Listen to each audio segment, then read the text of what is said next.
Prologue. Sibley, Arizona Territory. In the rear corner of the sky-high saloon, Lady Lucky looked at the three players as she held the deck of cards in her delicate hands.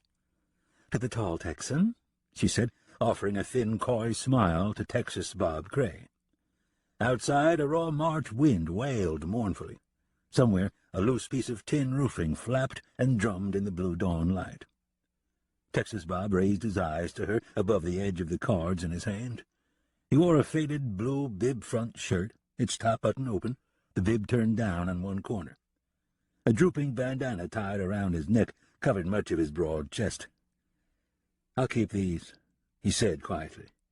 The drawstring on a bag of chopped tobacco dangled from his shirt pocket. "I was afraid you would," said a surveyor named Reed Yeager. He sighed and dropped his worthless cards on the table and pushed them away. Then, gazing off toward a rear window overlooking a littered backyard kitchen, where smoke billowed madly from a blackened chimenea, he asked no one in particular, "Is that bacon I smell cooking out there?" "I do believe it is," said Texas Bob, still examining his cards. "None too soon to suit me," said Yeager. "I could eat a boiled polecat." He gathered a thin stack of American bills and Mexican pesos lying in front of him. "This game didn't have my name on it from the onset." He picked up his last 2 gold coins, pitched one over in front of Lady Lucky, and pocketed the other in his vest. "Obliged," said Lady Lucky, sliding the coin away to her right on the battered pine tabletop. "Better luck next time, Reed." "Next time," said Davin Bass, a burly livestock and land speculator. "This game's not over. I'm down close to $3,000. You've got to let me get right." As he spoke, he tossed 2 cards onto the tabletop and gestured for Lady Lucky to deal him 2 new ones. "It's over for me," said Yeager, taking his bowler hat down from a row of pegs along the wall. He nodded at the pile of cash and gold coins stacked in front of Texas Bob Cray. "You want to know where your money went? Here's a culprit." He gave a mock frown. Cocking his bowler fashionably and running a thumb along under the rim, he said to Texas Bob, "I will deal with you another time, sir. Right now I'm in need of food and rest." "At your pleasure," said Texas Bob, appearing more interested in the cards in his hand than in making conversation. "Tell Reuben to cook me up some eggs and peppers, too. I'll join you after this hand." "What, you're quitting me, too?" Bass asked, giving Bob a sharp stare as he stuck the 2 new cards Lady Lucky dealt him down into his hand. "You can't quit while you're ahead." "I don't know of a better time," Bob said. "I'll be around the next day or 2 if you want a chance to even yourself up." "No, I want to even up now," Bass insisted. "Not with me," Bob said more firmly, seeing the cattle dealer getting more cross and edgy. He gave Lady Lucky a look. "What about you, lady? Can I escort you to breakfast?" "I'm starting to feel set upon by sneaks," Bass said before Lady could answer. Glancing at his cards in disgust, he dropped them onto the table and shoved them away. Texas Bob reached out and raked in the pot. As he did so, Reed Yeager said pointedly to Bass, "What exactly do you mean, set upon by snakes?" Along with the smell of bacon, an aroma of strong coffee wafted on the air. Bass's hands stayed atop the table, but he pulled them back closer to the edge. Along his thigh lay a bone-handled Dance Brothers revolver in a tied-down Slim Jim holster. "I mean exactly what you think I meant," he said. Across the table, Texas Bob stopped sorting his money and watched the 2 men closely. Lady Lucky's chair scooted back an inch. "Whoa, gentlemen," she said, keeping her voice friendly but cautioning. "Everybody's getting tired and starting to show their horns and rattles. Let's not go saying things that are going to—" "Shut up, lady," Bass growled without taking his eyes off of Yeager, who stood only a few feet away. "I know when I've been taken." He glared between Yeager and Texas Bob. "All night long these 2 have worked me over good." His dark scowl centered on Yeager. "This one builds the pot up, then folds, leaving it all for his partner." His eyes turned to Bob. "Isn't that the way you've been working it?" Texas Bob stared in silence for a tense moment, then replied in a calm but cautioning tone of voice, "You're heading down the wrong trail, my friend. I think this is the time to gather up and go." "Yeah," said the surveyor. "We don't want to go calling one another names. There's been no cheating going on here." Lady Lucky hurriedly scooted her chair farther back from the table. "Mr. Bass, listen to them. It's been a long night. Let's end it wisely, huh? What do you say?" She stood and tried to reach a gentle hand over and pat his forearm. But Bass would have none of it. "Keep your cheating hands off me, woman." He jerked his forearm away and stood up from his chair. "I'm starting to think you're in on it, too." Behind the bar, Carlos Montoya had been observing the situation from the moment he'd heard Bass's raised voice coming from the gaming table. Upon seeing Lady Lucky toss him a worried look from 30 feet away, he'd eased his hand under the bar, cocked both hammers on a 10-gauge shotgun, and lifted it quietly. "Always when it is me working back here," Carlos remarked silently to himself. Taking a deep breath, he walked toward the disturbance. At another table, a drunken Croatian miner raised his head, looked around bleary-eyed, then dropped it again as Carlos slipped past him. Outside, along the wind-whipped dirt street, lanterns began to glow in dusty windows and from within ragged tents. At the table, Davin Bass stood and pushed his chair away from himself with the back of his leg. His big hand closed around the bone-handled revolver. Across the table to his right, Yeager's hand closed around the butt of a Colt Thunderer behind the lapel of his wool suitcoat. Straight across the table from Bass, Texas Bob stood, staring coolly, his hand poised an inch from the dark walnut butt of a Colt resting in a holster under his left arm. "Nobody make another move," Lady Lucky said with authority, seeing Carlos arrive and stop a few feet behind Bass. Beside Carlos, a fire raged inside a pot-bellied stove. Logs he tossed into the stove moments earlier now crackled and hissed and settled into place. Carlos felt the heat on his arms, his face. "Carlos is right behind you, cocked and ready, Mr. Bass," Lady continued. "Is this how you want to die?" "You'll die too, lady," Bass growled, his jaw clenched, his hand white-knuckled tight around the gun butt. "Yes, I know," said Lady Lucky, "and it will be all your fault. You know deep down that I didn't cheat you. You're spilling innocent blood." Something in Lady's words got through to Bass. He stood tense for a moment longer, then let out a breath and let his hand uncoil, then slip down off his gun butt. "Phew!" He batted his eyes as if to clear his head. I reckon I am more tired and drunk than I thought." His red-rimmed eyes went from Texas Bob to Yeager, then to Lady Lucky. He looked repentant and ashamed. "Ma'am, call him off, please," he said, giving a cut of his eyes toward Carlos, standing behind him. "Carlos?" Lady said quietly. Beside the wood stove, feeling the scorching heat, Carlos reached his thumb over the shotgun hammers, yet before he could let the hammers down, a log inside the firebox thumped loudly into place like a low clap of distant thunder. "Wait!" shouted Yeager as they all instinctively went for their guns. Each of them recognized the sound of the settling firewood immediately, but their reflexes had been set into motion, and nothing could stop them. Even as the surveyor shouted, his hand closed back around his Colt Thunderer and jerked it out. Seeing Yeager's move, Bass jumped sidelong, hoping to get out from under the shotgun at his back. He fired on Yeager just as the shotgun roared. The surveyor staggered backward, his Thunderer firing repeatedly as Bass's bullet hit him in his chest. Yeager flew backward against the wall, still firing wildly. Behind Bass, Carlos fell sidelong into the wood stove, one of Yeager's wild bullets hitting him in his forehead. The wood stove toppled over onto its side, its door flying open and its fiery contents spilling out onto the plank floor. Lady screamed and jerked a pocket derringer from beneath her dress, seeing Bass and Texas Bob both on their feet, even though they'd each been hit with buckshot from the shotgun blast. Bass and Texas Bob fired at one another, but Bass's shot went wild, the blast of buckshot having done terrible damage to his upper back and shoulders. Texas Bob fired 2 shots, both well-aimed, both into Bass's chest. Then he fanned his big Colt back and forth instinctively, seeing Lady Lucky's pocket gun pointed at him. Her face pale white, a trickle of blood running slowly down the corner of her mouth, Lady managed to say in a failing voice, "Don't shoot, Texas. I'm dead already." She took her left hand from under her breast and showed him her bloody palm. "Hold on, lady," said Texas Bob. The fire ignited by the overturned stove had already licked long and hungrily up the side of the building and begun reaching out across the ceiling. Shoving his Colt into his holster, Texas Bob stepped over, took her in his arms, and headed for the door. At the table, where the Croatian sat looking back and forth drunkenly, he said, "Get up, mister, let's go. The place is on fire." But the miner only muttered something in his native tongue and let his head drop back onto the table. "I said, come on," shouted Bob, shifting Lady in his arms so he could reach down with his free hand and drag the Croatian by his collar. From the street, The rising townsfolk had heard the gunshots and come running. At the sight of the licking flames and black smoke hissing out from under the rafters, they had already begun to form a bucket brigade. As Bob reached the front door, a townsman named Fred Kearney stepped inside and looked around frantically.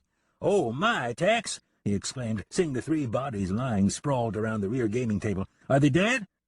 Looking back over his shoulder at the heavy boiling wall of flames, Bob said, "I hope so, Freddie, else they're burning alive."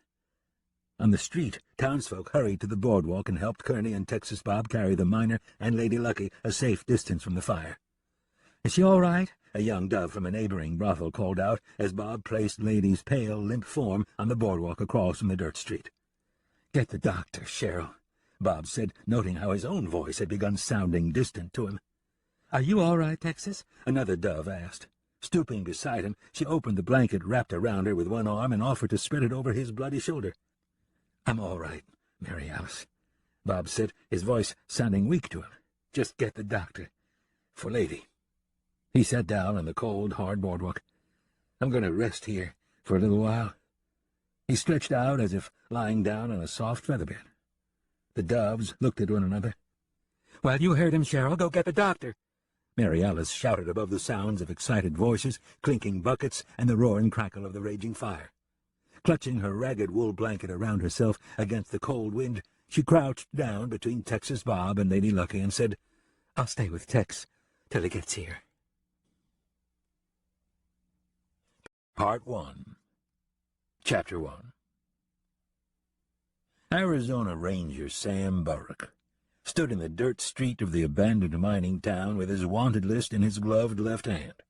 In his right hand he held his Colt at his thigh, his right glove stuffed into the pocket of his weathered riding duster. "Dade Seeley," he called out above the whir of cold wind, "you are under arrest. Come out with your hands high." He looked from the open doorway of the vacant saloon to up along the roofline. "Tommy Rojo, you're not wanted for anything. If you'll walk out here unarmed and ride away, I'll forget that you shot at me back there." "Ranger, you must be as crazy as everybody says you are," a voice called out from the saloon. "I don't quit a pod when the going gets rough. What kind of coward would that make me?" Boards lay strewn in the dirt where the pair had hastily pried them off of the doorway. Sam didn't answer. He'd spoken to Rojo only to make sure the outlaw wasn't waiting for him atop a roof or at some dusty window ledge. Sam knew where the young outlaw stood. Rojo had made his intentions clear the past 3 days as the ranger dogged the 2 men's trail all the way from the old fort along the Santa Cruz River. "Is that how it is, Seeley?" he shouted. "You're going down. Are you going to let this young man die for you?" "You're awfully sure of yourself, Ranger. My money says you're the one who's going to die, not me, not us." "All right." Sam nodded slightly to himself, knowing there would be no hidden gun sights on him. The 2 had no rifles. They hadn't split up and taken positions. At the hitch rail in front of the saloon, 2 sweat-streaked horses stood with steam billowing from their nostrils, too worn out to make a getaway. The only question now was whether Seeley and Rojo would choose to live or die. "You both better think it over," Sam called out, making one last attempt at sending Rojo on his way and taking Dade Seeley in alive. "With luck, you could be back out in a few years, Seeley. Maybe get yourself rehabilitated.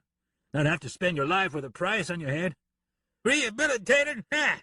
Seeley called with a dark, scornful chuckle. "I've had some kind of bounty on me my whole life. I'm worth $500 in Kansas, $250 in Arkansas, and close to $1,000 in Texas. That's what my life is worth. Now you tell me, Ranger, how much is your own lousy life worth?" Seeley's words stopped short beneath the harsh explosion of a single gunshot. Sam instinctively braced himself, his Colt coming up at a drift of gun smoke in the doorway of the saloon. "Seeley!" He stepped forward, prepared for anything, but the saloon lay in silence beneath the whirring wind. "He's dead, Ranger! I killed him!" Tommy Rojo shouted. "You killed him? I thought he's your pard," the ranger said. "Not anymore. I'm claiming that reward money. You're my witness. Yee-haw!" "All right, Rojo, if that's the case," Sam called out as realization came to him, "but nothing's changed. Step out with your hands high." "What about the reward money?" Rojo asked firmly. "You said yourself I'm not wanted. If I turn his body in, I will get the money, right?" Sam had heard no shot whiz past him.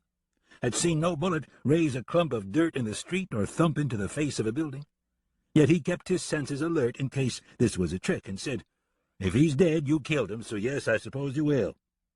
He looked all around as he carefully walked forward. "Now come out with your hands up. No tricks." Stepping into the middle of the dirt street, Sam held his Colt aimed at the saloon doorway and watched Rojo back out onto the boardwalk, dragging Dade Seeley by his forearms. "I'll do better than that," Rojo said. "Here he is, dead and delivered. Yee-haw!" He dropped Seeley's limp arms to the ground and raised his own arms high, wearing a smile of satisfaction. "As far as I'm concerned, you and I have no argument between us, right, Ranger?"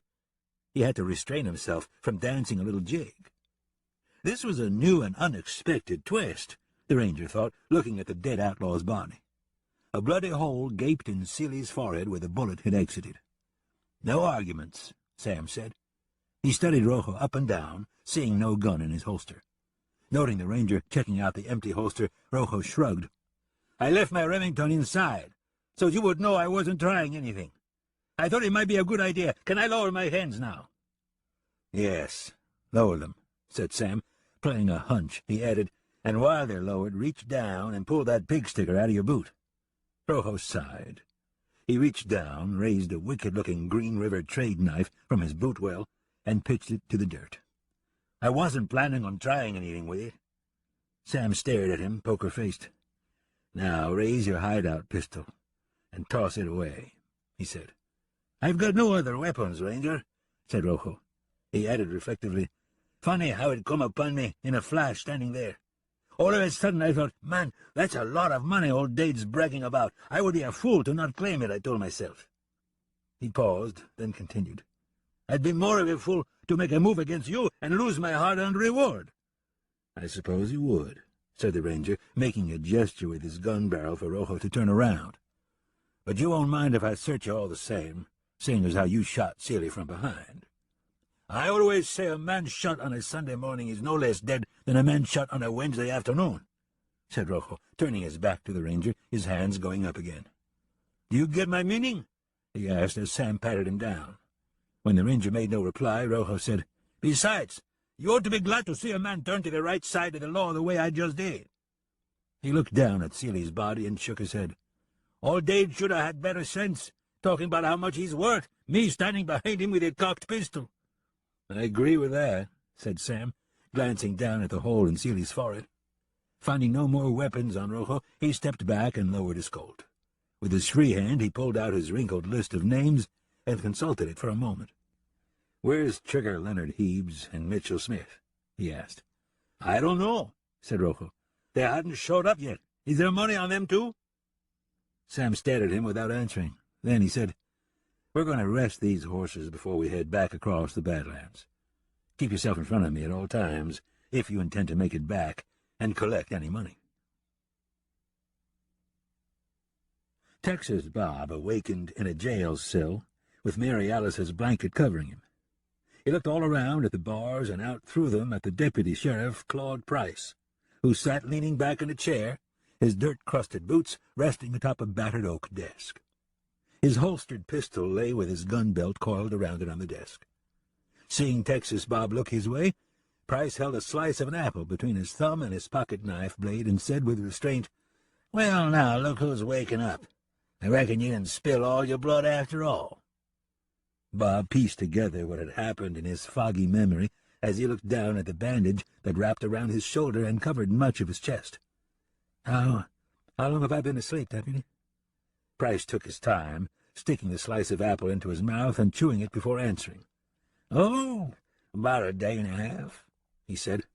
"Doc Winslow said you're lucky you made it at all, as much blood as you lost." Bob pushed himself up onto the side of his cot and took a second of reflection, then said, "I can get around on my own now." He stood up and looked for his boots and clothes. Spotting his shirt and gun belt hanging from a wall peg outside the cell, he walked over to the barred door. "I barely even remember getting shot," he said, looking down at his bandage. "Just a few buckshot nicks, as I recall." "A few nicks?" said Price, with a nasty grin. "Doc said 2 of them went deep enough he could feel your heart beating against his bullet extractor." He carved another slice of apple and stuck it in his mouth. The gruesome remembrance of the gunfight came back to Bob. He saw the flames and the dead lying strewn at his feet. "How are Lady Lucky and the miner?" he asked, knowing nobody else had made it out alive. "The miner headed back over to Cleopatra Hill to his diggings. Lady Lucky, Claudine, is in worse shape than you," Price said, hoping to make Texas Bob feel bad. "Doc said it's still long odds on her ever coming to." He grinned slightly, glad to see that it worked. "That's too bad," Bob said under his breath. He pictured the smile on Lady Lucky's face when she'd last spoken to him over the deck of cards. "Doc's a good man. Maybe he'll pull her through." "Yeah, maybe, but I doubt it," Price said, with little concern in his voice. "One little slip on you, Doc Winslow, could have done us all a favor and put you down like a mad dog." Chewing, he glared at Texas Bob. "As it is, I expect you'll hang at the town's expense." Bob stopped and stood at the cell door, his hands on the bars. "What are you talking about, Deputy? I shot that Bass fella in self-defense." He shook the bars and added, as if Price were only taunting him, "Come on, open up." Then, seeing the serious look on Price's face, he asked, "Where's Thorne, anyway?" "Sheriff Thorne is over in Jerome. He'll be gone a week or more." Price laid the apple and knife on the desk and stood up, hooking his thumb into his belt. He stepped over close to the cell door and glared into Texas Bob's face. "Until he returns, I'm the bull of this walk." Bob stood firm, not backing away an inch from the bars. Returning Price's menacing glare, he said, "Careful where that walk takes you. You're wearing a badge today, but you'll be Claude the blacksmith when Thorne gets back." "You could be dead before then." Price's voice dropped low, as if to keep the rest of the world from hearing. "There's bad blood between us, Bob.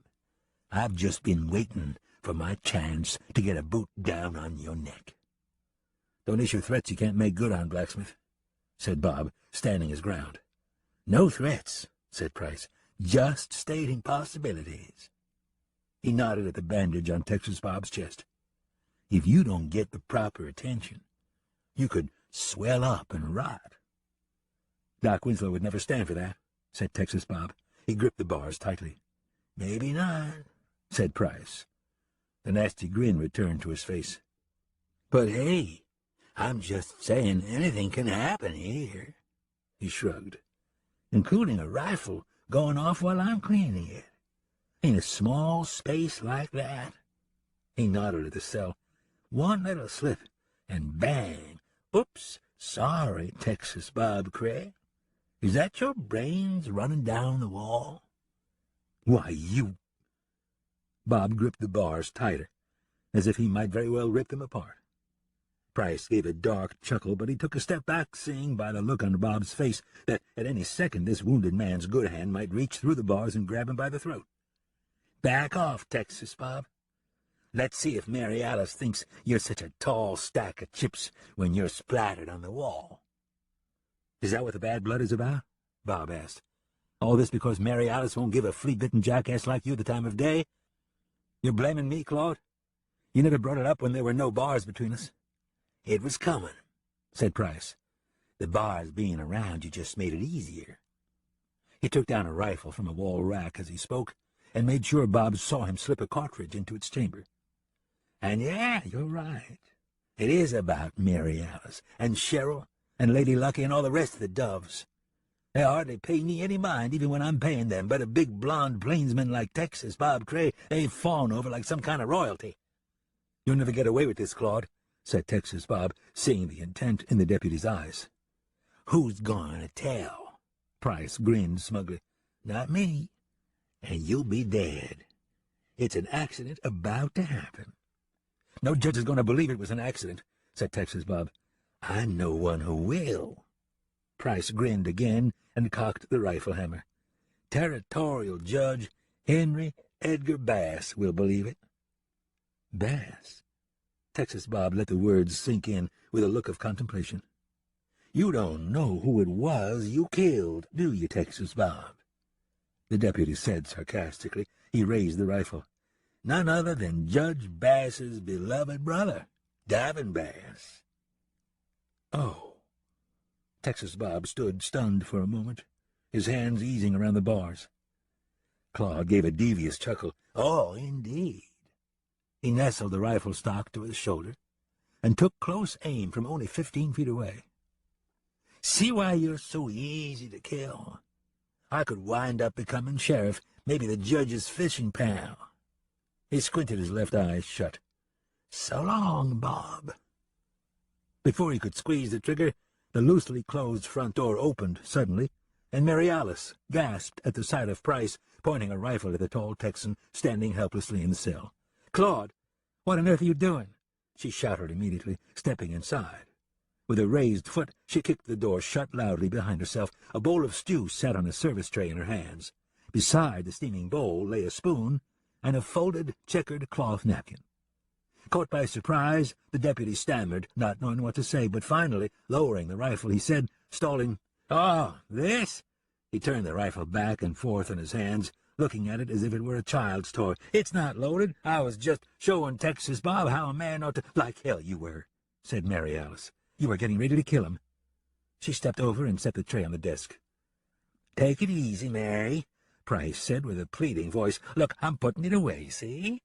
He hurriedly stuck the rifle back into the rack. "Like I said, it's not loaded anyway." "It is loaded. Don't believe him, Mary," Texas Bob said, speaking fast. "You're right. He was going to kill me and call it an accident. You walked in and stopped him. When you leave, he'll do it anyway." "Stop it, both of you," Mary Alice said coolly. Turning her back to them, she picked up the checkered napkin and shook it out. "Sheriff Thorne will decide who's lying when he gets back," she said, tinkering with a spoon and the cloth napkin. "I'm only here to see the prisoner is fed." "Sounds fair enough to me, Mary Alice," said Price, as he gave Texas Bob a harsh glare. Mary Alice picked up the tray and walked to the cell, her back to Price, who stood staring at Texas Bob. The deputy didn't notice that his pistol had been lifted from its holster on the desk and now lay on the food tray covered by the cloth napkin. "I don't know how I can ever thank you enough," Texas Bob said, reaching through the bars and snatching the gun up at about the same time Price finally glanced at the desk and saw the empty holster. "Oh, no," said Price as Mary Alice stepped aside. "What about this one, Claude?" said Texas Bob from behind the raised, cocked six-shooter. "I bet it's loaded." "No, Mary Alice," Price said sorrowfully. "Why'd you do that? You broke the law." "I did it because Tex is no criminal," the young prostitute said. She rushed over and grabbed the cell key from the side of the desk, then hurried to the cell door to unlock it. "He wasn't your prisoner," she said, turning the key in the lock. "He was here to convalesce. You tried to kill him." "You can't get away with this," Price said, wide-eyed at the sight of his own pistol pointed at him, ready to shoot him down. "Oh?" Texas Bob stepped out of the cell with a grim, determined look. Repeating the deputy's words from moments earlier, he said solemnly, "Who's going to tell? Not us. And you'll be dead." "Tex!" cried Mary Alice. "You don't mean—" She let her words trail off. "Go get my horse and a horse for yourself from the livery barn," Bob said, not taking his eyes or his aim off of Price. He didn't want Price to think he wouldn't kill him. "Are you taking me away with you, Tex?" Mary Alice said hopefully. "Yes, at least until Sheriff Thorne gets back and can straighten this out." He gestured the deputy into the cell. "Now hurry, Mary Alice," he said, "before somebody shows up."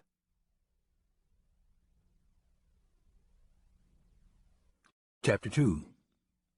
Leaving Sibley, Texas Bob and Mary Alice rode south for the rest of the day toward a stretch of hills and grasslands near Black Canyon. Atop a wind-whipped ridge, looking back along their trail, Mary Alice asked from inside her upturned coat collar, "You didn't hit him too hard, did you, Texas Bob? I mean, he's not dead or nothing, is he?"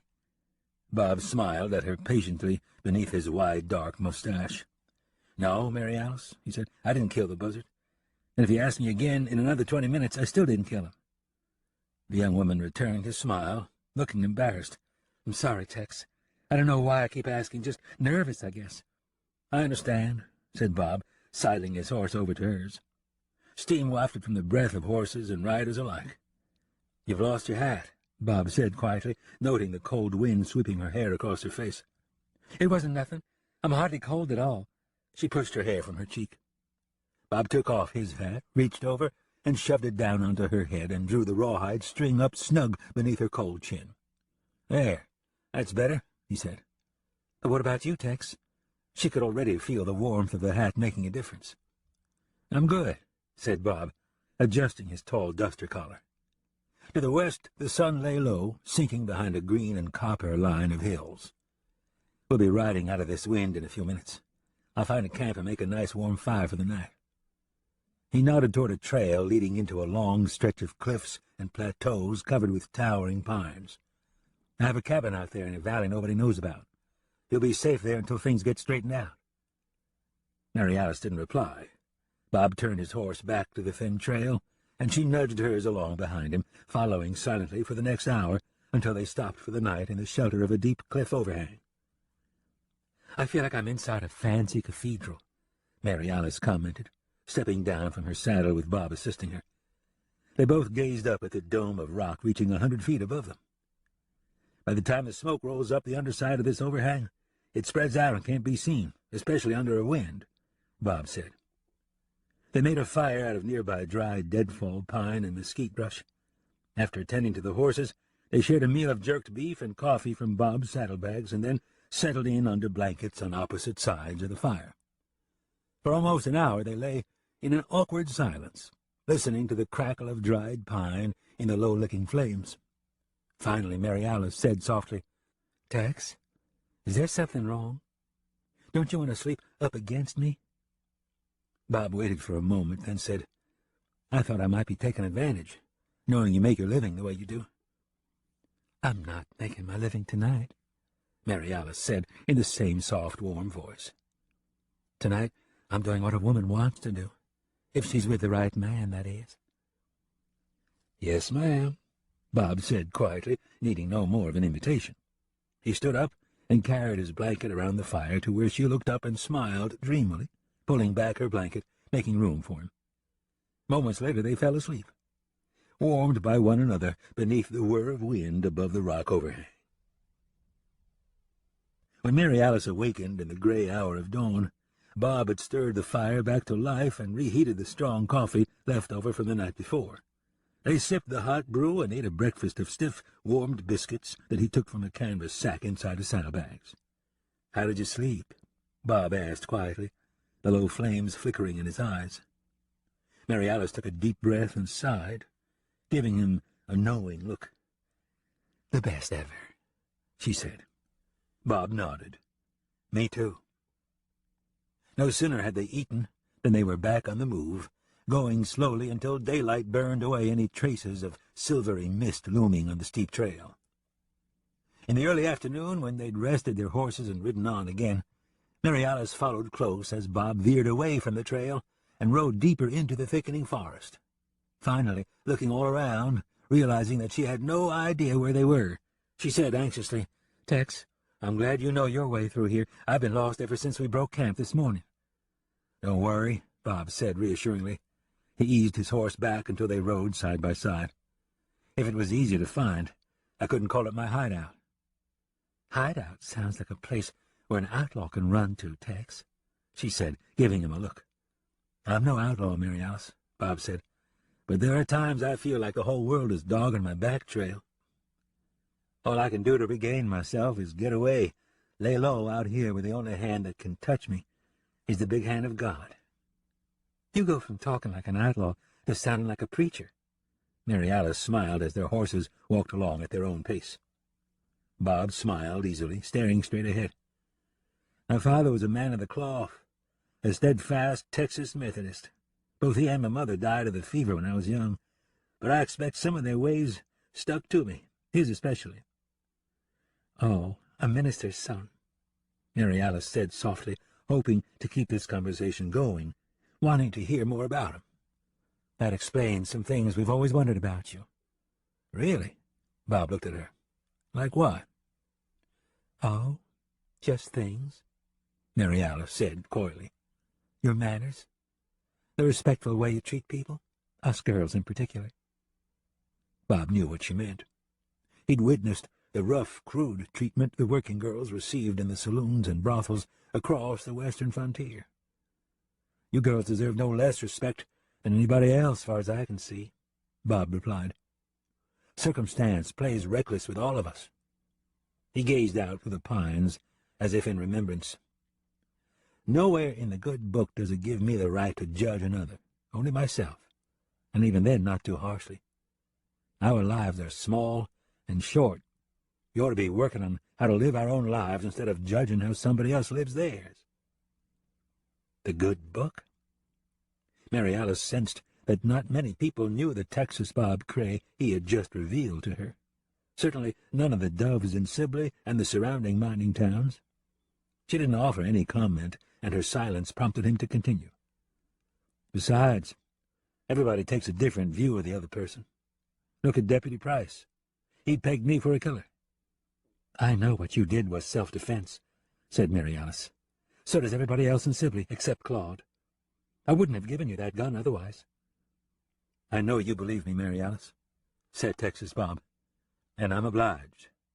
But without seeing the fight firsthand, you're judging it the way you want it to be. So is the deputy. He's eaten up inside because you and the girls don't pay him the same attention you do me." "It's because he treats us like field animals," Mary Alice offered. "He's just envious of you, Tex." "I understand," said Bob, the two following the thin trail up a rise. "But instead of him trying to better himself and his ways, he'd rather see me die." He shook his head. "That's the way some folks are. That's why I live out here as much of the time as I can." He nodded toward the widening trail ahead. "I can only take being among folks for so long, and then I've got to get away from them. The longer I stay, the more apt I am to run into trouble. This time I overstayed myself." Mary Alice started to reply, but before she could, they topped the rise, and her attention was drawn to the side of a cabin in a small clearing. "Oh, my," she said, seeing a doe and her fawn straighten up from the ground, look at them curiously, then lope away into the woods. "Tex, this is beautiful." She raised her fingertips to her lips in awe. Noting a glistening tear forming in her eye, Bob nudged his horse forward. "Thanks, Mary Alice. I'm glad you like it. You're the first person I've ever brought here. It's home for me and old Plug." Following close behind him, Mary Alice asked, "Who's old Plug?" "Plug is a wild hound who showed up one morning a couple of years back. He settled in with me and has been here ever since." Looking around, Mary Alice said, "Where is he? Why isn't he raising a ruckus?" "If he was here, those deer wouldn't have been bedded down in the yard," said Bob. "I expect he's out hunting down a meal of brush rabbit for himself." They rode down and stopped at a hitch rail in front of the cabin. Bob stepped down and reached up to help Mary Alice from her saddle. "Well, here's home. For the time being, anyway," he said. "Oh, Tex," Mary Alice said, throwing her arms up around his neck and hugging him as soon as her feet touched the ground. "I'm so happy you brought me here. I feel like it was meant to be, us having to leave Sibley. This feels like coming home."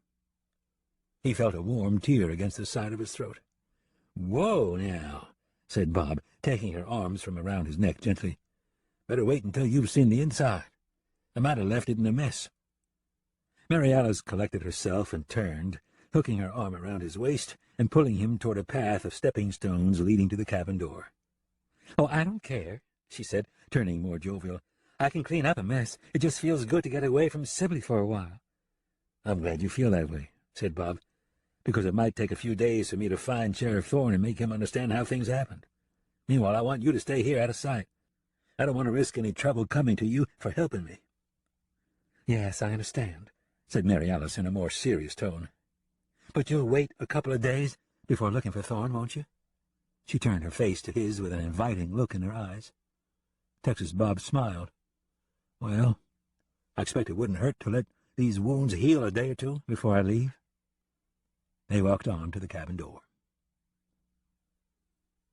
In Sibley, Raoul Lepov pushed up the wide brim of his black, flat-crowned hat and said to Deputy Price, "You some damn figure of a fool you are." He rested a dirty knee-high French cavalry boot on the chair beside the battered desk where Price sat holding a wet rag to the back of his swollen head.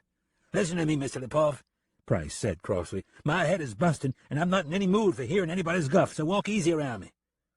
"Walk easy around you? Why?" The French gunman chuckled. Wearing black leather gloves with the fingers cut off, he reached his hand out and palmed the deputy on the side of his head. Not hard, but hard enough to make Price wince. "You let a wounded cowboy and a stupid putain bust your head and walk out of your jail." He grinned tauntingly beneath his long black mustache. "You are un imbécile." Price said angrily, "I'm in no mood for joking or sharp remarks, mister." But Lipov only chuckled. "Imbécile," he repeated, and acted as if he would palm the deputy again. Price flinched and ducked his head, scooting his desk chair farther away. "I'm warning you, Lipov," he growled. "All right, you warned me," said Raoul in his strange accent. "Now, why did you tell me your sad story, imbécile?" He grinned again. Price overlooked being called a fool and said, "I want you to hunt him down and kill him. Bring his head back to me. The horse, too, if she's still with him." "Ah," he said, feigning surprise. "You want him dead, this cowboy Bob and his putain." Price stared at him coldly for a moment. "I don't have to take this." He dropped the wet rag on the desk and started to stand, but the tall, raw-boned Frenchman shoved him back down and said in a more serious tone, "But where are your sense of humor, mon ami? Of course I will kill them for you." He tossed a hand. "They are dead already, if I am on their trail." "All right." Price calmed down, stared at him levelly, and asked, "How much?" "Well, let me see," said Raoul, using his fingertips as if adding up the cost. "Kill the cowboy, cut his head off, kill the putain, cut her head off, both heads, bring them back to you." He let his words trail off, gazing upward, making tally. $300. $300? Price almost came up from his chair. This time Raoul stopped him, poking a long, dirty fingernail into his chest. "Oui," Lipov said shamelessly. 300 is not so bad if it keeps an imbécile from looking like an imbécile, eh? Also, if it keeps an imbécile from getting himself killed, which is what you would do." He returned Price's stare. "See? I know this cowboy Bob. I have seen him many times. He is a man to be respected." "His name is Texas Bob," Price said, correcting him. "Texas, cowboy, all is the same." Raoul shrugged under his black wool cape. "I kill them both, cut off their heads, bring them back. The story ends. You can tell your sheriff you did all this." "I don't know if I'd tell Thorne I cut off their heads," said Price, considering things. Raoul shrugged again. "Tell him they cut off each other's heads for all I care. Are you man enough to carry this through? Do you have the $300 with which to pay for my services?" "I've been—" Price paused, then said, "Well, I've been saving money for a long time, hoping to someday ask one of the doves to marry me." He wasn't about to mention that Mary Alice was the dove he had in mind. "Oh, that is so sweet," said Lipov, grinning darkly. He reached out and pinched Price's cheek roughly. Price swiped at his hand, but missed. He didn't know what to think of Raoul Lipov. He'd never met the strange-acting French hunter, but knowing Lipov was in town, he'd gone to the Bottoms-Up saloon and found him as soon as young Jimmy Elder came by the office and found him staggering to his feet inside the locked cell. He hadn't told Jimmy what had really happened, and he'd sworn the boy to secrecy about finding him locked up in his own jail. "Nobody's going to hear about this, are they, Mr. Lipov?" he asked. "You see, this man was not really a prisoner. He was just a man who needed a place to sleep off some work the doc did on him, and I let him use an empty cell." "Nobody hears a word of it from me," said Lipov. Rubbing his fingers and thumb together, he added, "Now, about the money." "Yeah," Price sighed. "I'll go by the bank and get it. Are you ready to ride?" He stood up. "Of course I am ready to ride, imbécile." Raoul grinned, shooing him toward the door. Price stopped and stood firm, pointing a finger at the Frenchman. "Stop calling me names. I'm not an imbecile. You understand?" But Raoul shrugged it off with another grin. "But it is a name I give to you as a sign of our newfound friendship. I give pet names like this to all my friends. It is how I am. You must get used to it." He shooed him on toward the door. "Now, go, you imbecile, you, and get my money for me." Chapter 3. When Price returned from the bank, he counted out $300 into Lipov's hand. He watched the Frenchman walk out the front door, mount his black horse, and ride away. But moments later, as Price stepped onto the boardwalk, confident that Lipov had gotten onto Texas Bob's trail, he saw the black horse standing back at the hitch rail out front of the saloon where he'd found him. Damn it! Price clenched his fists at his side and headed for the saloon, realizing he should never have given Lipov the full $300 in advance. But on his way to the Bottoms-Up saloon and brothel, Price saw Territorial Judge Henry Edgar Bass's private four-horse Studebaker coach turn onto the wide dirt street and thunder toward him, the powerful horses pounding forward at a trot. Knowing the judge would be coming straight to the sheriff's office, Price stopped and watched the driver lean back on the reins and the long brake handle until the horses came to a halt beside him. Without so much as a greeting or a touch of his hat brim, the judge glared at Price from inside the plush coach and flipped the door open. "Get in, deputy," he said in a tightly controlled voice. Price hurriedly stepped inside and sat down across from the judge. "Your Honor, I can't tell you how sorry I was to have to send that telegram to you over in Hazleton, but I knew you would want to hear the news right away, no matter how painful." "Where's my poor brother's body?" the judge asked flatly, cutting him off. He's in the cooling house behind the Bottoms-Up, Your Honor." The judge shook his large, hairless head and looked over at the charred remains of the Sky-High Saloon. "I knew someday poor Davin would meet his end at just such a place as the Sky-High Saloon. Not that I'm opposed to a man taking his pleasure," he added quickly, looking along the boardwalk at a string of saloons, brothels, and gaming establishments. He shook his head again. He pulled up and down on a thin chain that ran up through the roof of the coach and connected to a small brass bell mounted beside the driver's seat. "Yes, Your Honor," said the driver, leaning down and looking inside at the judge and Deputy Price. Pointing toward the saloon, the judge said, "Take us behind the Bottoms-Up, Wilson. I want to see my poor brother's body." The driver slapped the reins and sent the horses forward, having to go to the far end of the wide street and circle back onto a wider main alleyway behind the row of saloons. On their way, the judge tugged his vest down over his belly and said grudgingly, "I am obliged to you, Deputy, for sending that telegram as soon as it happened. Fortunately, I hadn't yet left Hazleton." "You're welcome, Your Honor," said Price, easing down in the soft seat, liking the idea of being seen riding in the judge's big, elaborate road rig. "I knew this was your week to preside here. I figured it best if I could catch you there, only 30 miles away." "Now then," said the judge, not appearing to hear what Price had to say, "as horrendous as this is, tell me exactly what happened to poor Davin." The deputy ran through the particulars of the shooting as the coach made its way to the rear of the Bottoms-Up. When he'd finished, the judge said, "I've heard of Texas Bob Cray. I've never known of him being a ruffian or a bully." He seemed to contemplate things. "And Lady Lucky, how is she coming along?" "She's going to live, is the last thing I heard when I went by and checked. Doc Winslow said she told him it was a fair fight," said Price. "But I've got to tell you, Your Honor, Lady Lucky is a friend of Texas Bob's." He added in disgust, "All the women in this town are friends of his as far as that goes." "How can it be a fair fight," said the judge, "when my poor brother's lying dead?" Price didn't know how to answer. He shrugged slightly. "And you let him get away?" the judge added in a prickly tone. "Like I said, Your Honor," Price replied, "he was never under arrest. He was in the cell getting treated by the doctor. When it was all done, and he was awake and feeling better, how could I keep him from leaving?" "How, indeed?" The judge stared at him through thick, wire-rimmed spectacles. "You could have held him on suspicion until you found out if it was a fair fight." Price scratched his head. "Well, he said it was, Your Honor." "Oh," said the judge, "he said it was." He turned away and stared out through the window at the back side of the saloons and brothels, where women lounged with cigars, cigarettes, and pipes curling smoke from their lips. Returning the women's waves, the judge said in a lowered tone, "I want Texas Bob to answer for this." "I understand, Your Honor," said Price. "I'll do whatever you want me to do." "Are you sure he wasn't under arrest? Maybe for starting the fire? Maybe being held for questioning about the fire, or the shooting, or for some damn thing?" The judge tossed a hand in frustration. "No, Your Honor," Price said, shaking his head. "I never arrested him for anything." The two fell silent as the coach stopped at a freestanding stone building in the shade of an ancient native oak behind the Bottoms-Up saloon and brothel.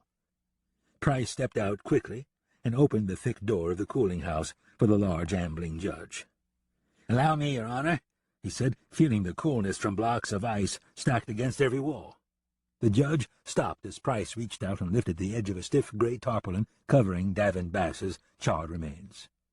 "Oh, my," the judge said, swooning weakly at the sight of his own flesh and blood roasted to a crisp, the bullet holes hard to see in the blackened, sunken chest cavity. "As cooked as he is," Price said, trying to speak gently but failing at it, "we wouldn't have had to keep him cold this way. I did it out of respect for you." Judge Bass jerked a neatly folded handkerchief from inside his black swallow-tailed coat and pressed it to his nose and mouth. "Poor Davin. Poor Davin," he murmured. He paused, but only for a moment, then breathed deep and asked, "What about the other people you mentioned? The surveyor, the miner?" "The surveyor was burnt up, too," said Price. "We went ahead and got him into the ground straight away. The miner has gone back over to Cleopatra Hill to work the copper holdings. He was too drunk to see anything. Anyway, Texas Bob dragged him out, so he thinks Texas Bob is the next step from a perfect saint." "I see," said the judge, his hands tightening in controlled rage. "The women all love Texas Bob, and the miner worships him. Quite a pat hand Texas Bob Cray has had dealt him here, isn't it?" "I'm just telling you how things are, Your Honor," said Price, still holding the corner of the tarpaulin up. "Cover him, deputy," the judge said briskly. "I've seen enough."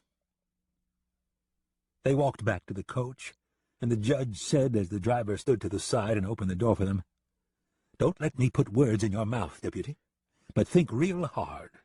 In the heat of ensuing events, a shooting, a raging fire, is it possible you might have told Texas Bob he was under arrest, and it slipped your mind until just now?" Price stared at the judge for a moment as they seated themselves and the coach door closed behind them. Nodding in thought, making sure he understood what the judge wanted, he said, "As a matter of fact, I did, Your Honor. I told him he was being held until the sheriff returned from over in Jerome." The deputy looked relieved, knowing that no matter how he had mishandled and mistreated Texas Bob, he now had the law on his side. He could go to court, if need be, and tell the story as it had actually happened, adding only that he'd told Texas Bob he was under arrest. "Thank you, Your Honor. I knew Texas Bob ought to be dealt with in the sternest legal manner. I just didn't understand how it should come about, legally speaking." "But now you do. So there you have it," said the judge. "Texas Bob is wanted for jailbreak, plain and simple. I'm sending out a telegram to all territorial law enforcement. This man has fled to avoid being implicated in a serious crime of arson, perhaps even murder." The judge took a deep breath of satisfaction. "Now then, I will have him caught and brought before my bench. We'll see how fair this alleged fair fight really was. I can take any fair fight and break it down so that whoever I want to see guilty is guilty, beyond a shadow of a doubt. The law knows how to deal with troublemakers like Texas Bob." On the way back to the sheriff's office, Price saw Lipov stepping up into his saddle in front of the bottoms up. He wanted to jump out of the coach and go tell him to forget about killing Texas Bob. The deal was off. Give the money back. But he didn't. Instead, he kept his mouth shut and remained calm. Sometimes things just had a way of playing themselves out, he told himself, relaxing in the soft coach seat, and watching as faces turned toward him and the judge from all along the dirt street. Sam had first heard the sound of horses' hooves an hour earlier, moving behind him in the dry brush. Now, in the long shadows of evening, he heard it again as he gathered dead-fall limbs, stacked them, and built a campfire. A few feet away, Tommy Rojo sat leaning back against a tree, rolling himself for smoke, not offering to help with the campsite. But that was all right with the ranger. He'd rather have Rojo sitting still where he could keep an eye on him. Looking over at Rojo, Sam could tell by the expression on his face that he too had heard the sound. Rojo gave him a wary look. "Visitors," he whispered. "Start talking," Sam said quietly, easing his Colt from its holster. Seeing the revolver, Rojo raised both hands, chest high, and said, "Whoa, Ranger, I've got nothing to do with whoever is out there, I swear it." "That's not what I mean," said Sam, almost in a whisper himself. As he spoke, he piled his blanket up against his saddle, lying on the ground, and laid his sombrero atop it. "I want you to start talking to me about something." "About what?" Rojo looked confused. "Anything," Sam said, stepping sideways away from the growing firelight and into the shadowy evening darkness. Seeing Rojo scratch his head, the ranger prompted him, saying, "Tell me about how you grew up." He stepped back out of the small clearing into the darkness of trees and brush. "Well, now, let me see," said Rojo, not comfortable with revealing anything about himself, especially to a lawman. I I grew up in Missouri, outside of Springfield, I believe it was. Sam shook his head, realizing that Rojo was making up every word of it. But that didn't matter, he thought, only partially listening as the young man began to rattle on. We was all good children, my brothers and me, Rojo continued, although we got blamed for everything bad that happened. Sam listened to the sound of slow-moving hooves in the dried brush. When the sound stopped, he peeped around the tree hiding him and watched a rider step down, hitch his horse to a sapling, and draw a rifle from a saddle-boot. Sam slowly cocked the Colt against the leg of his trousers, muffling the metal against metal click. Then he waited silently, his back against the large native oak, until he saw the dark figure move past him and stop less than 3 feet away. From their hidden positions, both the ranger and the intruder stood listening to Tommy Rojo's conversation. I remember we got blamed for throwing a hornet's nest into a church house and jerking the supports out from under a walk bridge across a creek, Tommy continued. Once, they even tried to blame me for stealing the bell off the schoolhouse and trying to sell it to a band of horse gypsies. Nobody make a move, or you are dead. The dark figure called out in the midst of Rojo's ramblings, stepping out quickly and pointing his rifle back and forth between Rojo and the ranger's sombrero lying atop the saddle on the ground. Seeing Rojo raise his hands in surprise, the dark figure shouted to the sombrero, You, on your feet! One false move and you die! From against the tree, Rojo saw the man stiffen and freeze as the tip of the ranger's Colt jammed against the back of his head. Drop the rifle, or drop with it, the ranger said in a calm but firm tone. The rifle plopped to the dirt. You are making a big mistake, you vermin, said Lipov. His neck poker straight, his eyes straining sidelong for a look at who stood behind him, he added, I am not a man you want to ambush from behind. I'll keep it in mind, Sam said quietly. He pulled a sleek Colt from Lipov's tied-down holster and pitched it forward beside the discarded rifle. He reached around Lipov's waist from behind, pulled a big British Army revolver from the gunman's belt, and pitched it to the ground with the other 2 firearms. Lipov's fiery tone cooled a bit when he saw his big guns hit the ground. Listen to me, monsieur. If you let me go this instant, I promise I will not seek retribution against you. I'll keep that in mind, too, said Sam. He reached his hand up under Lipov's black cape and pulled a navy Colt from his shoulder holster. The dark French-Canadian let out a sigh of resignation as he saw his last weapon hit the ground. Across the fire by the tree, Tommy Rojo puffed his cigarette and said to Lipov, It's hard to hide things from him. Lipov's eyes went to Seely's body lying over by the horses. Mon ami, he said over his shoulder, his attitude having changed quickly. I wish you gentlemen no harm. I am searching for a vicious killer. Perhaps you will be kind enough to help me. Huh? Rojo blew a stream of smoke. How do you know one of us ain't that vicious killer? Lipov fell silent. We're not, though, Sam said behind him. I'm Arizona Ranger Sam Burke. He gave Lipov a nudge forward with his gun barrel. Take a seat. Tell us about this vicious killer you're searching for and why you're out here slipping up on folks in the dark. Burke? Said Lipov. I have heard much about you, Ranger. He stepped forward and turned around facing the Ranger, his hands coming down only slightly. You have made yourself known and respected, keeping the law and order here in this blasted furnace of a place. He sank down beside Rojo. Sam ignored the praise and asked, Who is this vicious killer, and why are you hunting him? I am Raoul Lipov. I am commissioned by the deputy of Sibley to find Cowboy Bob Cray, a cold-blooded killer, and bring him to justice. I've heard of you too, Lipov, Sam replied. I take it you mean Texas Bob Cray, not Cowboy Bob. Texas Bob Cray is no cold-blooded killer. He looked Lipov up and down appraisingly. And since no deputy sheriff has the power to commission anybody to do anything that I know of, I take it that by justice you mean you're out to kill Texas Bob. He stared pointedly at him. Am I understanding it right so far, Lipov? Lipov hedged a bit. I think I did not make myself clear.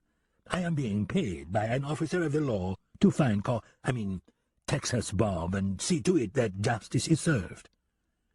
I'm tired of fooling with you, Lipov. Talk straight if you can, Sam said forcefully. The deputy in Sibley is paying you to kill Texas Bob? Why? I will tell you everything, Lipov said. He took a breath and told the ranger the whole story, about how Texas Bob had killed Judge Bass's brother, about Lady Lucky being wounded, and about how Texas Bob and Mary Alice had unlocked the cell and Bob had walked out of the Sibley Town jail. My.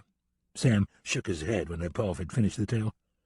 I can see why Texas Bob lit out, he said, speaking more to himself than to Lepov. But then he caught himself, looked at Lepov and said, I can't tell you not to go after Bob Gray. But I'll tell you this. If you kill him, you'll have to answer to the law for it. Lepov shrugged and grinned smugly. You Americans and your laws are so funny. It is the law who is paying me to kill Cowboy Bob, Ranger. Texas Bob, Sam said, correcting him again. You're free to go, Lepov. The sooner the better, he added, seeing the gunman eyeing the coffee pot sitting beside the fire. Don't come sneaking around here again. That's your only warning. Lepov stood up with a sigh and pointed at his guns lying in the dirt. My weapons? Leave them be, said Sam. Pick them up in the morning after we're gone. No, I must have them right now, this instant, Lepov insisted, shaking his head. I cannot pick them up tomorrow, that is out of the question.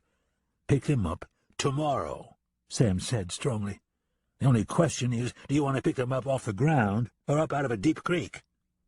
But what about tonight? Said Lepov. I will be alone in this dark wilderness, with no way to protect myself. Are you afraid of the dark, Lepov? Tommy Rojo cut in. Shut up, Rojo, Sam said. I caution you not to insult me, monsieur, Lepov said, pointing a finger at Rojo. Get out of here, Lepov, Sam said, to keep down any trouble between the two. You'll get your firearms back in the morning. I'll sleep better knowing you're unarmed for the night. Yeah, said Rojo. If anything bothers you out there tonight, start squealing real loud. We'll come protect you. That's enough out of you, Sam said, giving Rojo a harsh stare, but keeping an eye on Lepov as he walked back into the brush, cursing Rojo and the ranger under his breath. Sorry, Ranger, Rojo said, puffing on his short cigarette. But now that I'm a bounty man myself, I don't want the competition coming around crowding me, especially some high-handed French at that. Paying no attention to Rojo, Sam stared off in the direction the French gunman had taken and commented to himself, We'll be riding into Sibley come morning. I'll see what this is about with Texas Bob. He's no killer. I know that much already. Maybe he wasn't to begin with, said Rojo. But a man gets the wrong kind of lawmen down on him, they can turn him into a killer quicker than you can slap a cat. Still staring off after Lepov, the ranger considered everything the Frenchman had told him and said, I wouldn't agree with you on many things, Tommy Rojo. But in this case you might be right. Chapter 4. Deputy Claude Price stood slumped at the bar of the Rambling Dutchman's saloon, a large ragged tent that was the last in a long line of drinking establishments reaching to the outskirts of Sibley. Damn it all. He shook his head and tossed back a burning mouthful of rye whiskey. A dirty canvas bag hung on its strap from his shoulder. How did I let things go so far? He mused silently, shaking his bowed head. Frisco Phil Page, the day bartender at the Rambling Dutchman, stepped forward, refilled Price's shot glass, and asked, Just how serious is the judge about wanting revenge for old Davin getting cooked like a pig? Why, Frisco?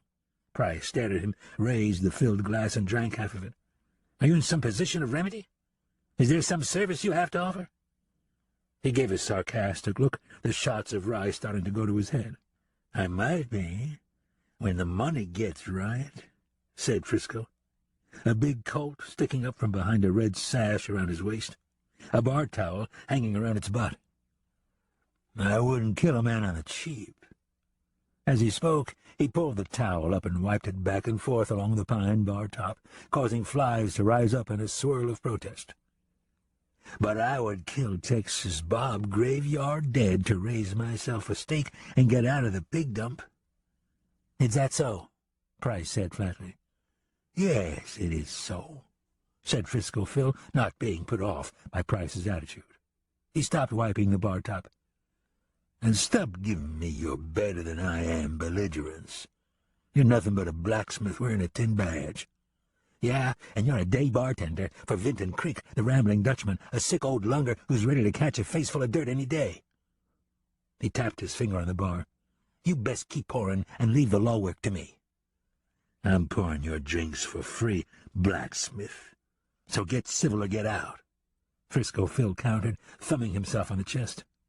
He picked up the bottle of rye sitting near Price's glass and appeared ready to cork it and put it away. "All right, I apologize," said Price. "Keep pouring. I'm obliged to you. I'm just out of sorts right now. The judge is driving me crazy." "Yeah?" Seeing the relenting look come to Price's face, Frisco said, "Then how about me and you teaming up and cashing in on the judge's grief?" Price considered it, nodding, looking at the bottle of rye. "I don't see how," he said, raising the dirty canvas bag and plopping it down on the bar. Flies rose and swirled. "Here, take one. You see what I mean?" A few leaflets slid out onto the bar top. Frisco Phil picked one up and looked it over, his lips moving as he read under his breath. "He's got me hammering these up all over town." Price growled with discontent. $200? Forget it. He let the leaflet fall back to the bar. That doesn't sound very serious to me.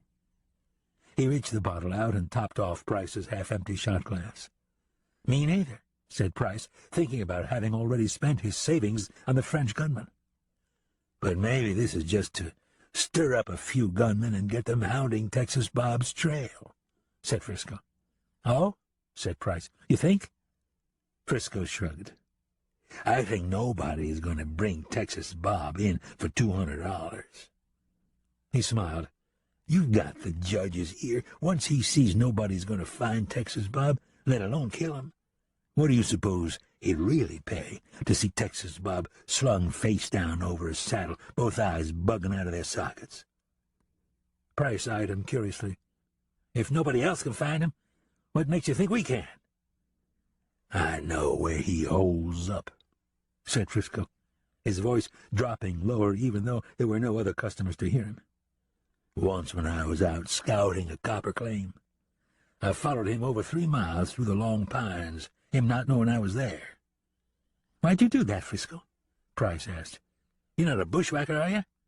"Never mind what I am or ain't," Frisco Phil said crossly, his face reddening at Price's question. "The point is, I know where Texas Bob and the Dove most likely are laying low right now." "Yeah? Where?" Price asked, then tossed back his shot of rye. "I won't tell you, but I'll show you, if the money is right." He gave a wink. "I don't believe you," said Price, setting down his empty glass and watching Frisco refill it. "Oh, I think you do believe me, Deputy." He narrowed his gaze on Price and purred in a rasping tone, "Just picture the two of them, all alone, grunting, groaning, her panting, humping, doing for him for free what you could barely get her to do for—" "Shut up, damn it!" Price pounded his fist on the bar top, his shot glass splashed rye over its rim.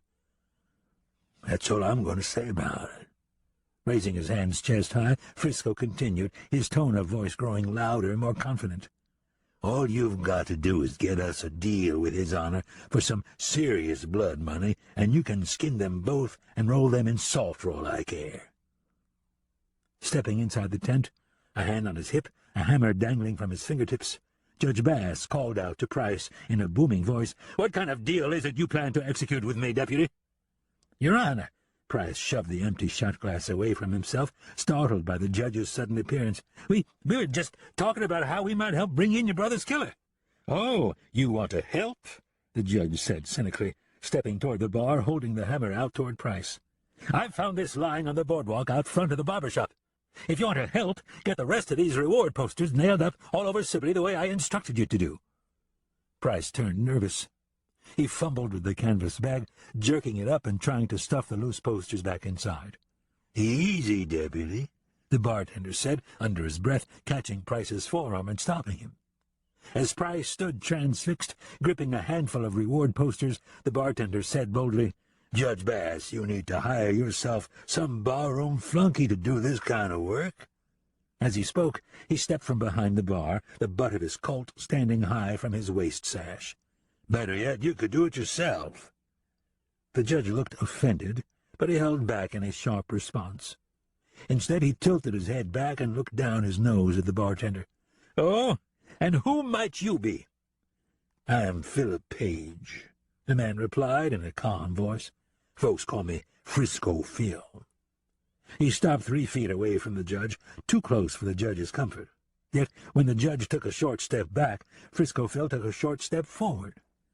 "I'm the one man who can bring Texas Bob Cray to you, either all at once or a few pieces at a time, till I've got him piled up in the street like cordwood." "The one man indeed," the judge said. "What makes you think so, pray tell?" "Because I know where he lives," Frisco said with a thin, mirthless smile. "I can ride there straight away for the right amount of money." "For money," the judge said, as if even saying the word conjured up disgust. The judge looked him up and down with the same measure of distaste. Then he looked at Price and said, "Come along, deputy. You have posters to distribute." Frisco cut Price a harsh glance, his hand going to his gun butt and resting there. "Your Honor," said Price in an anxious voice, "this man is telling you the truth. He knows where Texas Bob lives." Price had no reason to believe Phil really knew where Texas Bob lived. But he didn't like the way Page stared at him, his fingers tapping on his gun butt. "Frisco and me can go get Bob right now and settle this whole matter for you." "If the money is right," Frisco cut in, turning the same harsh stare to the judge. "I don't work for flunky pay." The judge glanced first at the bar where Frisco Phil had been standing a moment earlier, then at Phil with a knowing look. Getting the judge's meaning, Phil said, "I've only been here biding my time till some man-hunting work comes along. Now here it is, and I'm ready for it." The judge nodded slightly, considering the offer. He was starting to realize that if this man knew where to find Texas Bob, he might be worth dealing with.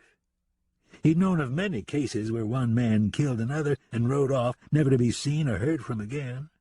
He didn't want that. Letting out a breath, he asked, "Just what amount of money are you proposing, Frisco Phil?" $1,000, Page said, without hesitation, staring the judge in the eyes. 1,000? Judge Bass stood in stunned silence for a moment. Finally he looked back and forth between the bartender and the deputy, and chuckled.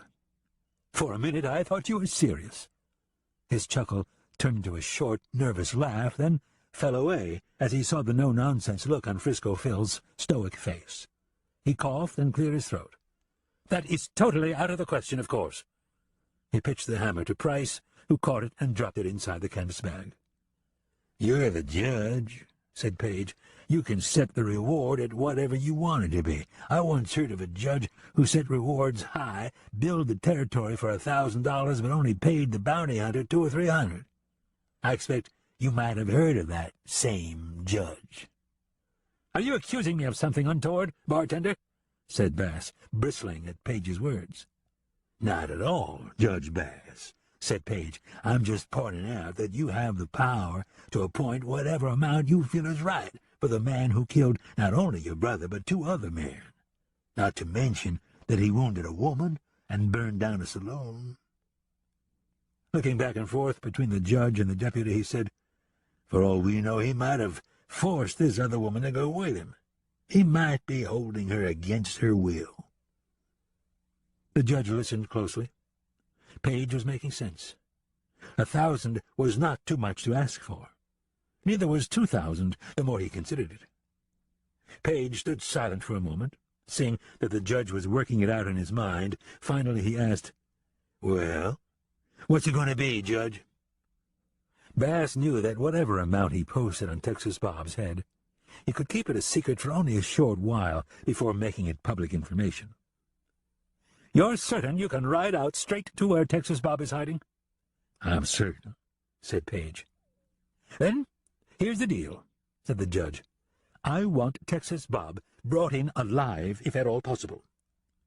"But Judge Bass," Deputy Price cut in, "after all he's done—" "Shut up and let his honor finish what he's saying, Deputy," Frisco Phil said gruffly. "Thank you, Frisco Phil," Judge Bass replied cordially, saying his name more respectfully this time.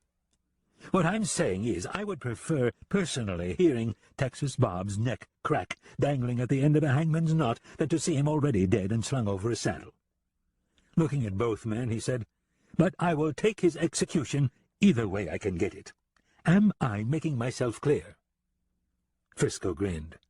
"Clear as spring water, Your Honor."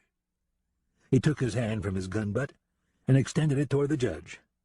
"Then we have a deal between us?" "I just told you the deal," Bass said coolly. He looked down at Frisco Phil's hand, but didn't reach out to shake it. "Bring me Texas Bob Cray, dead or alive, right away, and you'll receive $1,000. I can stall putting out reward posters for a few days, but if you're not back with him pretty quick, every bounty hunter in the territory will be out there looking for him." Seeing that the judge was not going to shake on the matter, Frisco rubbed his hand on his belly, as if that had been his intention. "You can consider it done, Your Honor."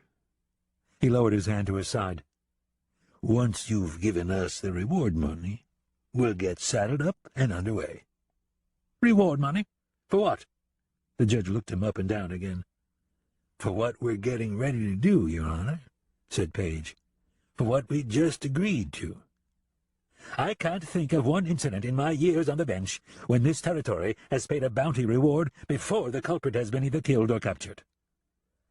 "The victim being your brother and all, Judge," said Page, "I figure we need at least half up front and the other half when Texas Bob is dead." "An advance? I don't think so." The judge looked shocked at such a suggestion. "Brother or no brother, from now on this is a territorial matter. Things will now be handled in an official manner." Bass pointed a thick finger at Page's chest. "What kind of fool do you take me for? Only an idiot would pay bounty money in advance." He looked at Price with a cruel grin, as if he knew the deputy had paid the Frenchman $300 up front to kill Texas Bob. Price felt his face sting with embarrassment. The judge adjusted his fine, shiny derby hat on his head and said to the two, "Come see me when this Texas Bob business is finished. Your money will be waiting."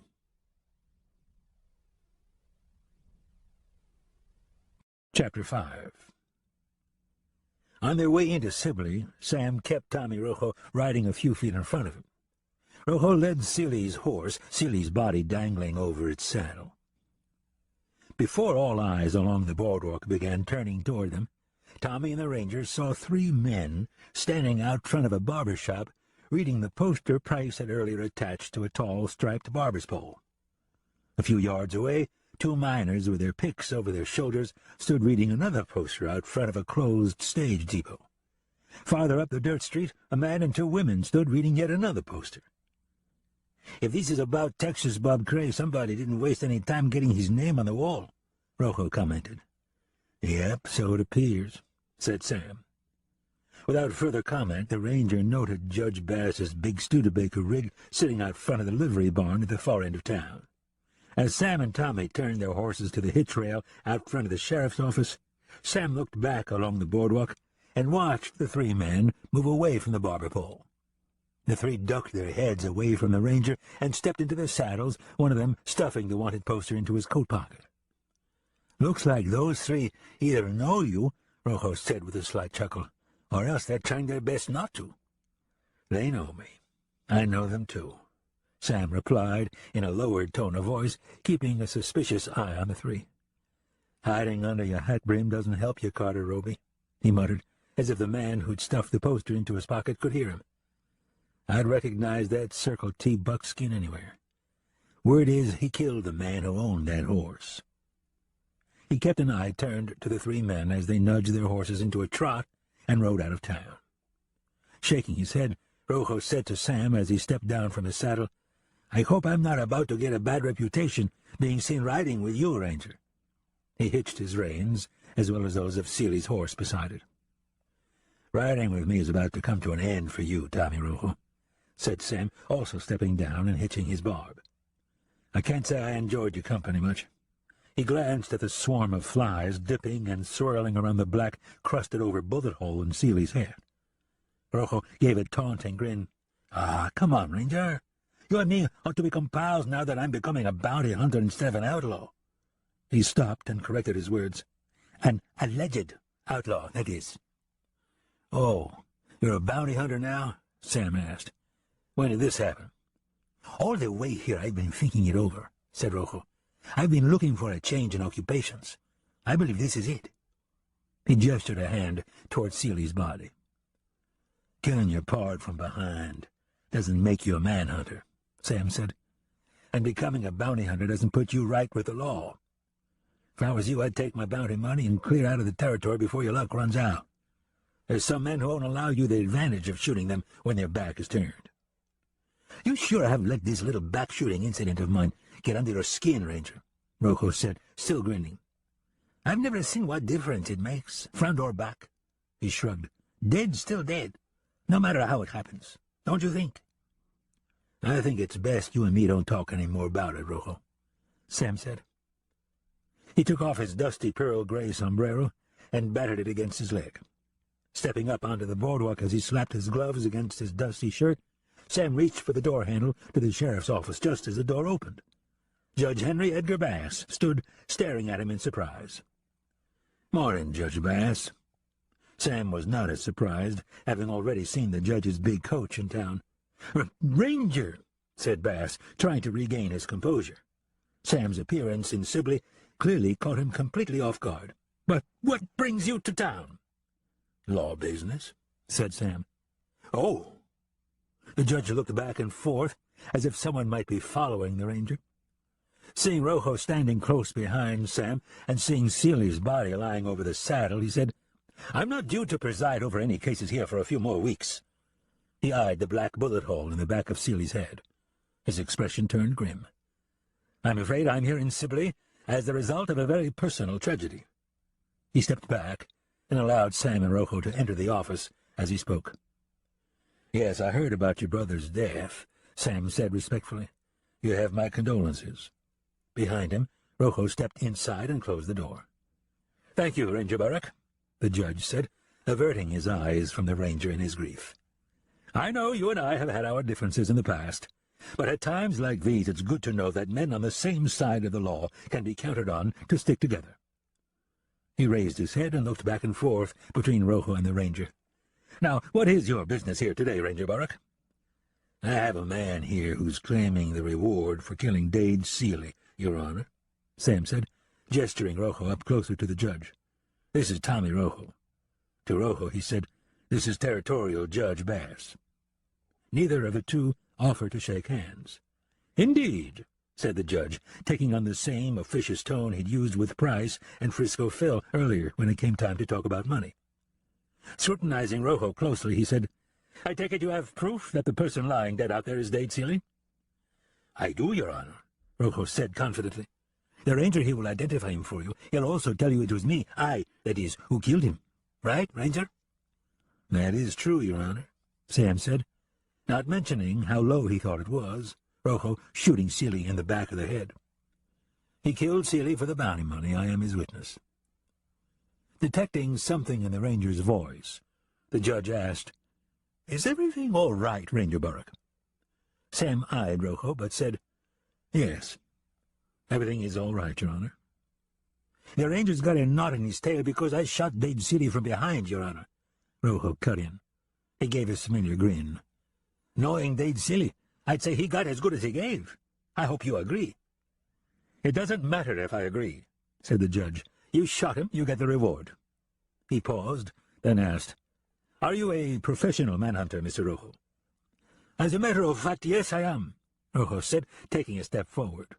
Cutting Sam a glance, he said, To be honest, I have to admit that I have only recently come into the profession. But what I lack in experience, I more than make up for in enthusiasm. This is his first bounty work, Your Honor, Sam offered.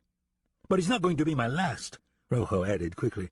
In fact, the more I think about it, the more I think I might try my hand at tracking down Texas Bob. I see, said the judge in contemplation. That is most commendable of you. He gestured toward the front door. Please excuse the ranger and me while we discuss a private matter. Feel free to go to one of the saloons and have yourself a drink while you wait for me to go to the bank and bring you the reward money. That's mighty courteous of you, Judge Bass, Rojo said with a smile, already on his way to the door. I'll just ease my way over to the bottoms up and have myself a shot or two to cut the trail dust. No sooner had Rojo stepped out the door and closed it behind himself than the judge turned to Sam. "Ranger Burke, thank goodness you two have arrived," he said, speaking rapidly. "I need all the help I can get on this. Sheriff Thorne is away. I've got his deputy and another fellow on Bob's trail, and of course I've put up money of my own for bounty, one of the victims being my brother. Perhaps Mr. Rojo will—" "Your Honor, Tommy Rojo is not a man I would put much faith in," Sam said, cutting him off. "He and Silly knew one another. I doubt if he would have managed to get so close to him otherwise." "But he's one more gun I'll have on Texas Bob's trail," Bass submitted. "While he and the others keep Texas Bob hounded, I expect you can find him and take care of this once and for all." Bass hadn't expected a territory ranger to come riding in so soon after his brother's death, especially one with a reputation like Sam Burke's. The more guns, the better, he decided. "I hope you meant what you said about helping me any way you can." "Yes, Your Honor, of course I meant it," the ranger replied. "I'm going to talk to Lady Lucky if she's up to it." "Speak to Lady Lucky?" Bass's expression changed only a little, but enough for Sam to notice. "I fail to understand how talking to her is going to hasten the capture of Texas Bob Gray." He shook his large head. No, let's waste no time here in Sibley. I need you out there on the trail where your skill in manhunting will do some good." Sam stared at him. "I don't waste time, Your Honor. I'll speak to her while my horse gets grained and rested. Then I'll get on Texas Bob's trail." "I want you to realize that Lady Lucky is a friend of Texas Bob's," said Bass, agitation starting to show in his voice. "Being Bob's friend doesn't make her a liar, Judge Bass," Sam said firmly. "I'd like to hear from her who was most at fault." "I already know who was most at fault," said Bass, getting more irritated with the ranger. "What I need is for someone to ride out, find Texas Bob, and bring him in for trial." "Which I will do," Sam said firmly, still giving him a flat stare, "as soon as I've talked to Lady Lucky." He also wanted to talk to Deputy Claude Price and ask him about paying Lipov to kill Texas Bob, but he wouldn't mention that until he had Price standing right in front of him so he could spring the question on him and see the look on his face when he tried to answer. 3 miles out of Sibley, Carter Roby brought his horse to a halt in a rise of dust. Behind him, the other 2 men, Ty Shenlin and Cinder Kane, did the same. Turning his horse and staring back towards Sibley, Roby said, "I know that blasted ranger recognized me. I can feel it in my bones." Shenlin and Kane, 2 gunmen recently up from Missouri, looked at one another. Kane spit out a wad of tobacco he'd been chewing and wiped his hand across his mouth. "Let's ride back and kill him then, if he's making you jittery." "I've never been jittery, old man. Keep that in mind," Carter Roby said with a trace of a threat in his voice. "Duly noted," said Kane, his wrists crossed on his saddle horn, his expression flat and unimpressed. "Yet again I ask, why don't we ride back and kill him, if his presence disturbs you in any way?" "Disturbs me?" Roby's face hardened. "Disturbed is something else I've never been." "Now, fellas," Ty Shenlin smiled thinly, rubbing his horse's mane, he said to Roby, "you need to understand that my pal Cinder here ain't exactly one to mealy-mouth around. He'll call a thing the way it fits him, and the rest of the world be damned." He stopped rubbing his horse's mane and added, "He doesn't mean it to be rude or overbearing. Do you, Cinder?" "Not at all," said Kane, still wearing his same flat expression. Suddenly, as quick as a whip, his wrists uncrossed, his rifle came up from his saddle boot, and he levered a round into the chamber before Roby had a chance to react. "You want him dead, or not?" he asked, his expression unchanged. Roby froze, uncertain if Kane was asking Shenlin about killing him or asking him about killing the ranger. "Well, it looks like it's up to you, Roby. You're the rod over this bunch," Shenlin said, smiling. Roby felt a sense of relief. He was glad he hadn't gone for his holstered Colt. Looking at the rifle in Kane's hand and the cool smile on Shenlin's rough, beard-stubbled face, he knew he needed to show them both he was not a man to hesitate when it came to killing, lawman or otherwise. "Yeah, why not?" he said in a tough tone. "Suits us," said Shenlin. Drawing his rifle, Roby pointed it up at a cliff 60 feet above the trail. From up there we'll watch for him when he comes up off the flatlands." He started to gig his horse away from the trail and up a steep path through the rocky hillside. But when he looked back, he saw the two only staring at one another. "Well, what are you waiting for?" he asked. "How do we know he's coming this way?" Shenlin called out to him. "Kane and I were talking about riding back to Sibley and cutting him down face to face in the middle of the street. Right, Kane?" "Yeah," said Kane with his same flat expression. "I never figured on ambushing him, 3-on-1. "Damn it," Roby thought to himself, feeling his face redden. "Neither did I," he said. "I meant we could watch for him from up there, then ride down and face off with him if he came this way. Save us riding all the way back to Sibley, eh?" As he spoke, he backed his horse from the steep path and turned it onto the trail. "Trouble with that is if he doesn't come riding this way, we'll miss him altogether," said Shenlin, a thin, mocking smile on his face. "I'm sure you've considered that?" Without answering, Roby jerked his horse around on the trail in the direction of Sibley. "All right, then. You want to ride back to town and kill him face to face? Let's do it." He nailed his spurs to his horse's sides and raced away, waving his rifle for them to follow him. Kane tapped his horse forward at a walk and said to Shenlin, "Jittery, I says." "Yep," said Shenlin, gigging his horse along beside Kane's. "I believe you're right." Before the two had ridden a mile back toward Sibley, they spotted a rise of dust coming toward them and stopped mid-trail and waited until two riders came around the turn and stopped in surprise. "Whoa, don't shoot," said Frisco Phil, seeing three rifles pointed at him and Deputy Price. Both of their horses reared up.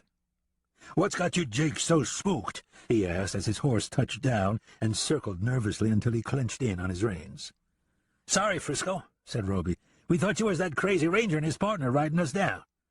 "Jeez, Carter," said Phil, settling his horse and readjusting his hat on his head.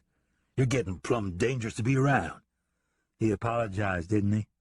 Kane said with his flat expression. "What more do you want?"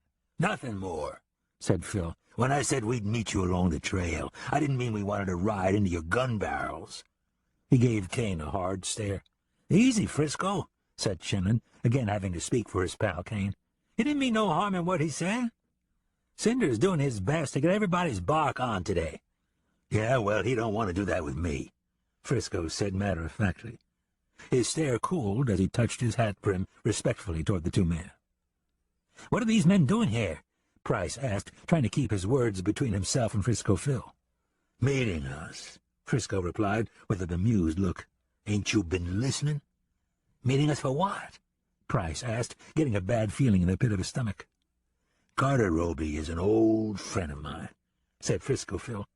"And these two are some new friends of his. You know, like you're a new friend of mine." "I know what new and old means," said Price. "I'm asking what's the deal here." "The deal is they're riding with us," said Frisco. "I figured 5 guns are better than 2 hunting a bad man like Texas Bob." He grinned. Price was having none of it. "Splitting $1,000 5 ways? He said with suspicion. "That's only $200 each. That's not enough to make it worthwhile." "But it's $250 each if we kill you," Kane said bluntly.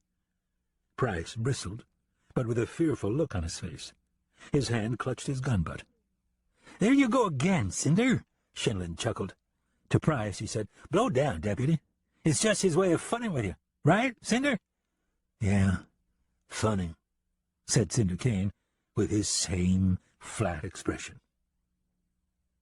"You've got more in mind than killing Texas Bob, don't you?" said Price. "Let me remind you, I might be a blacksmith, but I'm also a sworn part-time lawman." "Oh, come to think of it, we might have something more in mind at that," said Frisco, trying to sound cagey, "although killing Texas Bob is part of it." He looked Price up and down. "You need to calm yourself down and get acquainted with your new partners." He gestured a hand, taking in the endless rocky badlands. "You might have used to be a part-time lawman, but you're riding with some full-time desperados now."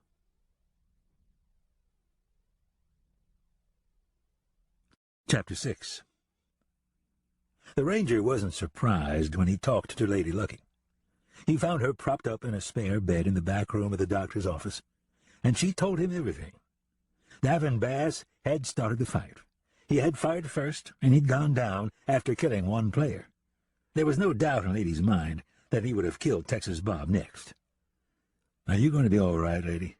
Sam asked as he fluffed up the pillow behind her head before taking his leave. "The doctor says I am," Lady Lucky replied with a weak smile. "I feel better seeing you show up in the midst of all this. There'll be a lot of guns on Texas Bob's trail, wanting to collect that reward." She managed to grasp Sam's hand before he stepped away from her bed. "I know you'll see he gets a fair deal."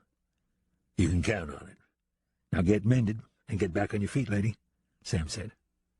Then he turned and left the room. "That's that. Texas Bob fired in self-defense," Sam told himself as he stepped up into his saddle and reined his horse into the dirt street. But no sooner had he nudged his horse along at a walk than Judge Bass hurried out from the sheriff's office and summoned him to a halt.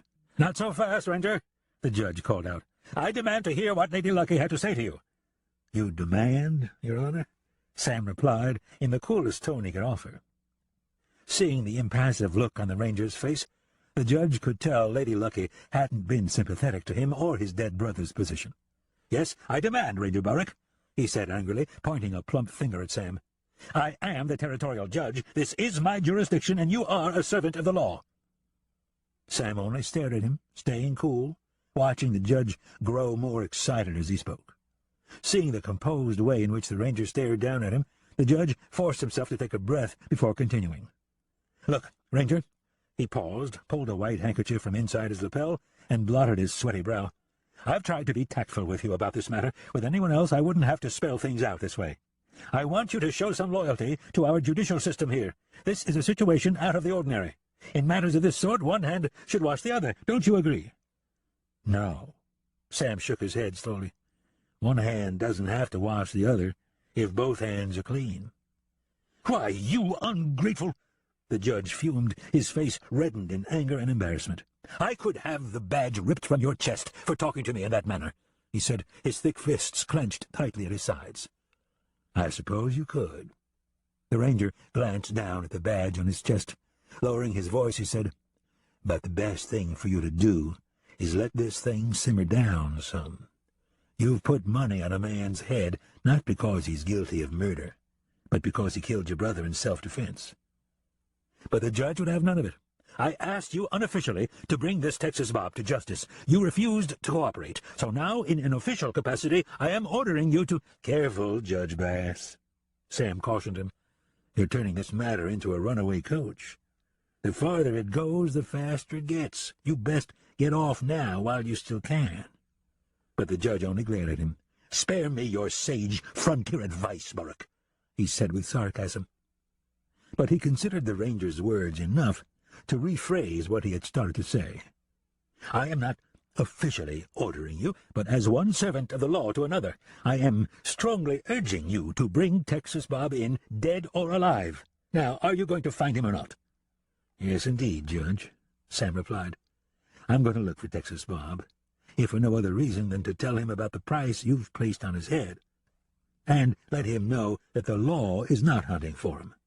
"How dare you!" the judge growled as Sam touched his gloved fingertips to the brim of his sombrero and nudged his horse along the street. "You'll be finished when I'm through with you, Ranger. You might just as well take your badge off and throw it in the dirt." Sam didn't look back. Watching the ranger ride away and seeing the faces of townsfolk turn toward the sound of his angry, raised voice, the judge ducked his head slightly and walked rigidly back to the sheriff's office. From above the swinging doors of the bottoms-up saloon and brothel, Tommy Rojo stared, grinning, licking a streak of beer foam from his upper lip. "Now that is one unhappy Your Honor going there," he said idly. One of the bottoms-up girls stepped up beside him and ran a slim finger along the edge of his ear. "Are we going upstairs now, or what, cowboy?" she purred. Rojo jerked his head away roughly, without taking his eyes off the judge. "I'll tell you when and if we're going upstairs, Sugarloo," he said. "And don't ever call me cowboy again, understand?" "I call everybody cowboy," said Sugarloo. "Not me you don't," said Rojo, still watching the judge, seeing him slam the office door behind himself. "Now you've been warned. I ain't no stinking cowboy." "Oh, I see," Sugarloo said coldly. She backed up a step and threw a hand on her hip. "Then what are you, Mr. Better-than-Thou?" "I'm a manhunter, Sugar," Rojo said, the smile leaving his face, replaced by a stern expression. "I hunt down dangerous men for a bounty on their heads." "Oh, my!" Sugarloo mockingly rolled her eyes toward the ceiling. "All right, then, bounty man. Are we going upstairs or not?" "Not right now," said Rojo, still not looking at her as he drained the last sip from his beer mug and handed it sidelong to her. "Business is calling for me." Rojo shoved his way through the bat-wing doors and walked across the street to the sheriff's office. Beside Sugarloo, a pimp named Walter Truelock stepped up and said, "What happened with him? You were supposed to take him up." Sugarloo sighed and held out the empty beer mug on her crooked finger. "He said he's a bounty hunter. He saw the judge and took off after him, said it was business." "Yeah?" Truelock stared after Rojo, watching him walk into the sheriff's office. "Every stiff who owns a gun is after that miserable reward the judge put out on Texas Bob." He scratched his chin in contemplation, then added, "I might ought to go after it myself. I could use the money, even though it ain't a lot." Sugarloo shook her head. "Everybody's going after Texas Bob. What are they going to do if they're unlucky enough to find him?" "Yeah, you're right. It's a bad idea." Truelock let his tapping fingers fall away from the small ivory-handled derringer in his vest pocket. Inside the sheriff's office, Judge Bass looked up from writing as Rojo closed the door behind himself. "There you are, Mr. Rojo. Good," said the judge. "I'm filling out the papers for you to draw your money from the bank right now." "Obliged, Your Honor," said Rojo. Taking his hat from his head, he gestured with it toward the street. "I couldn't help but see the ranger and you having words out there." He let his words trail off and said, "Over your poor brother's murderer, no doubt." The judge only stared at him for a moment, in contemplation. "All right, Ranger. If you can follow Price and Frisco Phil to Texas Bob's hideout, so can this bounty hunter," he thought to himself. Then he said aloud to Rojo, "Let me ask you something, Mr. Rojo.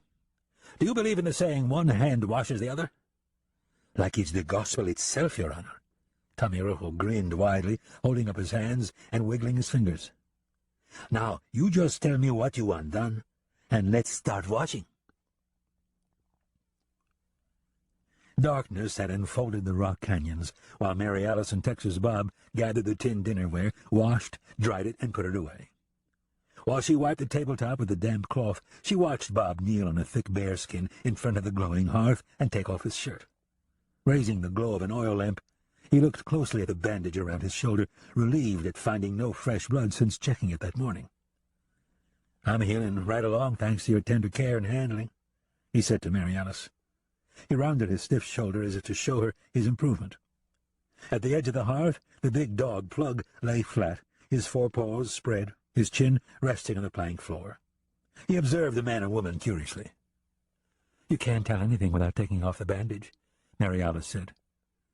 She walked to the bearskin, wiping her hands on a clean dishcloth. "Here, let me take a look," she said, kneeling beside Bob. Bob studied her eyes in the glow of the lamp and the flicker of fire in the hearth. She felt his gaze on her as she unwrapped the bandage enough to see the wound. "Don't look at me, I'm a mess," she said softly, giving a faint smile. Her forearm brushed aside a strand of loose hair from her cheek. "You're an angel, you are," Bob said in a whisper. He slid a hand gently round her waist as she examined the wound closely for any unusual discoloration or swelling. Satisfied, she pressed the bandage back into place and rewrapped its tails around his shoulder. "Was this just a trick to get me over here?" she said, with the same faint smile, feeling his hand press her closer to him.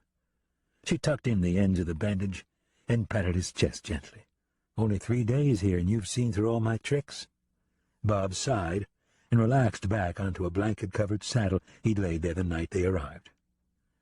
"You've been easy to read, Tex," Mary Alice said. "But then I am an expert at reading men." As she spoke, she unbuttoned her dress, slipped it up over her shoulders, and let it fall. "Shh! Don't talk like that about yourself," Bob said, his hand still behind her waist, caressing her warm, satiny skin. He nudged her gently, and she stretched out alongside him, careful as always of his mending wound. "I mean what I said," he whispered. "You are an angel." "You bring that out of me," she whispered. Propped over him on her elbow, she looked down into his eyes. It's easy with you. She brushed his hair from his forehead with her fingertips and leaned forward and kissed him long and deep. When the kiss ended, she looked into his eyes, seeing no guile there, no deception, nothing that unsettled her, nothing that cautioned her against him. I wish... He hesitated, then continued. I wish it would have been like this with us before. You always were my favorite, she said. She wasn't going to ask if he'd felt the same. She wanted to know, but she wouldn't ask. Still, it was different, Bob said. I can't say how or why, but it was different then. I know, she said, and she kissed him again tenderly, yet feeling an aching for him welling inside her as her lips lingered near his mouth even after the kiss had ended. Different in every way, she whispered into his parted lips. This feels like... She stopped herself short. It wasn't that she thought he wouldn't believe her saying it felt like the first time. She felt she could say anything to him and he would understand. Like the first time? Bob whispered, finishing her words for her. Mary Alice didn't attempt to reply. She smiled to herself and nodded against his cheek. Me too, he whispered. And she felt her emotions overpower her. Tears welled in her closed eyes. She knew that a man held himself to limits when he lay down with a woman he'd bought and paid for. She knew as well that she and the rest of the Doves held those same limits when money changed hands. It had been a long time since a man had held her this way. A long time since she had allowed it. She had admired Texas Bob those times when he'd come calling and chosen her over the rest of the girls. But these days with him, the two of them alone together, she loved him, she told herself. And she had to hold herself back to keep from saying the words aloud. As if hearing her thoughts, he drew her closer against him. I know, he whispered. I feel the same. At his spot at the corner of the hearth, the big dog raised his ears and eyes in curiosity, seeing the woman and man become one in the orange, shadowy glow of firelight. Then he settled his chin back down on the floor, let out a breath, and closed his eyes. Later in the night, when the fire had burned down into a slowly crackling bed of embers, she awakened beneath a quilt he'd spread over her when he'd stepped up and dressed himself.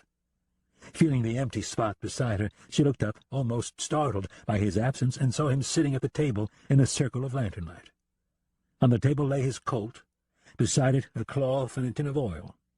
She watched him hold the gun up close to his ear and click the cylinder slowly, listening for any imperfection down deep in the steel bowels of the weapon. She waited until he lowered the Colt and began loading it with 6 bullets, standing in a row on the table like soldiers at attention. You're leaving?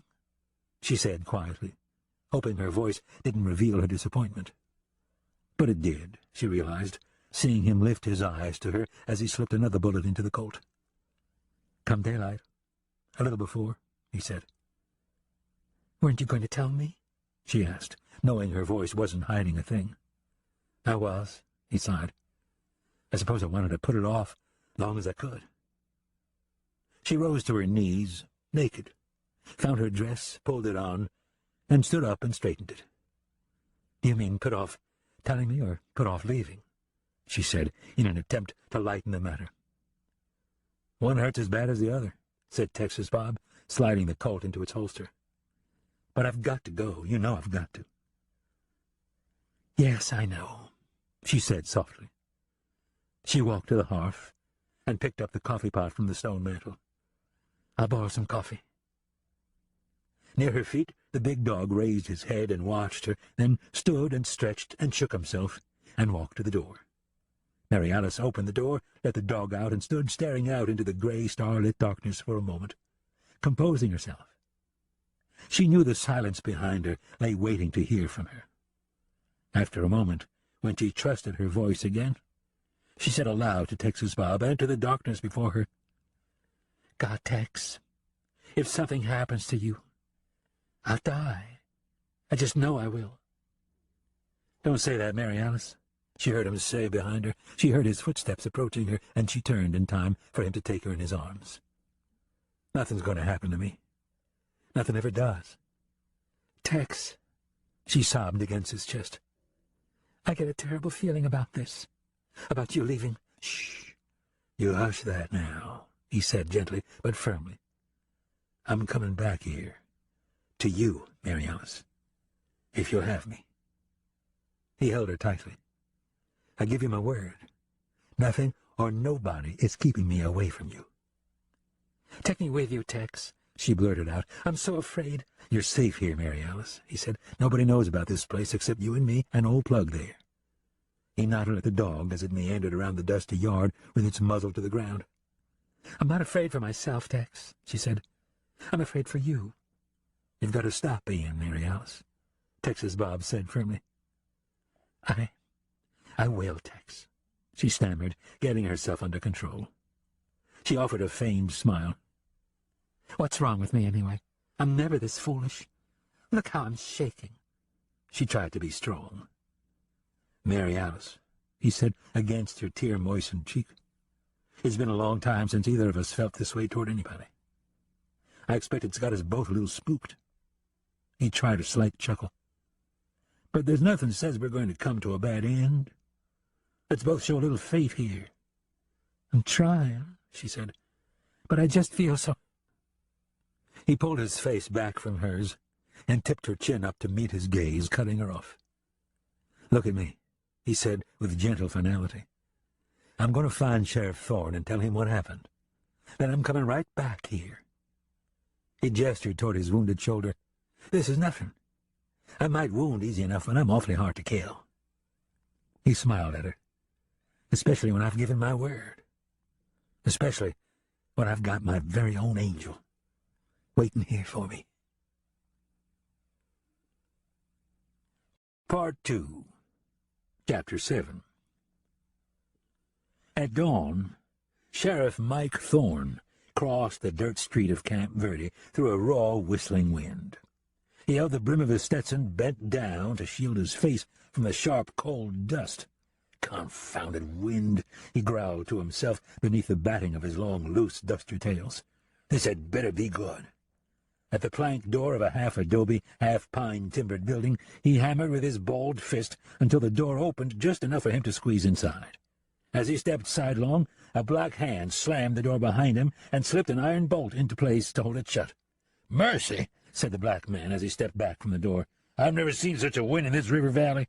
He grinned broadly. "In Mississippi I've seen it blow so long and hard, when it stopped all at once all the cows fell over." He chuckled in a deep voice. Sheriff Thorne stared at him coldly. "You summoned me here to tell me that, Elmore?" he asked flatly. "'Cause if you did, I already heard it." "No, sir, Sheriff," said Elmore Gant, turning more serious. He gestured a wide hand toward two men who sat huddled at a wooden table. "This is Dulsco, from the big Daisy Mine project up on Cleopatra Hill." "I've met Mr. Dulsco," Thorne said briskly, taking off his Stetson and shaking dust from it. "And this is Andre Goran," said Elmore, swinging his hand from Dulsco to Goran.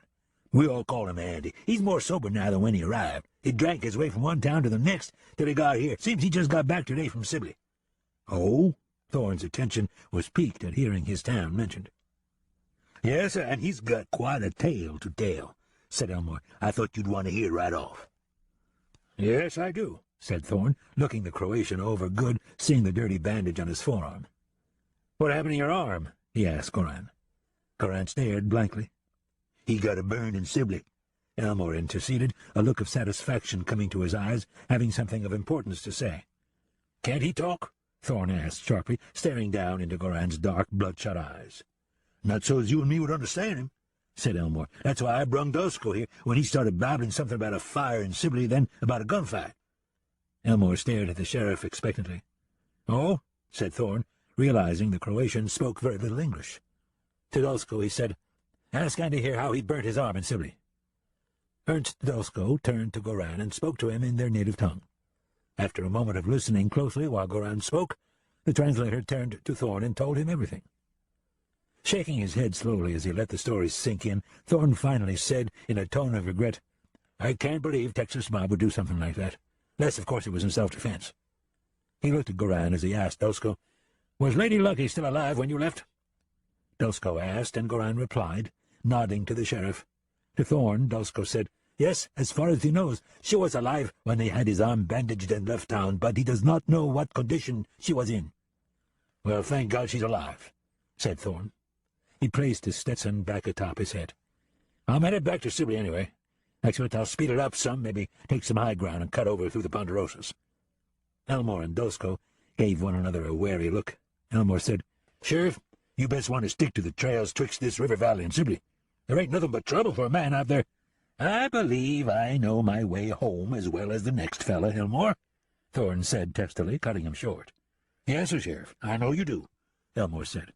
Then he shut up and clenched his jaw as if to keep from saying anything more. But he could contain his silence for only a few seconds before saying, "What are you going to do if Texas Bob is in the wrong on this? What if he did shoot everybody down and set fire to the saloon?" Thorne stared at him blankly. "I suppose I'll have to bring him in." "Ha!" Elmore scoffed. "I know Texas Bob. He won't be taking no place he don't want to go." Reaching for the bolt on the door, Thorne said in a sarcastic tone, "Then let's hope he's not wrong, else I'd have to bring him somewhere he didn't want to be." He pulled the bolt to the side, opened the door, and stepped out into a howling swirl of dust. "Blasted wind!" he shouted aloud. Bending his hat brim down over his face, he walked leaning sideways to the livery barn where his horse stood grained and rested. "I hope you filled him good, Oldham," Thorne said to the liveryman.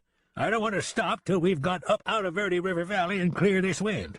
"He's fed better than you or me, either one, Sheriff," said Oldham McCoy, rubbing a hand along the horse's flanks and patting his rump. "But if it's blowing this hard down here, what do you think it'll be like up on the desert flats and the rocklands?" "I'm banking on it being blown out by then," said Thorne. Reaching for his reins, he added, "It won't matter anyway. I've got to ride through it. Had a saloon burned down and some folks shot to death." "Humph," said Oldham. "I thought stuff like that never happened in your town, Sheriff." Thorne stopped long enough to give him a hard stare. "Note that I wasn't in my town when it happened, livery keeper."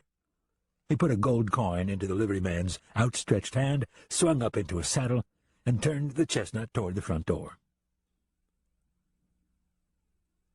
Claude Price and Frisco Phil Page sat atop their horses a few yards ahead of Carter Roby, Ty Shenlin, and Cinder Kane.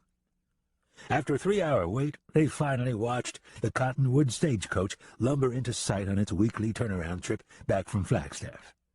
Reaching up and drawing his hat string up tight beneath his chin, Frisco Phil said, "Here she hauls, pards. Better get ready. We're going to do it." "Wait a minute. Do what?" said Deputy Price, holding his horse back, seeing Phil about to slap its rump with his gloved hand. Frisco Phil held his hand ready, but gave Price a bemused look and said, "Why, rob this big fat stage coming here, Deputy. What do you think we've been waiting to do? Dance to a fiddling band?" Behind them, the other three stifled their laughter.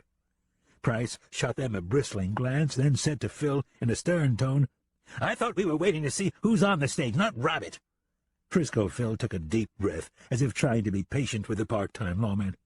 "We are going to see who's on it, Deputy," he said, "and of course, if it's full of armed guards or soldiers, we're going to send it on about its business." He held up a gloved finger for emphasis. "But let's say there's no armed guards, other than the shotgun rider. Wouldn't it be foolish of us to not rob it? I mean, us being outlaws and all?" As he spoke, he drew his Colt from his holster and cocked it threateningly. "Now get yourself out in front of us, and let's get going." "I'm doing it, but I don't like it," said Price. He drew his bandana up across the bridge of his nose, masking his face. Frisco Phil quickly reached up and jerked it back down. "Are you dim-witted, Deputy?" he asked. The men laughed. "You can't wear a mask. They won't stop," he said. Price looked confused. "We want you out there on the trail with your badge on, so's they'll see it's you and rain down for us," Frisco said. He gave the men a look of disbelief, bringing more muffled laughter. "But they'll recognize me," Price protested. "Let me and our pards take care of that," Frisco said gravely. "These folks ain't going to recognize nobody, I can tell you." "I can't go along with that," said Price, feeling sick all of a sudden at what he'd gotten into. "That's cold-blooded murder."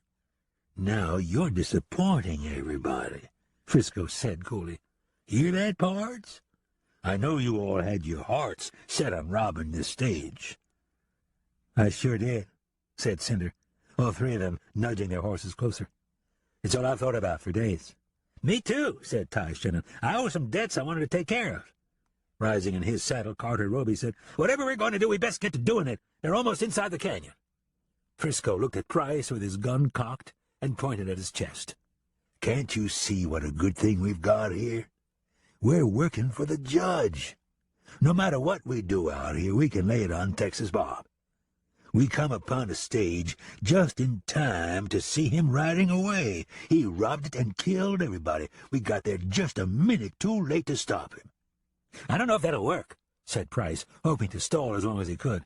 "What if Judge Bass won't believe Texas Bob robbed the stage?" "Oh, he'll believe it," said Frisco. "He'll believe Texas Bob killed you, too, if you don't get cracking." With no more in the matter, Frisco slapped the rump of Price's horse and sent it bolting toward the trail. "Where did he ever find a lawman that stupid?" Carter Roby said to Shannon and Kane. The three gigged their horses, but stayed back out of sight along a wall of rock, while Price and Frisco Phil rode out into clear view of the oncoming stage. Midway, Frisco said to Price, "Wave them down, deputy. Make sure they see that tin badge." "Oh, no," Price said with regret, raising her hand and waving it back and forth. "This is Teddy Ware and Norbert Block. They both know me." Frisco gave a dark chuckle as the coach began to slow to a halt. To the three men hidden from sight, he said sidelong, "See, pards, I told you this is going to be sweet as a wedding cake."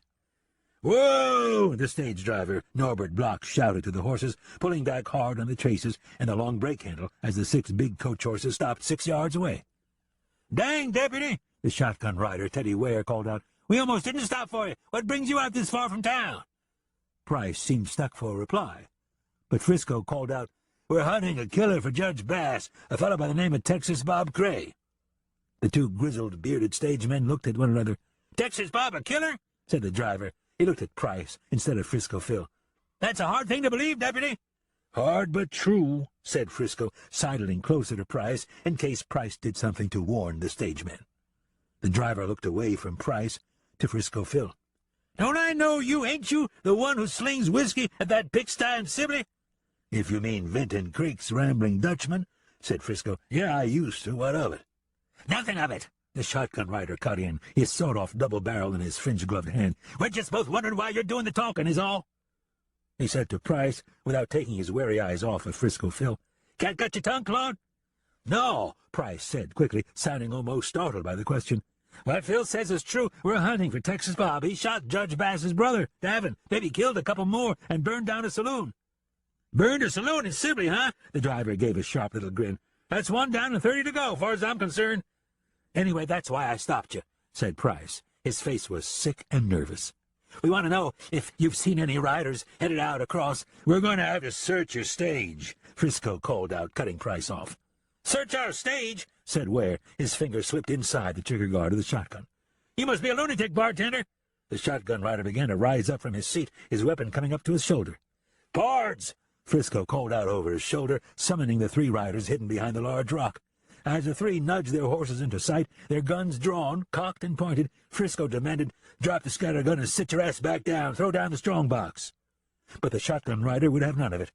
"Price, you skunk!" he bellowed at the deputy. At the same time, he swung the shotgun toward the other 3 men and fired both barrels.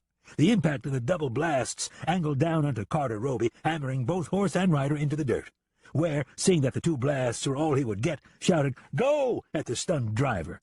Block started to lash the traces against the 6 coach horses' backs, but before the animals could make a lunge and get the heavy coach moving, a hail of pistol fire sliced through the 2 men and left them lying dead on the coach seat. Bolting to the coach, Frisco leapt up from his saddle onto the seat, grabbed the fallen reins, and leaned back into them, drawing the frightened horses to a halt and holding them there until they settled. In the dirt, Roby's big buckskin lay dead. But Roby had struggled to his feet, his chest pumping blood from countless buckshot holes, his face and forehead chewed and maimed beyond recognition. "Oh, God, where's my hat?" he shrieked, staggering and trembling. "Where's my hat? My hat!" "I got it," said Cinder Kane, swinging down from his saddle. In one motion he picked up Roby's buckshot-riddled hat from the dirt, held it in front of the blind, bloody face, and fired 2 shots through it. "I didn't think he'd ever shut up," Kane said, looking down at Roby's body lying across the dead buckskin. "Oh, Lord," Price whispered, looking first at Roby, then at the 2 dead coachmen. Seated on his mount beside Price, Ty Shenlin reached out and held the deputy's horse by its bridle, keeping Price from going anywhere. "He was as good as dead anyway, deputy," said Shenlin, giving a cruel grin. He nodded at the coachman. "So was they, once they stopped to see what you wanted." The others grinned slyly. From atop the coach, Frisco Phil said, "See how valuable you and that tin badge are in the right hands, deputy? You're going to be our sugar teat. We're going to suck on you and that badge as long as we can." He chuckled as he hefted a strong box from atop the stage and heaved it to the ground. "I came out here to get Texas Bob," Price protested. "I never counted on getting involved in something like this." "Shoot it open, Ports," said Frisco, nodding down at the iron strongbox. To Price he said, "Use your head, deputy. The more stuff like this we pin on Texas Bob, the better it's going to look on you when you bring him in shot full of holes." "That's all well and good," said Price, watching as the others cocked their guns and aimed at the strongbox. "But I didn't see us getting any closer to Texas Bob." "Pay attention, Dep," Frisco said, shortening Price's official title to a mere nickname. "It's all going to work out fine. Texas Bob is just one small splinter on a whole big board." Frisco and the men laughed, then fired a volley of shots at the strongbox. Chapter 8. It took 4 volleys of shots before the battered brass Hadley lock fell open and dangled on the side of the strongbox. Fanning a thick cloud of gun smoke, Frisco Phil jumped down from atop the stage, walked over to the bullet-scarred container, and flipped the heavy lid open. "If this baby was shooting back at us, we'd all be dead," Cinder Kane said cynically, reloading his smoking revolver. "I never seen a lock so hard to bust." "Hoo-wee!" As the 3 men gathered closer, Frisco picked up a thick bundle of money and shook it vigorously. "This'll more than pay for any bullets you've wasted." He threw the bundle to Kane, who caught it and hefted it on his palm. "It'll help," he grinned, tossing the bundle onto Shenlin. "A lot," Ty Shenlin agreed. Price looked on expectantly. In spite of his position against robbing the stage, he stood ready to catch the bundle when Shenlin tossed it to him. But to his disappointment, he saw the hard-faced outlaw kiss the money and pitch it back to Frisco Phil. Seeing the look on Price's face, Frisco said, "Look at old Dep here. You'd think somebody's spitting his whiskey. Don't worry, Dep, you're going to get yours." He grinned and added, "I'll see to it everybody here gets what he deserves when the time comes. Right, Pards?" "It goes down good with me," said Kane. "Me too," said Shenlin. He tweaked his thumb and finger together. "So long as you cut me a little taste to pass across the bar and along to the ladies when we go through a town." "I've got you covered," said Frisco. "Just remember this is only a start. There's more coming." "Coming from where?" Kane asked. Before answering, Frisco said to Price, "Dep, go stick Roby and the stage men into the coach and give the horses a whack." Price couldn't miss seeing that Frisco didn't want to talk business in front of him. But he wasn't going to mention it now. He realized he stood in a bad spot with these men. He'd have to work himself out of it carefully somehow if he wanted to stay alive. All this, he chastised himself, because he'd been jealous of the Doves in Sibley showing favor to Texas Bob. On his way to shove the bodies into the coach, he heard Frisco Phil say to the other 2, "Pards, I'm telling you, old Dep and that badge of his will stop any stagecoach in these parts." "Yeah," said Kane, giving a glance in Price's direction, "so long as we don't leave any living witnesses behind." "Is leaving living witnesses a problem for you?" Frisco asked. "Not as much as it is for them," Kane chuckled. "I never cared much for living witnesses anyway." "All right, then, listen up," said Frisco. His voice fell too low for the deputy to hear as he continued speaking to the other 2. "So be it," Price grumbled sullenly under his breath. He jerked the stagecoach doors open, dragged each of the 3 bloody bodies over in turn, and pulled it up inside. Before he stepped down out of the stage, he spotted a watch that had slipped out of Teddy Ware's vest pocket. For years he had admired the watch, knowing that the other end of the fob was attached to the crooked trigger finger of a long-deceased California outlaw named Heoto Vargas. Looking out first to make sure no one saw him, Price whispered, "Sorry, Teddy, but I ought to get something out of this deal." He quickly snatched the finger out of the vest pocket and stuffed the fob, chain, watch, and all into his trouser pocket. The others didn't need to know about this, he told himself. Smoothing his trouser pocket and taking a deep breath, he walked to the rear end of the lead coach horse and gave the big animal a solid slap with his glove. "Hi-ya!" he shouted loudly, sending the coach rambling off along the trail in a fresh rise of dust. Hearing Price and seeing the driverless coach pick up speed as it rolled away, Frisco Phil said to the other two, "Wait a minute." He turned to Price and called out in a somber tone, "Dep, I hope you checked and made sure everybody was dead first." "Yep, of course I did," Price lied, not wanting to look bad to the others. Frisco gave the other two a dubious look, then said to Price, "You cut their throats to make sure?" "No, I didn't," said Price, seething, knowing Frisco was mocking him in front of Shannon and Kane. "But they're dead as dirt, no question about it." He added smugly, "I can tell when a person's dead or alive." "Oh, I see." Giving the other two a guarded wink, Frisco said, "Hear that, pards? Dep here can tell if a person is dead or alive." He stepped over menacingly close to Price and said, "Would you stake your life on it, Dep? Because this is no game for weak players. Let a man get away alive and he'll come back to reckon with you every time." "I said they're dead, Frisco," Price said firmly, not wanting to look small in front of these men. "If you don't believe me, let's chase that stage down and you can check for yourself." Frisco gave him a harsh stare, but after a moment let himself chuckle under his breath. "All right, Dep, that's what I like to hear, a man who knows his ground and stands it. If you say they're dead, by thunder, they're dead." "What about this money, Frisco?" Kane called out, holding up a bundle of bills in either hand. "Feed sack it," said Frisco. He stepped over to his horse, jerked a feed sack from his saddlebags, and tossed it to Kane and Shannon. "Hurry it up. I want to get back to Sibley and let the good judge know what kind of hell Texas Bob is raising out here." He grinned at Price. "What do you say, Dep?" Behind him, Shannon and Kane hurriedly stuffed the money into the feed sack and carried it to Frisco's horse. "I say that's pushing things," Price replied. "If anything goes wrong, we're going to be—" "Aw, come on, Dep," said Frisco, cutting him off. "Why can't you relax and take it easy? We're riding a winning horse here." Watching the two other outlaws tie the feed sack behind Frisco's saddle, Price settled himself, realizing that to be disagreeable with these three wasn't a wise position for him to take right now. "You're right, Frisco," he said, tugging his hat onto his head. "I've been wearing this badge so long, it's starting to twist my mind up. Sure, let's ride into Sibley. What's the worst can happen? Nobody but us knows what's going on here, right?" He looked all around from face to face. "There you go, Dep," said Frisco, grinning. "Now you're showing me something." As he spoke, he walked sidelong to his horse and swung up into the saddle. "I thought I was going to have to pistol whip you in front of our pards here to get your thinking straight." "My thinking is straight, fellas," said Price. He stepped over to his horse, ignoring what he knew was an overbearing threat any way he looked at it. Swinging up into the saddle, he gigged his mount forward and reined it alongside Frisco. He knew the other two were going to form a half-circle around him, keeping him well within their reach. Sheriff Mike Thorne rode up out of the shelter of the rockland and stared out across the rolling stretch of cactus and creosote swaying before him. From left to right, ragged balls of tumbleweed bounced and swirled and continued on, like apparitions blown into being on the raw wind. He'd had 2 days out of the wind. That was as much as he'd get for the time being. Thorne sighed, raised his collar, and rode on, concentrating on the jagged purple hill line lying in the distance. On a calm day, with the right cayuse beneath him, this would have been a time for him to doze in the saddle and let the animal make the crossing on its own.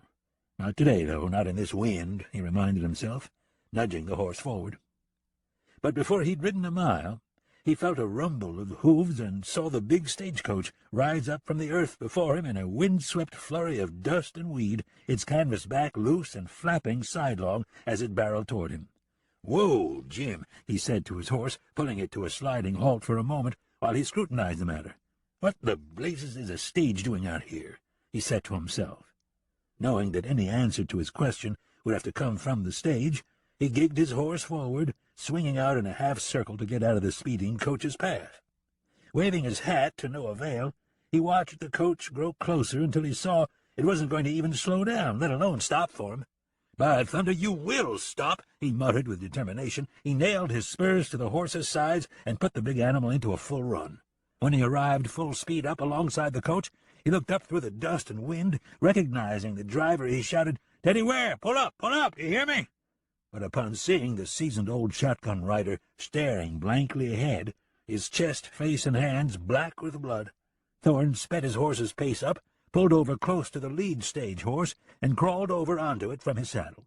Feeling his hat blow away, he gathered the long traces to the lead team and lay back on them steadily until the winded horses slowed to a halt. "Lord, I don't want no more of that," Thorne said aloud, panting. He climbed down and ran his hand along his bare head. Hurrying back through the dusty wind, he didn't bother calling out to the slumped driver. He knew Teddy Ware was in no shape to answer him. But once he'd climbed up into the driver's seat and turned Ware toward him, he said to the half-conscious man, "Teddy, where's Norbert? What's happened? Who did this?" He stole my watch," Ware rasped, fresh blood running down across the dried blood on his chest. "Who did, Teddy?" the sheriff asked urgently. "Who stole your watch? The man who robbed you? Who was it?" "My watch," he murmured in a trailing voice. "Who, Teddy? Who did this?" Thorne insisted, shaking the man as if it would awaken him. Realizing the old shotgun driver had said his last words, Thorne eased him back into his seat and patted his dusty shoulder. "Don't worry, Teddy. I'll find out who did this." He saw a streak of blood where Ware had climbed from the stage to the driver's seat. He set the brake, wrapped the traces around the long handle, then stepped down and looked inside. Wincing at the sight of Norbert Bloch's body and the gory half-face of the dead outlaw Carter Roby, he stepped back for a minute as if to prepare himself. Then he swung the stage door open and took a deep breath. 300 yards away, on a sandy, low rise, Frisco Phil's Winchester rifle reached out and caught Thorne's tumbling Stetson on the tip of its barrel. "So there's the sheriff, and here's his hat."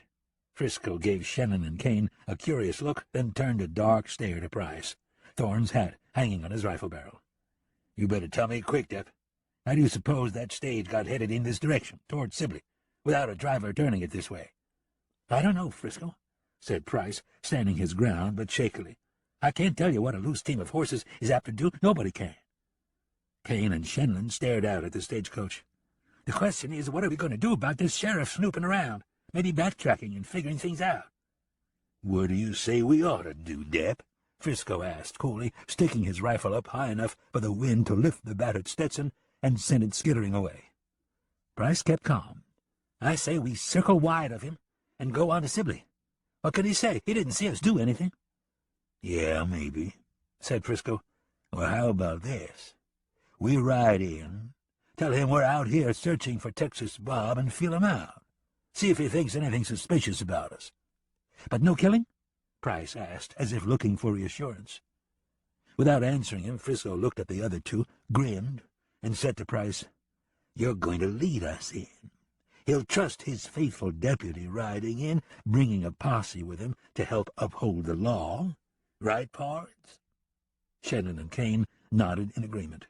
"Let's get it done, and get out of this wind," Kane growled. Said Price, shaking his head.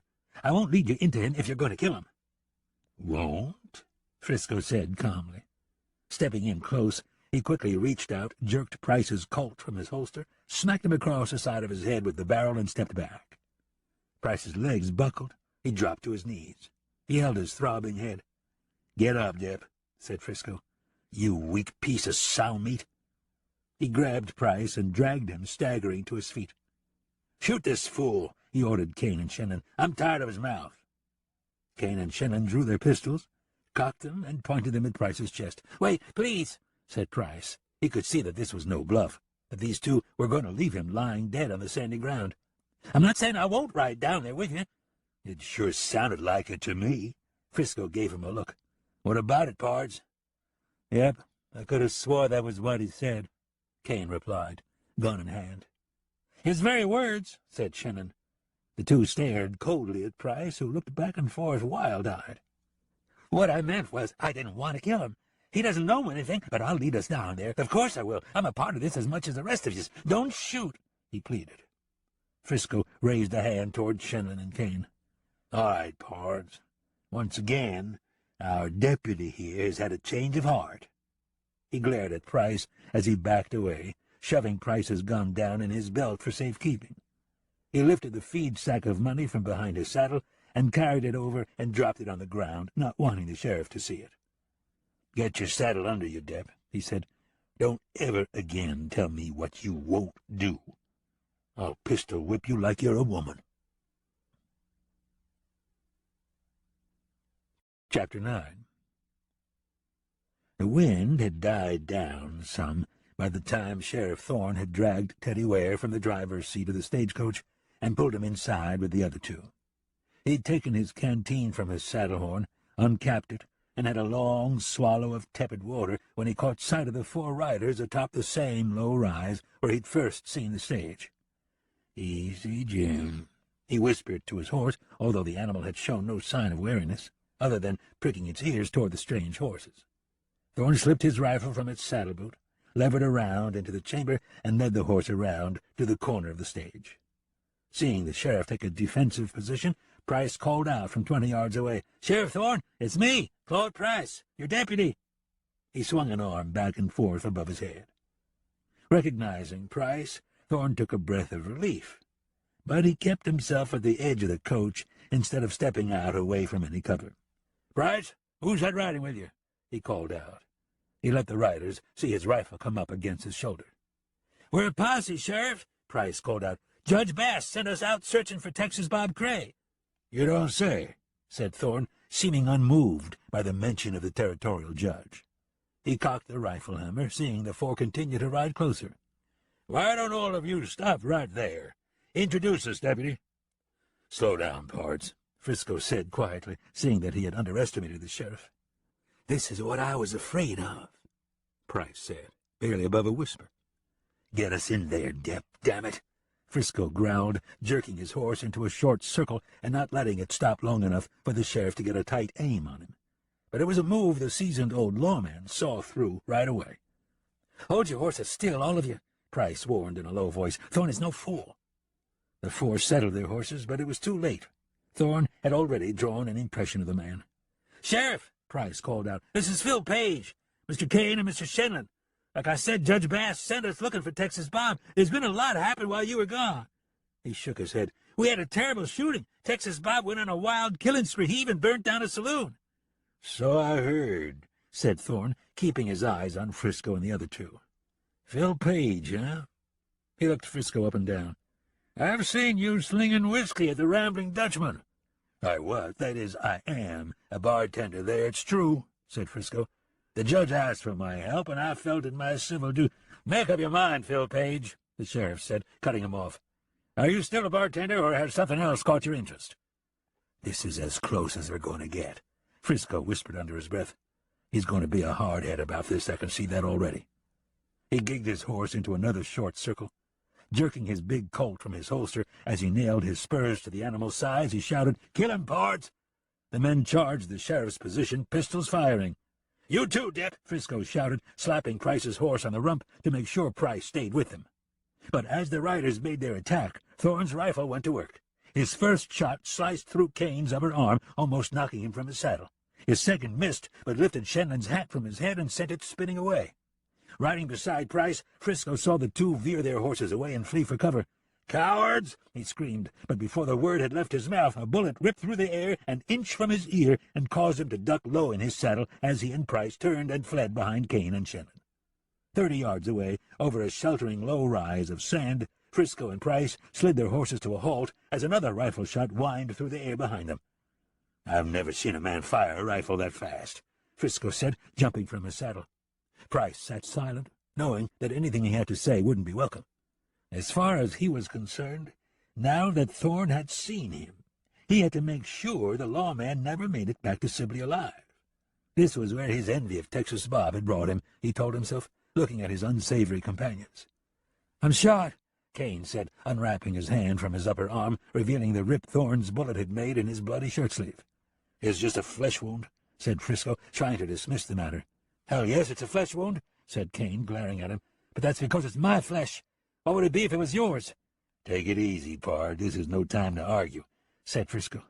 He turned a heated stare on Price. "Why didn't you warn us? This sheriff would put up such a fight." Price stared at him. "You're right. This is no time to argue. We've got to kill him and get out of here before somebody shows up." "Kill him how? said Shenlin, the hair on his bare head standing sidelong in the wind. "The man's a crack shot." "If he was a crack shot, you'd both be dead," Frisco growled. "Depp is right. We've got to kill him, else everything we've done is going to hang right around our necks." He looked at Price. "What have you got in mind, Depp?"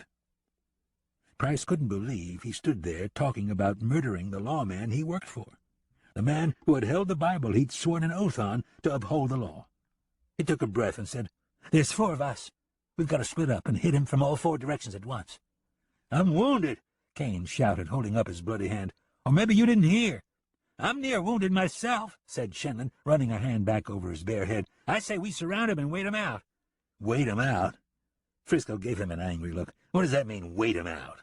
Shenlin replied, "It means that sooner or later he'll run out of food and water and have to—" "So would we, Shenlin," Price said, cutting him off with a tone of disgust.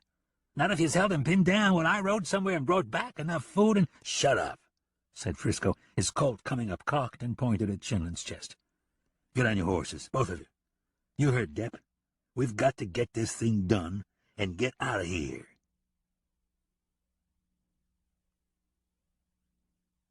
Texas Bob had come upon the wagon tracks earlier and followed them for over a mile, veering away only when he'd first heard the sound of gunfire and had ridden to higher ground for a better look. But the shooting had stopped by the time he reached the low rise where Frisco had left the feed sack full of stolen stage money. Seeing the feed bag lying in the dirt, Bob slipped from his saddle, opened it, and looked inside. Then he looked down at the stagecoach, recognizing Thorne, and seeing the sheriff hastily pulling small packages and wooden crates out from the rear freight hold of the coach and stacking them in front of himself and his big black-and-white paint horse for protection. "Just the man I'm looking for," said Texas Bob, closing the feed sack and standing up with it in his hand. "What have you gotten yourself into, Sheriff?" Bob asked himself quietly, seeing the 4 riders slip out across the sand in 4 directions. Hurrying, he walked away with the bag of money toward the lip of a flat rock lying on the sandy ground. At the stagecoach, Sheriff Thorne knew he didn't have much time before the men made another run at him. There wasn't a doubt in his mind what Price and his newfound friends intended to do. Price couldn't allow him to make it to Sibley alive.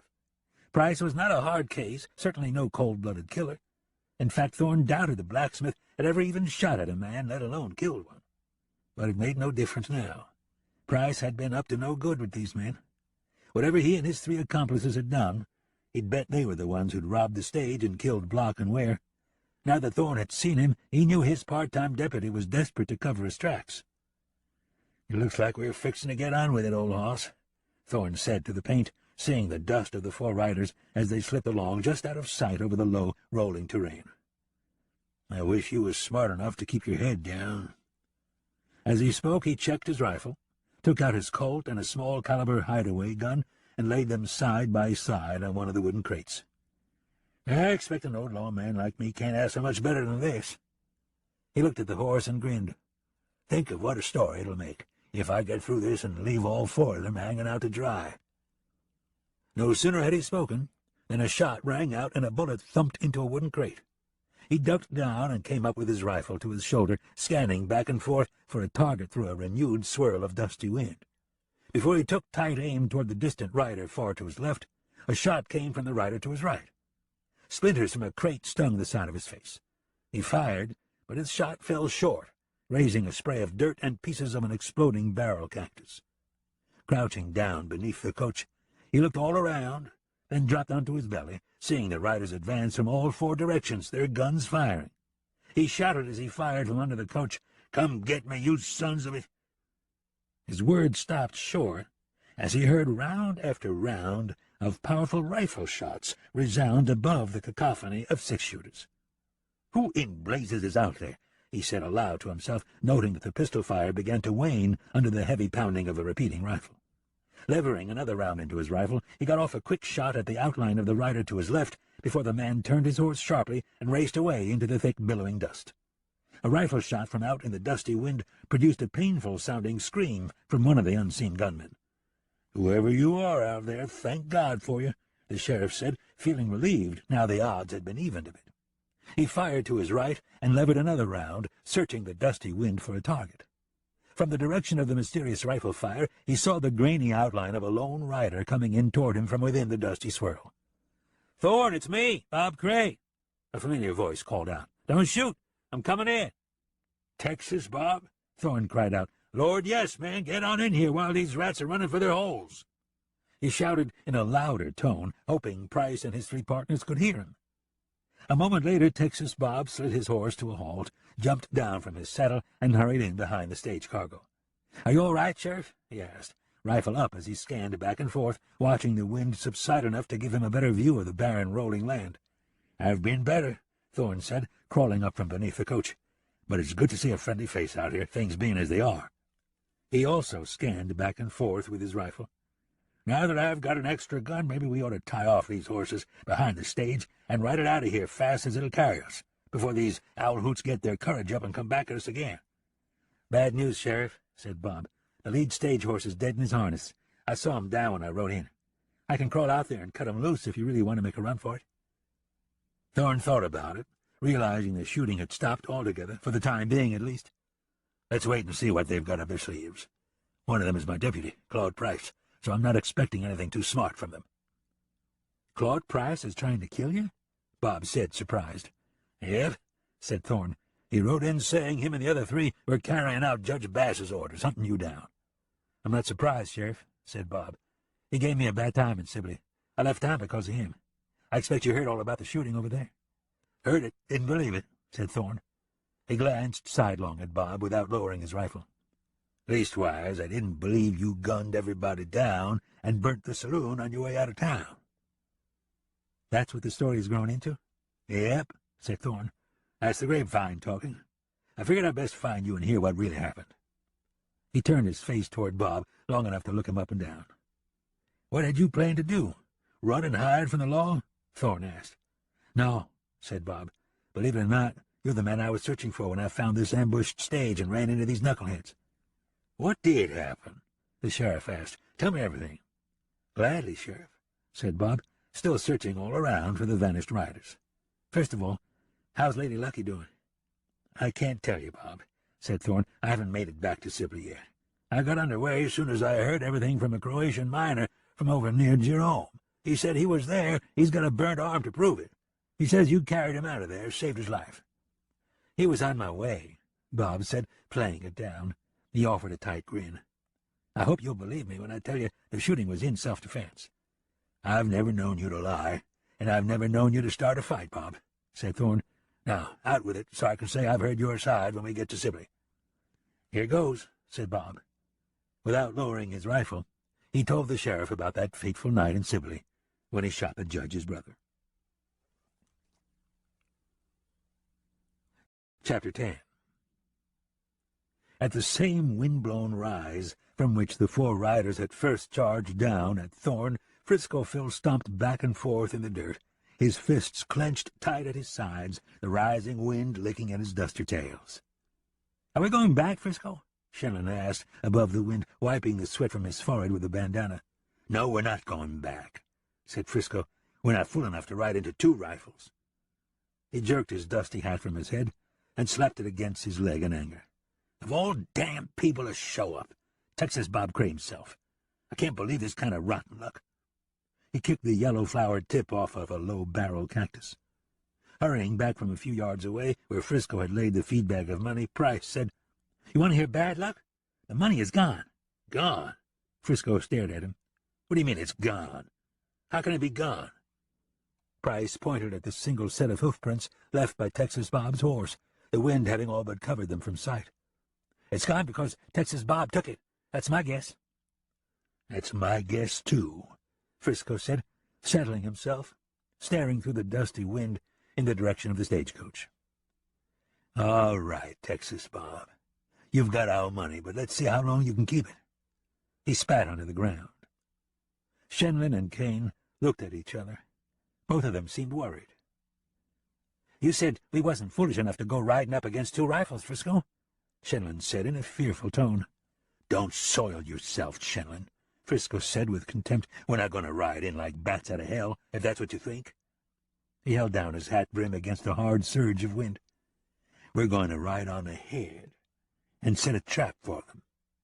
An ambush, Shenlin nodded. Now that makes more sense than anything. Yes, an ambush it'll be, said Frisco, and I know just the place to do it. Whatever we're going to do, we best get to doing it, Price cut in restlessly above the whirring wind. Thorne can't be allowed to return to Sibley alive. He's got to die, even if I have to kill him with my bare hands.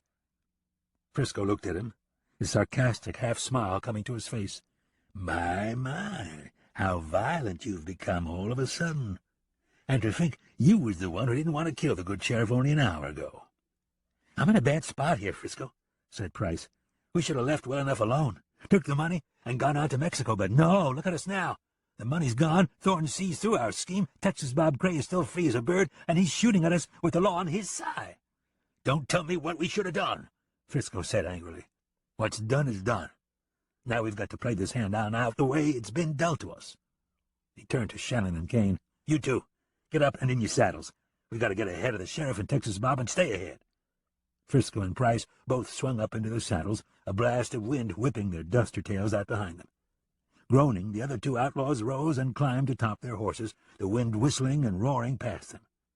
I didn't bargain on getting shot at, Shenlin grumbled. Nor did I, said Kane, between the two of them. But that money we stole is rightfully ours, and I'll do what we have to get it back. They turned their horses into the wind and followed Frisco and Price. At the stagecoach, Texas Bob had used the renewed wind as cover while he crawled out and cut the harness and traces from the dead horse. The 5 remaining coach horses stood with their heads bowed, leaning, their manes and tails sidelong on the whirring wind. When Bob arrived back at the coach, where Sheriff Thorne stood crouched at the front wheel, he crouched himself and said, So far so good, Sheriff. This wind came back at the right time. Thorne cursed the wind under his breath and shouted above it, saying, A lot of good I would have been. I can't even see the front horse in all this dust. That means Price and his pals can't see us either, said Bob. This is our best chance of getting off this open land. I know it, said Thorne. I'm ready to go when you are. With their 2 horses hitched to the rear of the stagecoach, they climbed aboard the big rig and moved along slowly and steadily through the dusty wind, Thorne driving the 5 coach horses, Texas Bob beside him, his rifle in hand, and Teddy Ware's shotgun lying across his lap. When an hour had passed and the wind had lessened in its intensity, Thorne looked across the rolling land and said, It would be a stroke of luck if they decided to take off with their plunder and let us be. I wouldn't count on it, Sheriff, said Texas Bob. I found a feed sack full of money lying where they left it. They won't ride off without it, is my guess. They left it there, so I wouldn't see it on them. Those rats intended to leave me laying dead with these other 3, sure enough. He gave a dark chuckle under his breath and said, Way to go, Tex. Tex nodded. I would have brought it, but I didn't know what I would find down here. On top of all my other trouble, I didn't want to be caught out here with a shot-up stage and me holding a bag full of stolen money. So I hid it. Good thinking, said Thorne. I hope you marked your spot well. It'll be hard to find after this big blow. It's under a flat rock, no more than 10 yards from a bed of yellow barrel cactus along the rise back there. He looked at Thorne and added, I figured I'd better tell you, in case you make it back to Sibley, but I don't. We'll both make it to Sibley, said Thorne, so don't give that any more thought. I won't, said Texas Bob, but I thought I ought to tell you anyway. Good enough, said the sheriff. I'll remember it. He gazed along the distant rolling land, seeing the dust had settled greatly since the wind subsided. If they come now, we'll be able to see them from a long ways off. Yeah, said Thorne. That's why I'm thinking we won't see no more of them until we reach the hills up ahead. He nodded toward a long stretch of rocky hills that had risen out of the dust along the edge of the horizon. We could have a real dogfight on our hands once we get inside there.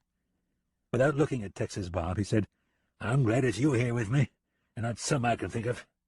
Same here, Sheriff Thorne, Bob replied, also without facing the sheriff.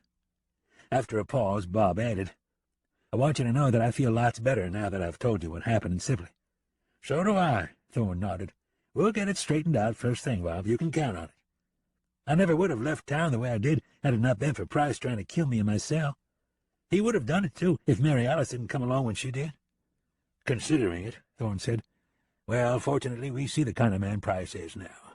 Once we tell the judge and the town how he is, they'll understand, and they'll not only exonerate you, they'll commend you for coming in to help me out back there. He nodded over his shoulder. Then he gave a tap on the traces in his hands, not speeding the 5 big team horses up, but keeping them attending to their same steady pace. "The townsfolk will," Bob said. "But what about Judge Bass? Is he going to be able to understand what I did, shooting his brother, even though it was self-defense?" "He'll have to, Tex," said Thorne. "I know he appears to have flown off the handle, but when he hears what happened at the jail, he'll have to understand why you cut out the way you did.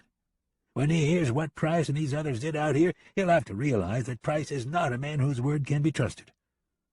He glanced at Texas Bob, then added, "Don't forget, Mary Alice can testify to what happened in the jail. Lady Lucky can testify to what happened at the shooting, too. Lady Lucky is a gambler. Mary Alice is a dove, Sheriff. That is, she was. Now that her and I are together, she's out of that business, but will the judge take their word for anything? He might not if there was anybody to dispute them, but there's not." He offered a tired smile. "Besides, doves, gamblers, and rowdies are the usual witnesses to gunfights. I never once had a preacher come forward and say he saw a shooting in a place like the Sky High Saloon." His thin smile widened. "I'm sure there's been some who could have come forward." "I see what you mean," said Texas Bob, contemplating the matter.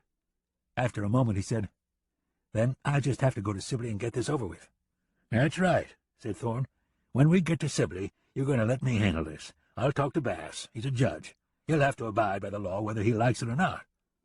"Sheriff, I'm obliged to you," said Bob, relaxing a bit on the wooden seat. "I have to admit I was worried about what this might turn into." "Don't be," said Thorne. "You've got everything on your side." He tapped the traces again. They rolled on. Overlooking the flatlands, Raoul Lepov smiled to himself. He lay stretched out on a lip of rocky ground, using his hands to shield his eyes from the glare of the low evening sun. Beside him lay his repeating rifle, the long sights already raised into position.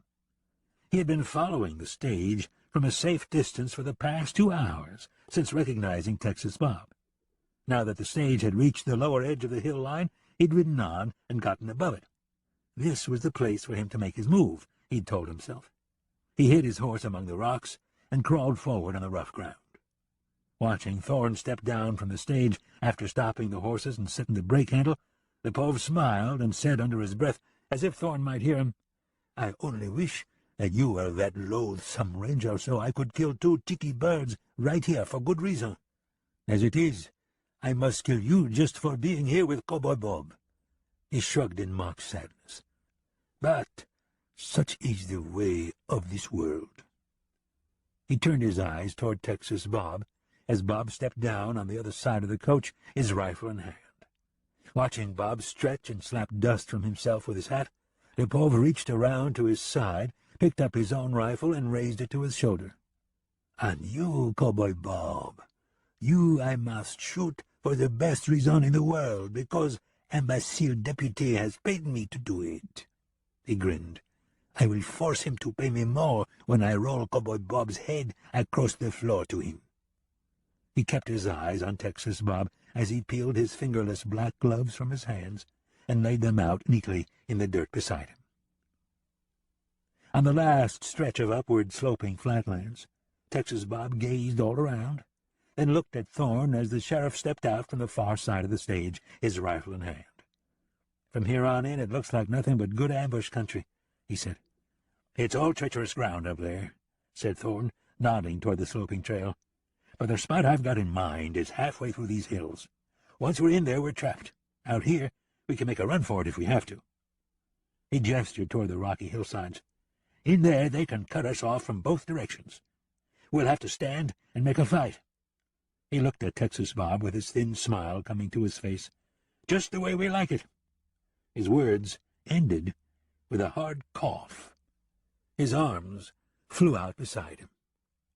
"Sheriff," Bob said, seeing a strange look come to Thorne's face and feeling something warm and wet splatter on his own face.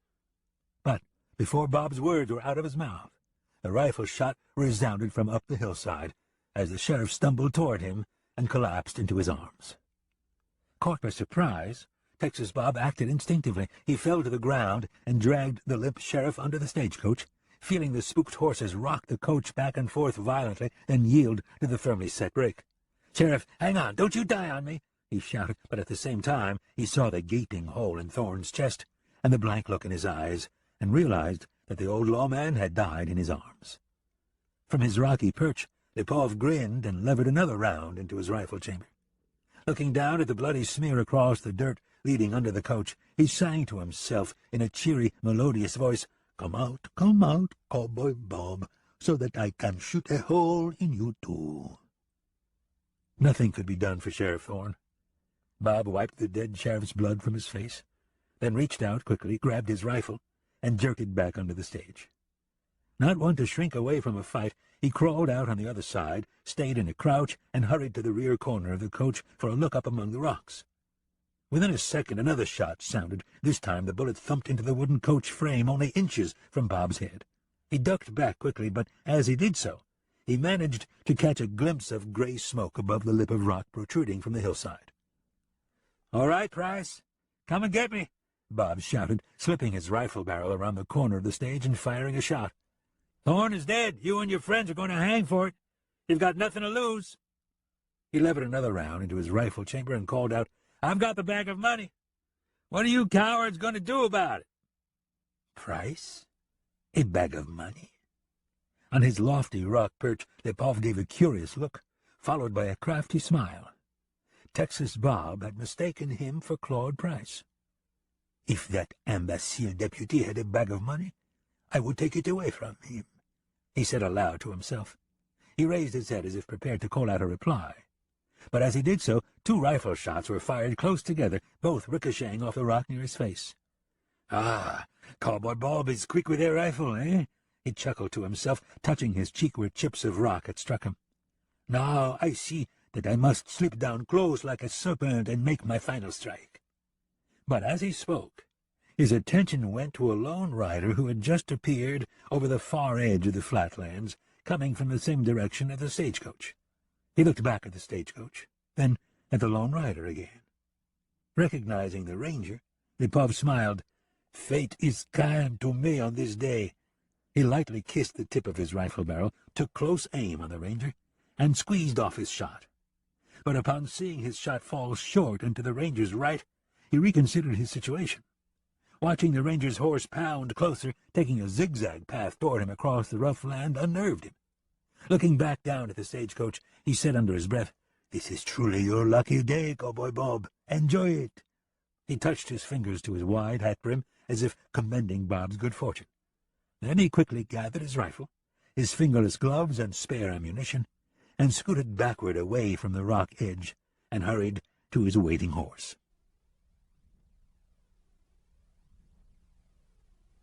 Chapter 11. The ranger had seen the rifle shot kick up sand 10 yards ahead of him. But even with the suddenness of the shot, he had managed to pinpoint where it had come from. It wasn't from the stagecoach, Sam told himself, keeping an eye on the rising hillsides to his right as he drew his rifle from its saddle boot. At the coach, Texas Bob also spotted the lone rider coming toward him. His first thought was that Price and his pals had split up again, the same tactic they'd used against Thorne earlier before he'd shown up to help. Having just fired a shot up at the rock edge, he levered another round into the rifle chamber, squatted down, and braced his barrel against the rear coach wheel to steady the shot. "I won't have to worry about you any more," he murmured to the zigzagging rider, taking close aim and waiting for him to ride back into sight after disappearing down into the roll of the land.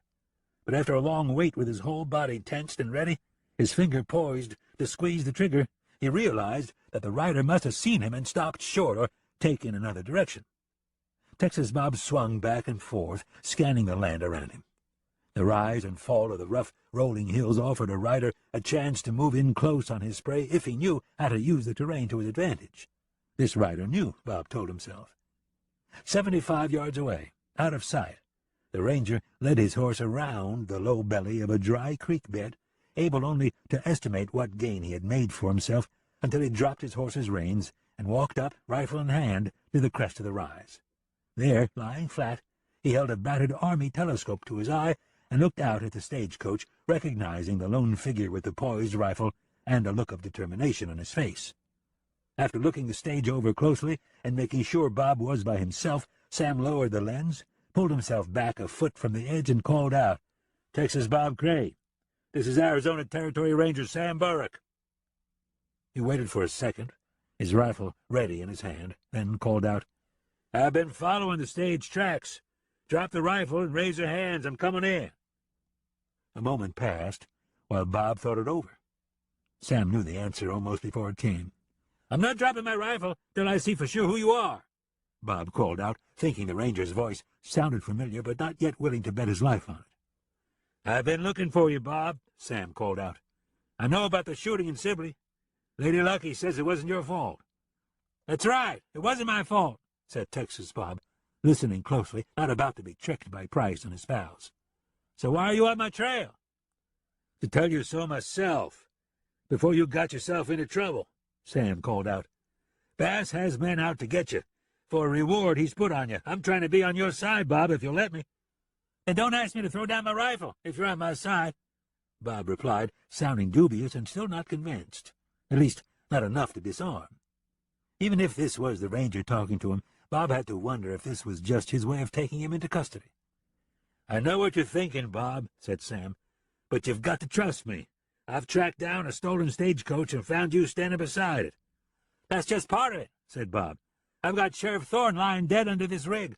I've got 3 more bodies inside it. See why I feel better holding this rifle?" Sam winced at hearing about Thorne, but he replied sharply, "I'll listen to whatever you've got to say, but there's only one way this is going to go." "Now drop the rifle and raise your hands," he repeated firmly. "I'm coming in." "I'm not dropping it," said Bob. "Come in one-handed. I'll meet you the same way." Sam eased up enough to take a look toward the stage and up past it into the rocky hillside. Halfway up the hill he saw a drift of trail dust that Lipov's horse had raised in the Frenchman's hasty getaway. "I hope you're not too hard-headed for me to help you, Bob," Sam called out. "I hope you don't think I'm stupid enough to throw down my rifle when people have been out to kill me ever since I left Sibley, Ranger," Bob replied. Sam saw his point. Even as he'd spoken, he'd stood up and stepped to the top of the rise, holding his rifle out in his right hand. His left hand out to his side, clearly empty, he took a step forward. "If I didn't hold you in high regard, Texas Bob," he said, "you wouldn't be standing there." He took another step forward. "Don't disappoint me." Seeing that it was, in fact, the ranger, Texas Bob felt a little relieved. But as he took a step forward with his rifle held out in the same manner, he glanced back over his shoulder toward the rocky hillside and noted the same rise of dust. "If I didn't trust your word, Ranger, we'd never have gotten this far along," he said, now that he could watch Sam's eyes and judge his intentions. "Are you going to try to take me in?" "You have my word. I'm not taking you anywhere you don't want to go, unless you had something to do with this," said Sam, seeing the splatter of blood on Bob's shirt and the smear of red across his cheek. "You've got my word I didn't," said Bob. He lowered his rifle an inch, watching the ranger to see if he did the same. Sam nodded and followed suit, lowering his rifle until the barrel pointed at the ground. "Thorne's deputy, Claude Price, and 3 other dry gulchers were dogging him. I figured they did this. I came upon him and tried to help." He gave a sidelong nod toward the ground beneath the coach. "They waited here for us. They killed him all the same." As Bob spoke, Sam stepped over and opened the stagecoach door. "The driver, Norbert Block, his guard, Teddy Ware, and the third one there must have been a passenger, I suppose," said Bob. Seeing Carter Roby's dead face, Sam said with a grim expression, "This is Carter Roby. One of the thieves, if I had to speculate. He likely got himself killed by the shotgun rider, judging from the buckshot in the face." Texas Bob looked at him, more relieved. "So you do believe I had nothing to do with this?" "Yes, I believe you," said Sam. "I also believe what Lady Luck said about the shooting in Sibley being self-defense." He looked at Bob. "Now, what we've got to do is get to Sibley before more shooters show up looking to claim a reward. Looking over your shoulder long enough can turn a man into a killer." "Thorne said he could make the judge listen to reason and abide by the law," Bob said. "Now that he's dead, where does that leave me?" "In the same place," said Sam. "Bass is not above the law just because he's a judge. You'll have to go in under my custody, for your own safety, in case any more guns start pointing at you. There's a fellow named Rojo who is a straight-up back-shooter. We've got him and a Frenchman named Lipov, the deputy and his men, and who knows how many others to look out for until we get to Sibley." He nodded at the rifle in Bob's hand. so you can keep your rifle until we get into town. Then you'll have to turn it over to me. That'll make everything official until we get Bass to drop this bounty and get the word out that you're not wanted." "I hope you know what you're talking about, Ranger," said Texas Bob. "I came looking for Thorne to clear this up. Once he went down, it hit me that the best thing for me to do was get out of here. I could have gone to my place, taken Mary Alice, and headed for Mexico. Nobody would have seen me again." He paused for a moment of serious consideration and said, "Maybe that's still the best thing to do." "I won't tell you what you ought to do, Bob," said the Ranger. "But if it was me, I'd want to get this straightened out and clear my name before I went anywhere." He gestured toward the stagecoach. "Why run from the law? You're innocent." "You have a lot more faith in the law around here than I do, Ranger," said Bob. "Don't forget it was the law that jackpotted me in the first place." "Price is no lawman," said Sam. "He could have been if he'd walked straight. But when it came to testing, he first abused the power of being a lawman by taking a personal grudge against you. Now look what he sank to, robbing, murdering." He shook his head. "Don't even mention him and the law in the same breath. We'll get this thing straightened out. You've got my word." "I'm going to have to trust somebody wearing a badge, Ranger," Texas Bob said. "Looks like you're the one." Lepov rode hard, not resting his tired horse until he'd reached a place where the high trail meandered through a long, deep ravine. There, looking back over his shoulder, he stepped down from his saddle and led his horse as he wiped dust and sweat from his face with a black bandana. When the exhausted animal stumbled and faltered behind him, the impatient Frenchman yanked hard on the reins and cursed and threatened. "Keep up with me, you lazy beast, or I will have you for my dinner this evening." The animal struggled to right itself and trudged forward. But not more than 50 yards along the trail, between two high-reaching rock walls, Lepov let out a tired breath and plopped down on a broken boulder. "Cowboy Bob can go to Hades for all I care," he grumbled, staring back in the direction of the stagecoach. "He can take the Ranger with him." His voice grew louder and more angry as he spoke. He heard it echo out along the ravine and fade upward and away. But almost before the echo had died, he heard a spill of rocks rattle down the wall across from him, and, looking up, he saw two men pointing rifles down at him. "Don't move, Frenchy," Frisco called out, "or I'll shoot your eyes out." Lepov's eyes widened in alarm. He raised his hands instinctively. But when he recognized the other rifleman as Claude Price, he lowered his hands and said, "Instruct your friend not to point his gun at me, imbecile. I am too tired for your foolish games." "What did he call you?" Frisco asked Price, cocking his head with a bemused look. "Never mind," said Price. "He's got some peculiar ways." "I see," said Frisco. "Is this the French bounty man you told me about?" The two began working their way down to the trail, step after careful step. Across from them, above Lepov, Shannon and Kane started doing the same, making their descent to the winding trail. "Yeah, that's him," Price said, with a bit of contempt in his voice. "We've got to get rid of him before that stage comes rolling through here." Said Lepov, wagging a bare finger back and forth in his cropped black glove. "I hear you talking about me. That is not polite." He gave Price a strange, taunting grin. Then he slumped, as if settling himself in for a long stay, and said, "I refuse to go anywhere. My horse is tired, and so am I." "Get rid of this fool, or else kill him," Frisco whispered sidelong to Price. "I'll handle it," said Price, not bothering to lower his voice, as he stepped clear of the rock wall and walked toward Lepov. "All right, Mr. Lepov. Did you kill Texas Bob the way I paid you to do? I know you had to see him along the trail back there." "Yes, I saw him. No, I did not kill him," said Lepov. "I had him in my sights, but a nosy ranger arrived and diverted me." He shrugged. "I killed Sheriff Thorne, who was with him, though." "Oh, you killed Thorne?" Price and Frisco looked at one another. "Are you sure?" Lepov looked incensed. "Of course I am sure, imbecile. I am always sure who I kill and who I do not kill." He looked all around at Frisco, Shannon, and Kane as they pressed closer in a half-circle around him. "So you didn't kill Texas Bob," said Price. "I take it you didn't kill the dove, Mary Alice, either." "No, I have not found her yet," he shrugged. "But I am in no hurry. We did not say when I must kill them." "Give me my money back," Price said bluntly. "Don't be absurd, imbecile," said Lepov. "It is not my policy to give back money once I have accepted it." "Don't call me imbecile again," Price bristled. knowing how it looked, his allowing this man to call him such a name and his doing nothing about it. Lipov smiled and shrugged again. "Don't be such an American soldier. I told you I called you imbecile because I like you, nothing more." "Give me my money back," Price insisted. Frisco, Shannon, and Kane watched intently. "I have explained my policy to you," said Lipov. "If you have difficulty understanding it, I advise you to seek someone who can explain things to an imbecile." He looked back and forth at the gunman and chuckled light-heartedly. Then, seeing Price's grim expression, he made a frightened face and said, I am scared." Settling down, he said, "What are you going to do, imbecile? Shoot me? Because, let me warn you, if you do, this shot will echo off these rocks and be heard all the way back across the—"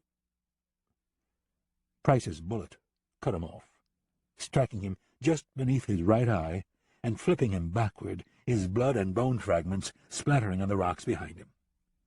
Shannon, Kane, and Frisco looked at one another without saying a word as Price stepped forward, shoving his Colt back into its holster.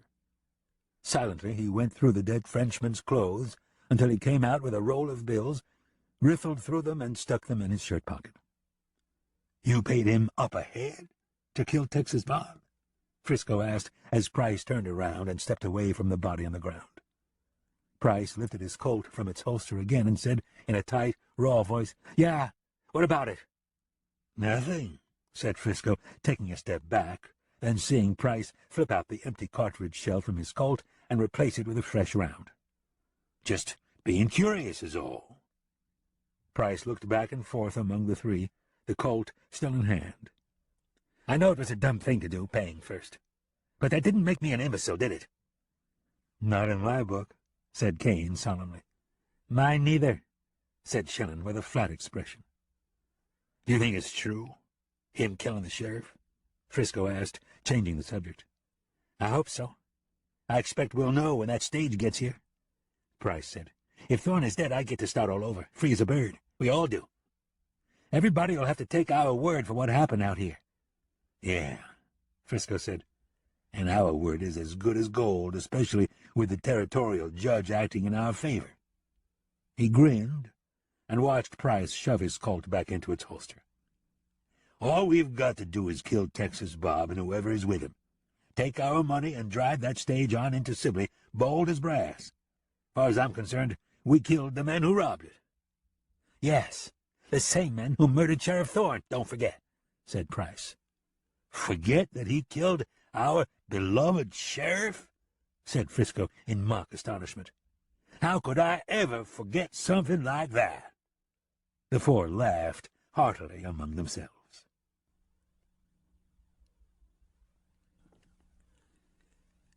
Chapter 12. When the Ranger and Texas Bob reached the hills without incident, they gave one another a wary look as they traveled slowly up the rocky trail. The question was not if they would be set upon by Price and the other gunmen. The real question was when, Sam told himself. On their way across the open land, Bob had told him about the hidden bag of money lying under the rock. The Ranger knew that men like these weren't about to let that money slip through their fingers, no matter how many people they had to kill. For the next hour they traveled upward, following the twisting trail deeper into the rocky hillsides, prepared for trouble at any second. As they reached a short, flat stretch of trail, they both spotted the abandoned horse at the same time. Off the trail, a few yards from the horse, they saw Lipov's black cape flutter on a breeze. "I see it," Sam said, feeling Bob nudge him with his elbow.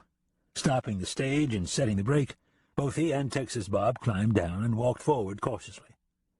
Bob stayed back a few feet and kept his eyes on the rocks above them, his rifle poised and ready, while the Ranger stooped down beside Lipov's body and turned him over. "Here's one that won't be hunting for you any more," he said quietly, seeing the bullet hole in the Frenchman's face, the splatter of blood on the rock wall. "It's the French bounty hunter, the one who first told me about what happened in Sibley. Price hired him to kill you." Without taking his eyes from scanning the rocks above them, Texas Bob replied, "Yes, and like as not it was Price who put that bullet in him." He shook his head. "No wonder Price wanted Thorne dead." "He's got a lot to answer for," Sam said, under his breath, turning loose of Lipov and letting him flop back over on his face. Without setting his rifle aside, he took the Frenchman by one wrist and dragged him face down to the stage. Opening the stage door and shoving the body inside, the ranger stepped back down and walked over to the tired horse. As he helped Texas Bob keep watch on the rocky hillsides, he loosened the horse's saddle one-handed and let it drop to the ground. Loosening and dropping its bridle as well, he said, "They didn't even bother hiding the body or chasing this horse away. They knew we had to come this way to get the stage to Sibley." "Yes," Bob agreed, "and they know they've got another 5 miles of this kind of cover to their advantage." As he spoke, he backed toward the stage. He waited until the ranger was back in the driver's seat, and then he climbed up and seated himself. "There's a place up ahead where the trail turns out of the sunlight and runs under a deep cliff overhang," Sam said almost in a whisper. "I'll be getting off there." "Right," said Bob, still watching the upper edges of the rock wall. Atop the rugged wall, Price and Frisco kept a guarded watch on the big coach as it rolled slowly on along the trail. "I say they never even heard the gunshot a while ago," said Price. "Even if they did, so what? We're here, they know it. Let's get this thing over with. The quicker they're dead, the better I like it." "Relax, Price," said Frisco, taking the ex-deputy more seriously now that he'd seen a dark, hardened change come over him. "The deeper we lead them along this trail, the less chance of them ever getting out alive." He grinned and gestured toward their horses and the other 2 men standing nearby. "Let's give them another half-mile. There's a path that runs down there. It'll be easier carrying the money back up." On the trail, when the stage had gone 100 yards farther along, Texas Bob swung his rifle sidelong suddenly, only to see Lepov's tired horse moping alongside them. "This trail is getting me coiled tighter than a rattlesnake." He let out a breath, but kept his rifle up and his eyes on the high rocky edge, 100 feet above the trail. Looking ahead to where the trail lay in a dark shadow beneath a cliff overhang for 30 yards, Sam said under his breath, "Past there is where I figure they'll hit us, while we're riding out of the darkness back into sight." "Let me know what you need me to do," said Bob, scanning upward. "I want you to climb down out of sight inside the coach," Sam said. "Tie the chases off snug and let the horses have their way until it's safe to come out." Bob looked at him. "The horses will do all right, but I can't give you much help from inside there." "If this works, I won't need much help," said Sam, checking his rifle as he spoke. "And if it doesn't work?" Bob asked flatly. "Then it won't matter, will it?" Sam said. "You'll have to make a run for it on your own." Said Bob. "I'm not making a run for it without you. We both ride out of here together, or we stay here for keeps. I'm tired of everybody who's on my side getting killed." "Fair enough," Sam nodded, watching the stage roll closer to the deep-shaded overhang. Atop the rocky edge, Frisco, Phil, and Price watched from the side of the trail while Kane and Shenlin climbed into place across from them.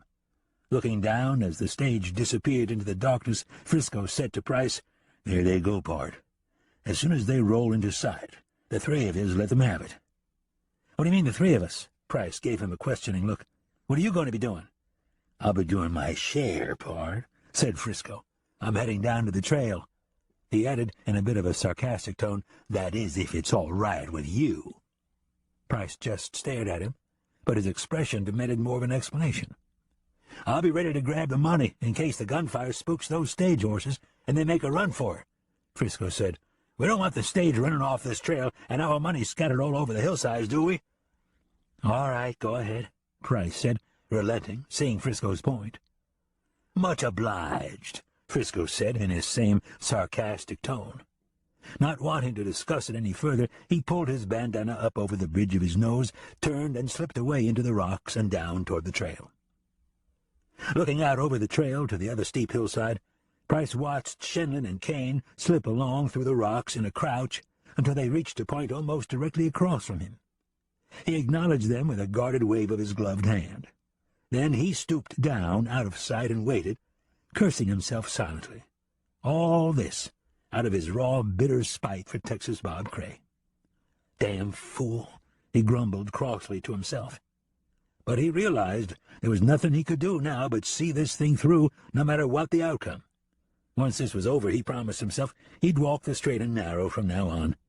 "You've got my word on that," he thought to himself, not even realizing exactly who he'd made his promise to. God? Himself? He didn't know. He didn't care. For now he needed to concentrate on the killing at hand. He cleared his mind and waited tensely. Moments later, as the stagecoach rolled into clearer sight out from under the cliff overhang, Price gave a quick glance toward Shenlin and Kane's position and levered around into his rifle chamber.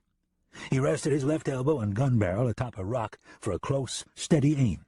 But upon seeing the empty seat on the coach, he quickly dropped back down out of sight.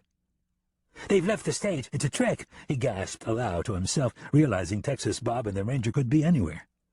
Straight across from Price, Shenlin shouted, "There they are! Kill 'em!" Firing began, back and forth heavily on the other hillside. Crouched down behind a rock, Price clenched his rifle tightly and squeezed his eyes shut for a moment, as if hoping it would cause this whole terrible matter to go away. But knowing that it wouldn't, he opened his eyes, steadied himself, and belly-crawled a few yards to where he could take a better look without being seen. From between two rocks at ground level, lying flat, with the smell of warm earth only an inch beneath his nose, Price saw the Ranger and Texas Bob spring straight up from behind a rock as bullets from Shenlin's and Kane's rifles whistled past them. "My God, they're crazy," he thought to himself. He couldn't fight crazy men. So far, Shenlin and Kane had done most of the firing, while Texas Bob and the Ranger worked their way closer along the rocky hillside. Now, seeing the Ranger and Bob side by side, Price watched and heard the single, well-aimed shot explode from Bob's rifle just as Shenlin levered another round and raised his rifle for another wild shot. "No, Shenlin!" Price wanted to shout and let the gunman know that this was not the way to fight. He needed to settle down, take aim, make his every shot count. Whatever advice Price had for the outlaw was of no use now, he thought. Texas Bob's bullet lifted Shenlin out of his poised crouch, straightened him with a snap, and sent him flying backward, a spray of blood seeming to loom in the air. "I've got to get out of here," Price told himself, scooting back from his hidden position. But before he could take his eyes away from the gunfight, he heard Kane scream like some injured wildcat, "You son of a—" Kane's words stopped short as he jumped to his feet and fired repeatedly, only to catch a well-placed bullet in his chest from the Ranger's rifle. "No, no, no," Price whispered to himself as he crawled frantically down a grown-over path toward his and Frisco's horses.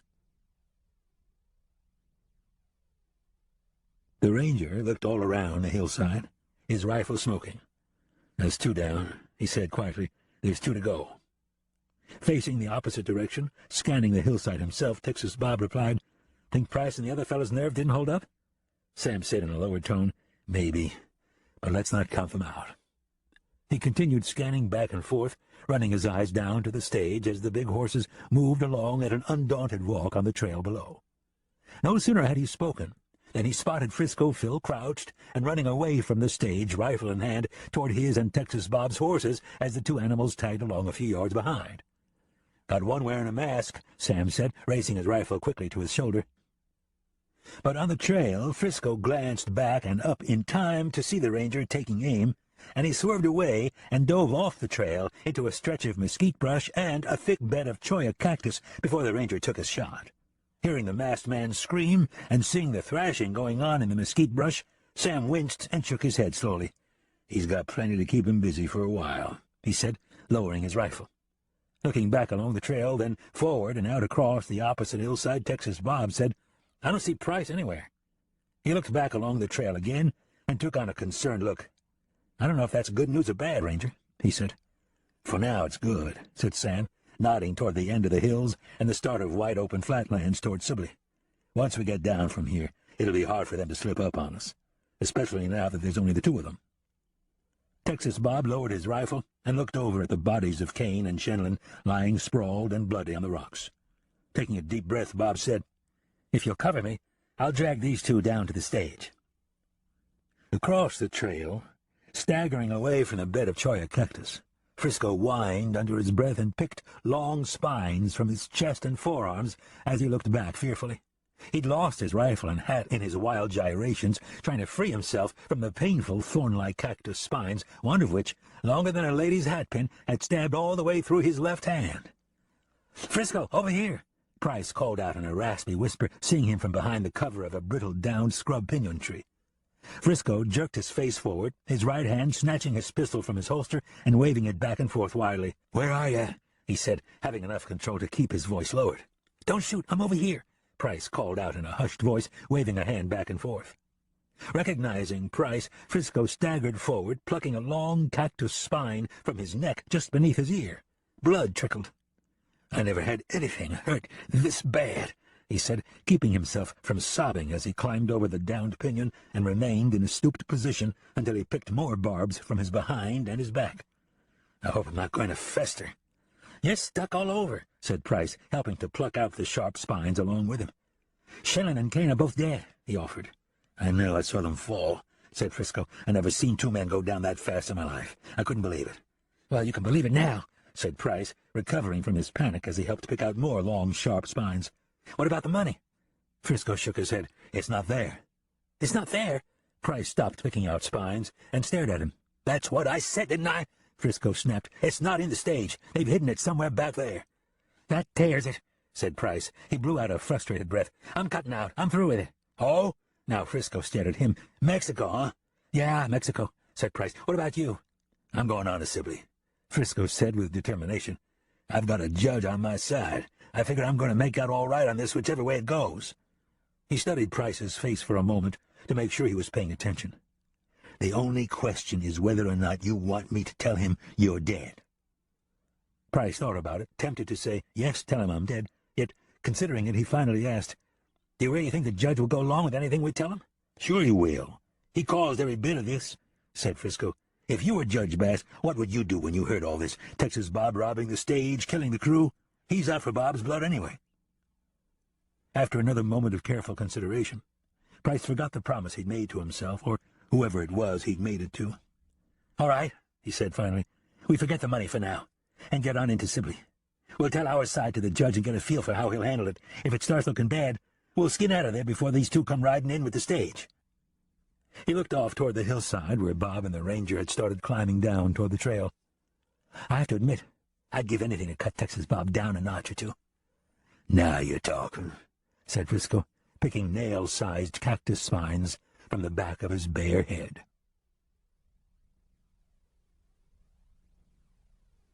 Chapter 13. Tommy Rojo sat perched on a spur of rock looming high above the trail leading to Texas Bob's hideout in the rugged hills. He'd followed the tracks of the bartenders and the part-time deputies' horses all the way from the livery barn doors. When the two sets of tracks had turned away, he had gone on, following the tracks of Texas Bob and Mary Alice into the rough, rocky hills. He didn't know, nor did he care, why the deputy and the bartender had turned off the trail. The pair had probably gotten afraid now that they'd grown closer to Texas Bob and had to face the prospect of shooting out with him. Rojo grinned. Not him, though. With his method of fighting, he feared no man, not so long as he could slip up behind him. But he wasn't about to ride into a gunfight with Texas Bob, not when one good bullet in the back would take care of things.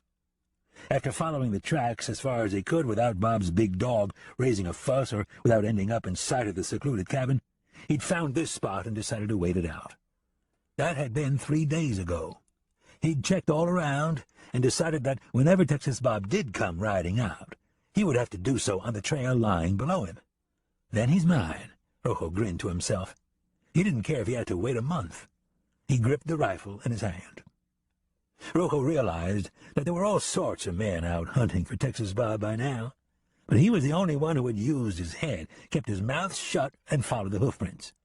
It was only fitting that he'd be the one to reap the reward. Nodding to himself, he stared intently at the trail below and imagined how it would be when he delivered Texas Bob's cold, stiff body to the judge in Sibley. He was certain the judge would see how good he was at manhunting and insist that he do all the bounty work for the territorial court from now on. 10 yards behind Rojo, 2 men, Trigger Leonard Heebs and Mitchell Smith, slipped up quietly and stopped beside a gnarled, bare-limbed pinyon. They stood staring for a moment, watching the ambusher nod his head, as if carrying on a conversation with some unseen entity. "I always said he's a stone-cold idiot," Mitchell Smith whispered sidelong to Trigger Heebs. "I never argued that point with you," Heebs whispered in reply. He motioned them both forward silently. "The thing is, George," Rojo said, a conversation having started inside his head between Bass and himself. He used his free hand in a gesturing manner as his eyes stayed fixed on the trail below. He'd begun to imagine himself and Judge Bass discussing his next assignment, the amount of money he would receive. But The imaginary conversation was cut short as he felt a heavy boot clamp down on the small of his back. "Whoa, looky here, Trig," said Smith, keeping his boot clamped firmly. "I believe I've gone and stepped on a sidewinder." Trigger Leonard wrenched Rojo's rifle from his hand and snatched his Colt from his holster just before Rojo's hand reached for it. "Yep, you sure have, Mitch," said Leonard. "Expect we ought to smash its head?" "That would be my thinking," Smith replied. Both men's voices sounded serious. Rojo submitted, letting out a breath. "Dang, Trigger, you could get yourself killed sneaking up on a fellow like that." "Oh?" Trigger Leonard looked at Rojo lying unarmed beneath Smith's boot. Grinning at Smith, he said, "Obliged, Tommy. I'll try to remember that." "All right, you got me cold." Rojo looked humiliated. "I'm just saying in some cases you would." "I see," said Leonard. "In some cases." Smith moved his boot away, reached down, and pulled Rojo up by the back of his coat. Rojo stumbled to his feet and brushed dirt from himself. Not wanting to be seen from the trail below, he guided them away from the edge until he was certain they were out of sight. "Where have you two been, anyways? Me and Dade gave up on yous." "So he noticed," said Leonard, handing Rojo his pistol butt first, then his rifle. "We passed through a dry mining town, saw where somebody got their brains spilled." He stared at Rojo. "Want to tell us about it?" Rojo knew better than to try and stall these two. He winced and said, "It was terrible what happened back there to old Dade. A ranger blew his head half off. I was just lucky he didn't do the same to me." The two looked unmoved and unbelieving. "Tell us more," said Trigger Leonard, his hand resting loosely on the butt of the walnut-handled Colt holstered low on his hip. "It's that same ranger who killed Junior Lake, his pa, and his whole gang," said Rojo. Thinking of anything he could say to get the story going in the right direction, he added, "And he said he's looking for you, Trigger. That's the main message I wanted to be sure to get to you." "So you've been looking real hard for me?" said Trigger Leonard. "I mean, wanting to make sure I know the ranger has my name on his list?" "Well, yeah," Rojo shrugged. "Us being pards and all." "We're not pards, Rojo," Smith cut in. "We let you ride with us on Dade's say-so. Now that he's dead, I don't know where that puts you." He looked at Leonard. "What do you say?" "I say it looks like whoever took that bullet in the head got it put to him at close range," said Leonard, eyeing Rojo with suspicion. "How did the ranger get that close? Did you not have Dade's back covered, the way a shadow pard should?"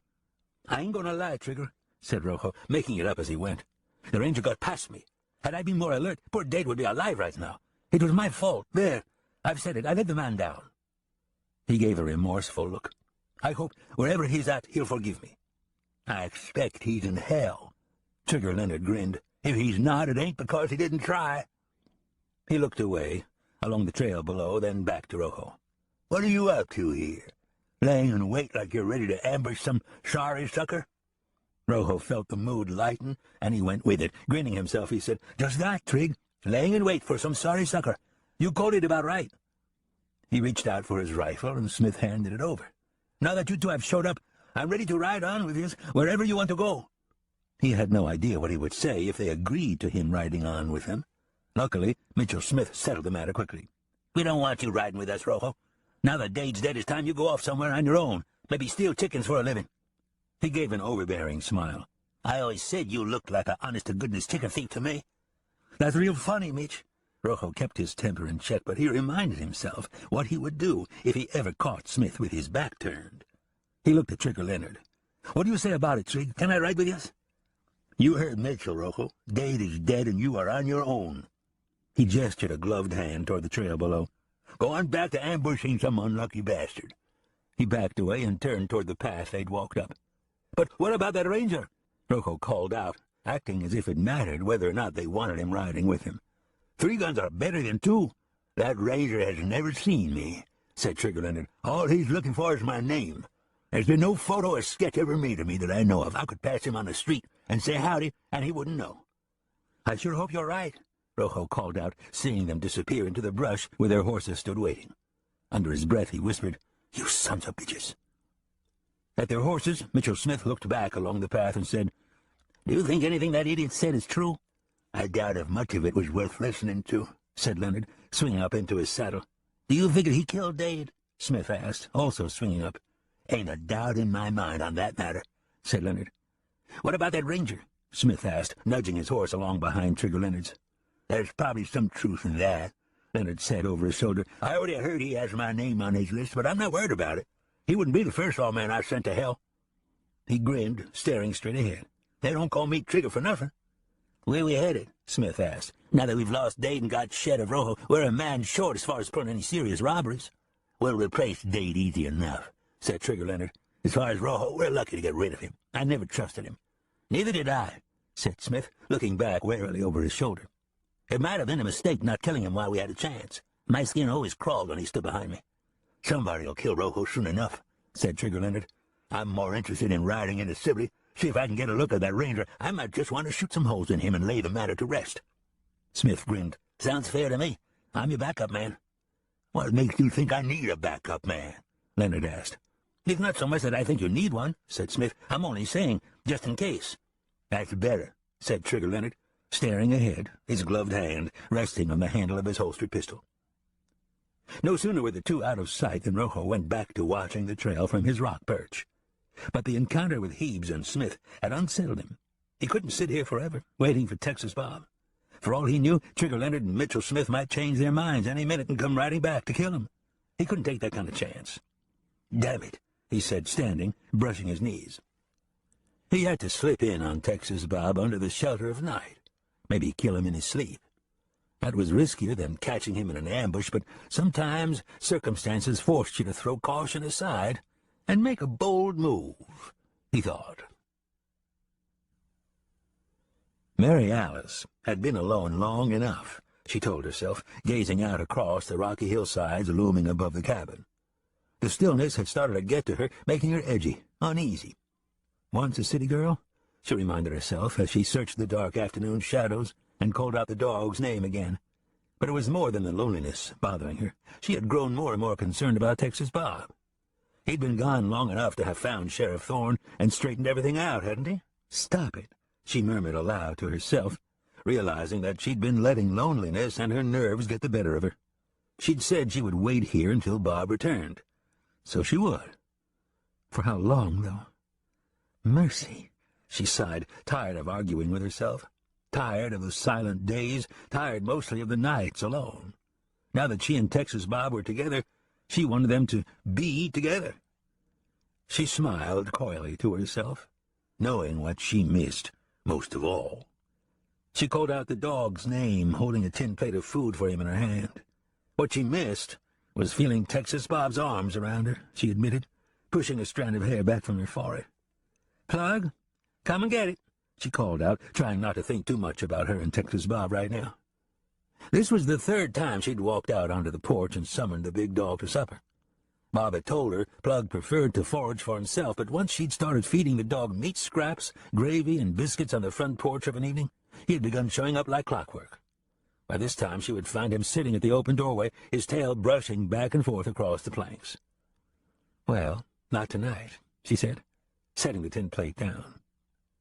When she straightened up and started through the doorway, she stopped for a moment and gave one last scanning glance around the rugged, darkening land. Had she heard a dog whine?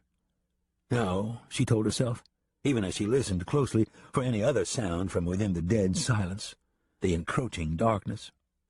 Raising her apron, she wiped her hands idly and stared down at the plate on the plank porch. There was something foreboding about the dog not being there as he had been the past nights. "Don't you worry," Bob had told her before he left. "Plug'll watch about you while I'm gone." Yes, but where is Plug? She asked herself, looking back again across the hillsides, feeling the darkness creep closer in around her. She didn't like this at all. Something was wrong, something out there, she thought, smoothing her apron down and walking calmly but purposefully into the cabin. Suddenly she felt the sensation of eyes on her as she closed the door and shoved the heavy iron bolt into place. From within the dark shadows of a large up-thrusted boulder, Tommy Rojo had sat watching the door close, his rifle in one hand, a long boot knife in the other. He'd worked his way into the tight valley on foot over an hour earlier, and sat patiently in the darkening shadows. He hadn't seen Texas Bob, but that didn't mean he wasn't around here somewhere, maybe hunting game, maybe on his way back to the cabin at this very minute, he told himself. This had to be the hideout. This was where the two sets of hoofprints had led him. The woman had to be the whore from the saloon, he convinced himself. The thing he did not want to do was sit out in the dark and the cold, and then, when Texas Bob came in for the night, find it too dark to get a clear back shot at him. No, that wasn't the way this was going to go, he decided, rising to a crouch and moving hurriedly from shadow to shadow down to the cabin porch. Ducking down below porch level, he waited for only a moment, then crawled like a serpent up onto the rough wooden planks and over beneath the window. He wasn't going to use the rifle on the woman. No, sir, he thought, raising his face to a window and looking inside, seeing the woman stoke the hearth in the glow of an oil lantern. He wanted this to happen quickly and silently, he told himself, laying his rifle on the porch beneath the window. He crawled slowly and carefully to the door, not risking his footsteps creaking on the planks. He had to kill her quietly, not tip off Texas Bob with a rifle shot. Gripping the knife handle tightly, he began to rise into a crouch, his free hand reaching for the door handle. With the woman dead, Texas Bob would walk through that front door not expecting a thing. Almost too easy. He grinned, ready to make his move. But just as his hand closed around the handle, he heard a low, menacing growl behind him and turned his head slowly to see the big dog standing half on the step and half on the porch, its hackles raised, its fangs bared, glistening white. "Easy, boy," Rojo ventured in a whisper, seeing the dog poised, ready to spring forward into his face at any second. But his words only seemed to enrage the dog. The growl grew deeper, louder. The dog stepped stiffly up onto the porch and closer to Rojo's face. The knife in Rojo's hand meant nothing to the animal. The rifle lay over 10 feet away. Cold sweat beaded on Rojo's forehead. "Who's there?" the woman's voice called out from inside. "Is someone there?" "Yes, ma'am," Rojo said in a slim, shaky tone, not wanting to trigger the big dog into action. "Please, I'm—" He had no idea what to say next. "You're what?" the voice said. Even in Rojo's state of terror, he realized the voice seemed calm, almost as if the woman was toying with him. He managed to squeeze the door handle enough to feel the bolt in place. He tried to think of something else to say, but before he could come up with anything, the dog sprang into him. Rojo screamed long and loud, taking a stab at the dog but missing, and feeling the knife fly from his hand as he tried to clutch the big animal by its neck to keep its teeth out of his face. Inside, Mary Alice heard the screams, the growl, and the ensuing scuffle against the closed door. She took her time, slipping the bolt open, a double-barreled shotgun in her left hand, a thick iron fire poker in her raised right hand. When the bolt allowed, the door swung open wide, and Rojo spilled onto the floor at her feet, the dog atop him, the screaming man's face buried in the dog's snarling mouth. "Oh, a big knife," Mary Alice called out above the melee, seeing the knife lying discarded on the porch. "Get him off!" Rojo screamed, his words muffled by the dog's wet, enveloping flews. "I've seen bigger," Mary Alice said, still focused on the knife. Suddenly, Rojo realized the dog had turned his face loose and stepped off of him, Mary Alice having reached a hand down and grabbed it by the loose nape of its neck. "Get away from me, whore!" Rojo shouted, batting his blood-filled eyes, gasping for breath. But his reprieve was short-lived. "Whore?" Mary Alice hissed, her face turning white with rage. "I'll show you what this whore can do." Rojo heard the swishing sound of the iron poker swinging back and forth through the air and felt the bite of it at the end of each swing. "You came here to stab somebody," Mary Alice shouted as she beat him without mercy. "To kill some dumb, helpless whore. Shame on you. This is not my first knife fight." She screamed and beat him while the big dog bounced back and forth, excited, growling and barking wildly. Part 3, Chapter 14. The first time Rojo regained consciousness, memory of the dog, the enraged woman, and her iron poker came to mind, causing his swollen eyes to spring open as much as their sore and battered condition would allow. But to his waking horror, both dog and woman still loomed over him, the dog growling, the woman having exchanged her iron poker for a double-barreled shotgun. "Oh, God!" he managed to say just as the shotgun butt took a long swing sideways and crashed into the side of his already swollen, bloody head. Upon his second awakening, he used more caution. Opening one eye, only a crack, he looked back and forth. The dog lay near a crackling hearth, sound asleep. Breathing a little easier, Rojo opened his other eye, and looked back and forth at floor level, realizing he'd been tied tightly with a rope and enveloped inside a tight-fitting, brownish bedsheet. "So you're awake," said Mary Alice, sitting at the wooden table, holding a long needle and a ball of thick thread. Rojo moaned and tugged at his tied wrists. She'd folded his arms across his chest, looped each wrist with a length of rope, drawn the ropes together tightly behind his back, and tied them into a thick knot. His feet were tied securely together, and the rope circled upward like the stripe on a barber's pole and ended in a floppy bow at his throat. "What have you done to me?" he gasped through swollen lips. "Well, for one thing," Mary Alice replied, "I washed your face and sewed it up." "Sewed it up?" As soon as she said it, he recognized the tight, painful sensation of stitches across his forehead, across his scalp, down the side of his black, swollen nose, and beneath his chin. "The dog?" he asked in a trailing voice. "Mm-hmm," Mary Alice replied, in an off-handed manner, wrapping the remaining thread into a ball and sticking the needle in it. "Since I was sewing anyway, I went ahead and sewed you inside an old sheet I found under the woodbox. So you can relax. You're not going anywhere. Even if you could, Plug would eat you alive." Raising his head enough to look down himself, Rojo groaned and pleaded, "Shoot me, ma'am, please." Mary Alice stood with one hand on her hip, the shotgun leaning against the table beside her. "Oh, now it's ma'am, is it?" she said. "Last night it was whore." "I want to apologize for that, ma'am," Rojo said haltingly. "A man says things he doesn't mean when his head's in a dog's mouth." Mary Alice gave him a flat, unyielding stare. "You came to kill Texas Bob, didn't you?"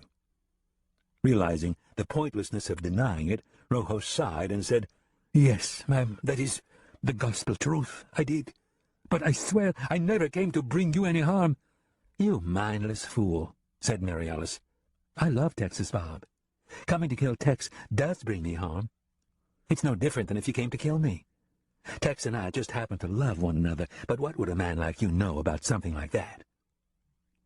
Taking a breath, trying to clear his head and see what it would take to get out of his predicament, Rojo said quietly from within his tight-fitting cocoon, "Ma'am, there's nobody appreciates love more than I do, but your man, Texas Bob, is wanted for murder." He hoped he sounded official. "I wanted to take him to Sibley so he could face an honest trial by jury." "I see," said Mary Alice skeptically. "Then you're a lawman?" "In a manner of speaking, yes," said Rojo, his stitched-up face throbbing, aching painfully. "I'm under the authority of His Honor Territorial Judge Henry Edgar Bass." "You're a bounty hunter," Mary Alice said flatly. "Judge Bass is the brother to the man Texas Bob killed in self-defense."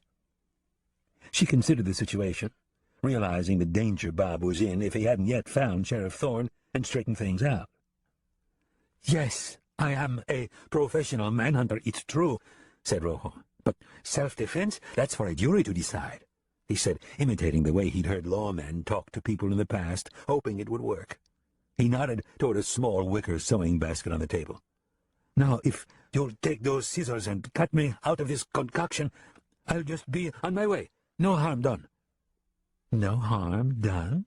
Mary Alice looked at his purple, ravaged face, then at white strips of scalp where she'd cropped his hair to skin level in order to sew his ripped flesh back down on his head. "You come sneaking around in the dark, peeping in windows with a rifle." She shook her head. "There's been plenty of harm done. If Tex had been here, you would have killed him. Don't think you're getting out of here and taking off after him again." As she spoke, she picked up the scissors and stood over him with them. Reaching down with the points, she gathered a handful of the sheet at his crotch. "Ma'am, please, no!" Rojo begged, feeling the sharp scissors puncture the sheet. "Calm down," said Mary Alice. "I'm cutting an opening front and rear, so you can relieve yourself when the need arises." His voice had risen enough to awaken the sleeping dog. It stood and stretched and walked over to him curiously. "You can't leave me trussed up like this. It's not human," said Rojo, lowering his tone as he saw the dog step into sight. Grateful she wasn't going to use the scissors in some unspeakable manner, but now realizing she planned on him being tied and wrapped for a while, he said, "What are you going to do with me?"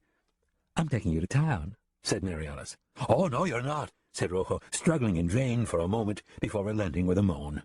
He pictured the town staring as she dragged him down the middle of the street, sewn up in the bedsheet. "Ma'am, please, don't take me to Sibley like this. I'm begging you." "I have to," said Mary Alice. "It's either take you to Sibley, or else kill you and hide your body out in the wilds," she said sincerely, snipping a second opening in the sheet.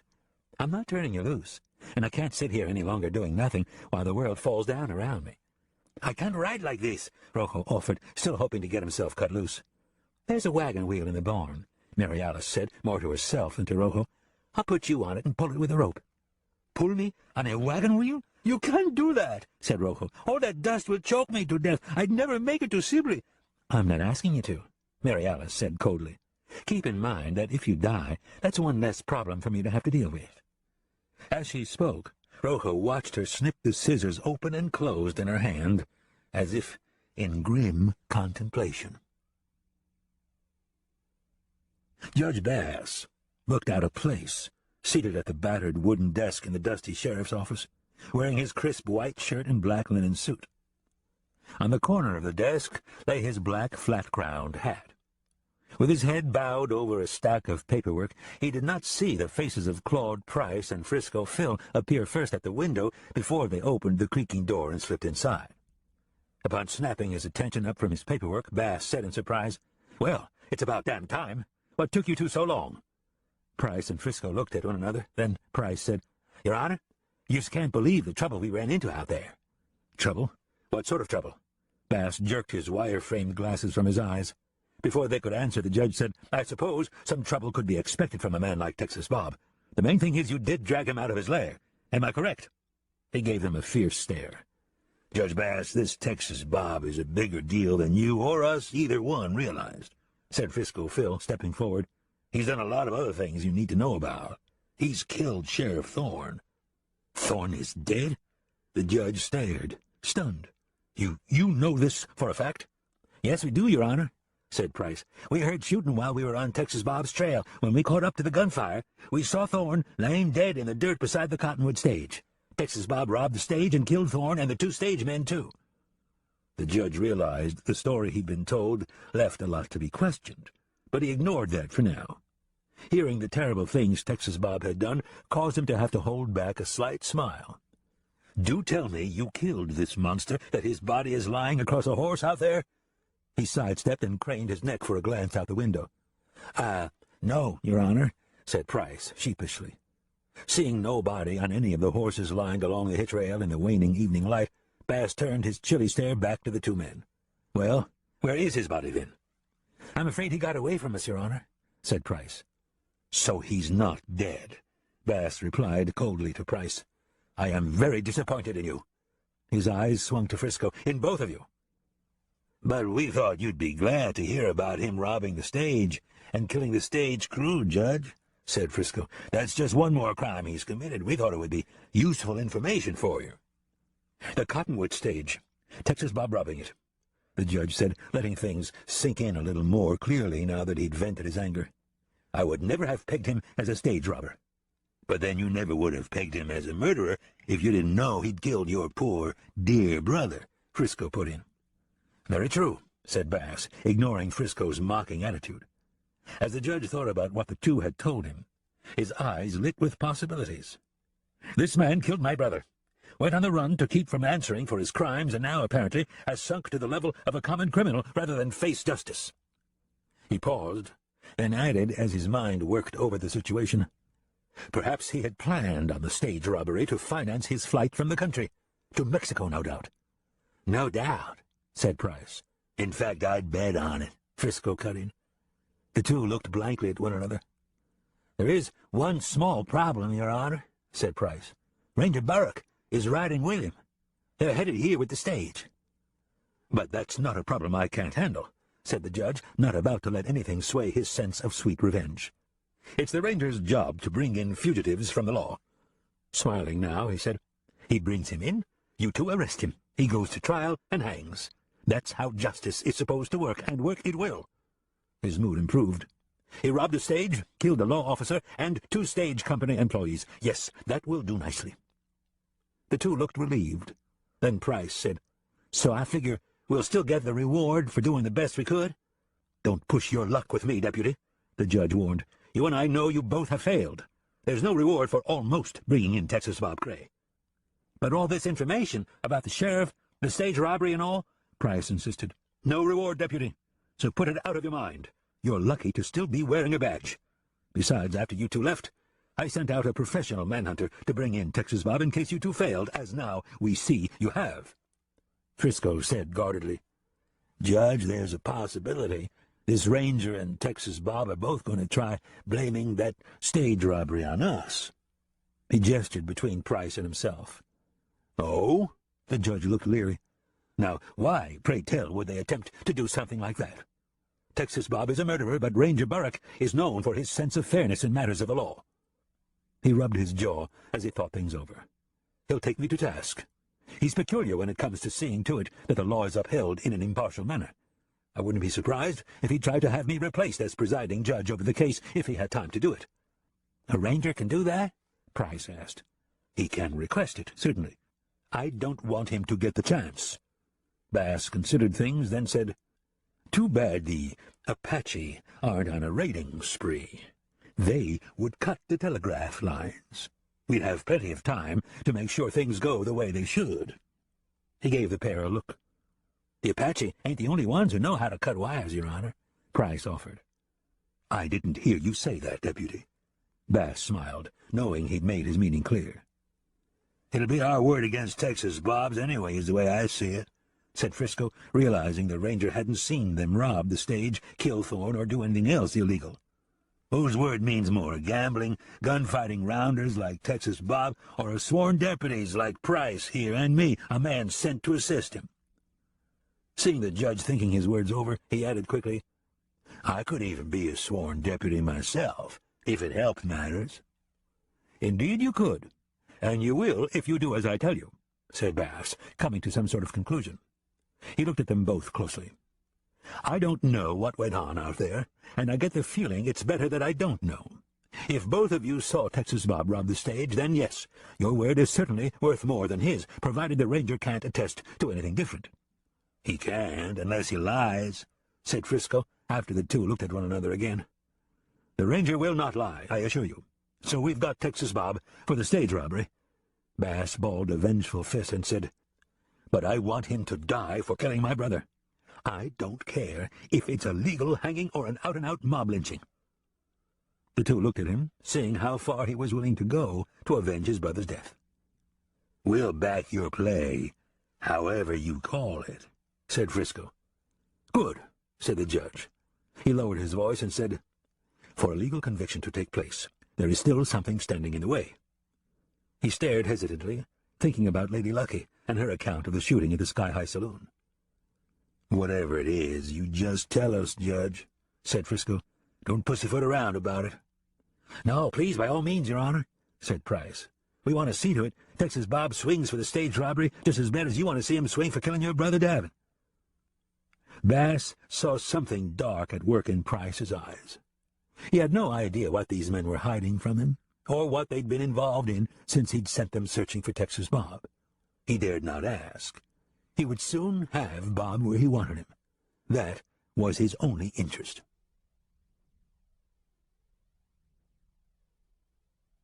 Chapter 15. During the night, Trigger Leonard and Mitchell Smith had arrived at the Bottoms-Up Saloon and Brothel. After a late evening of drinking, they had taken adjoining rooms upstairs facing the street and spent the night with two of the brothel's doves, Mad Mattie Short and Sweet-Face Hannah Lund. Both doves were up from the beds and gathering their clothes in the light of mid-morning when they heard the stage horses come rolling along the dirt street. "Take a look at this, Mattie," said Hannah, staring out the window and seeing Texas Bob jump down from the shotgun rider's seat and swing open the door. Joining Hannah at the window as she finished pulling her dress down and straightening it, Mattie saw the boot soles of two of the dead men just inside the open stage door. "Uh-oh," she murmured. "Looks like it's been somebody's last ride." "We better wake them up," said Hannah, taking a deep draw on her first thin cigar of the day. The two watched the ranger step down from the driver's seat and join Texas Bob at the open stage door. Mattie looked hesitant. "Are you sure?" I came near getting slapped around last night. I don't want—" "I'm sure," said Hannah, cutting her off. "He said wake him if anything unusual went on in the street." As she spoke, she walked to the bed where Trigger Leonard lay sprawled face down, naked, snoring. His right arm hung off the edge of the feather mattress, his hand wrapped loosely around the neck of a whiskey bottle. "Here goes," Hannah shrugged. Nudging his forearm with her toe, she said loudly, "Hey, Big Horse Harry, wake up!" His snoring interrupted, Leonard only moaned at first and cursed mindlessly. But upon feeling the whiskey bottle loosen from his fingertips and fall over on its side, he snapped conscious and felt around frantically for it. When he raised it in his grasp and looked at it bleary-eyed, making sure he'd corked it during the night, he let out a breath and said gruffly, "The hell you want? You've been paid."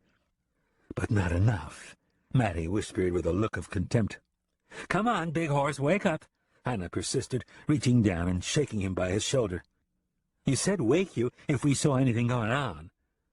Leonard opened an eye to her. "Don't call me Big Horse," he said in a thick-sounding voice. Hannah shrugged again. "That's what you told me to call you." "Last night I told you to call me that," said Leonard, rising to the edge of the bed and twisting the cork from the whiskey bottle. "Not today." He swirled the whiskey around in the bottle, threw back a long drink, and blew out a breath. "Now, what is it?" Hannah stared at him for a moment, then jerked her head toward the window. "A stagecoach, one horse short and carrying bodies in it, a lawman driving it." "A lawman?" The rest didn't seem to interest him, but now he sprang to his feet. With his free hand he snatched up the rifle, leaning against the wall, and hurried to the window. "Wake him up," he ordered Mad Matty as he peeped down at the street without being seen. "Don't be shooting anybody from up here," Hannah said matter-of-factly. Then, on second thought, she said, "That wasn't included in the price." As she spoke, Matty raced barefoot into the other room and shook Mitchell Smith by his shoulder.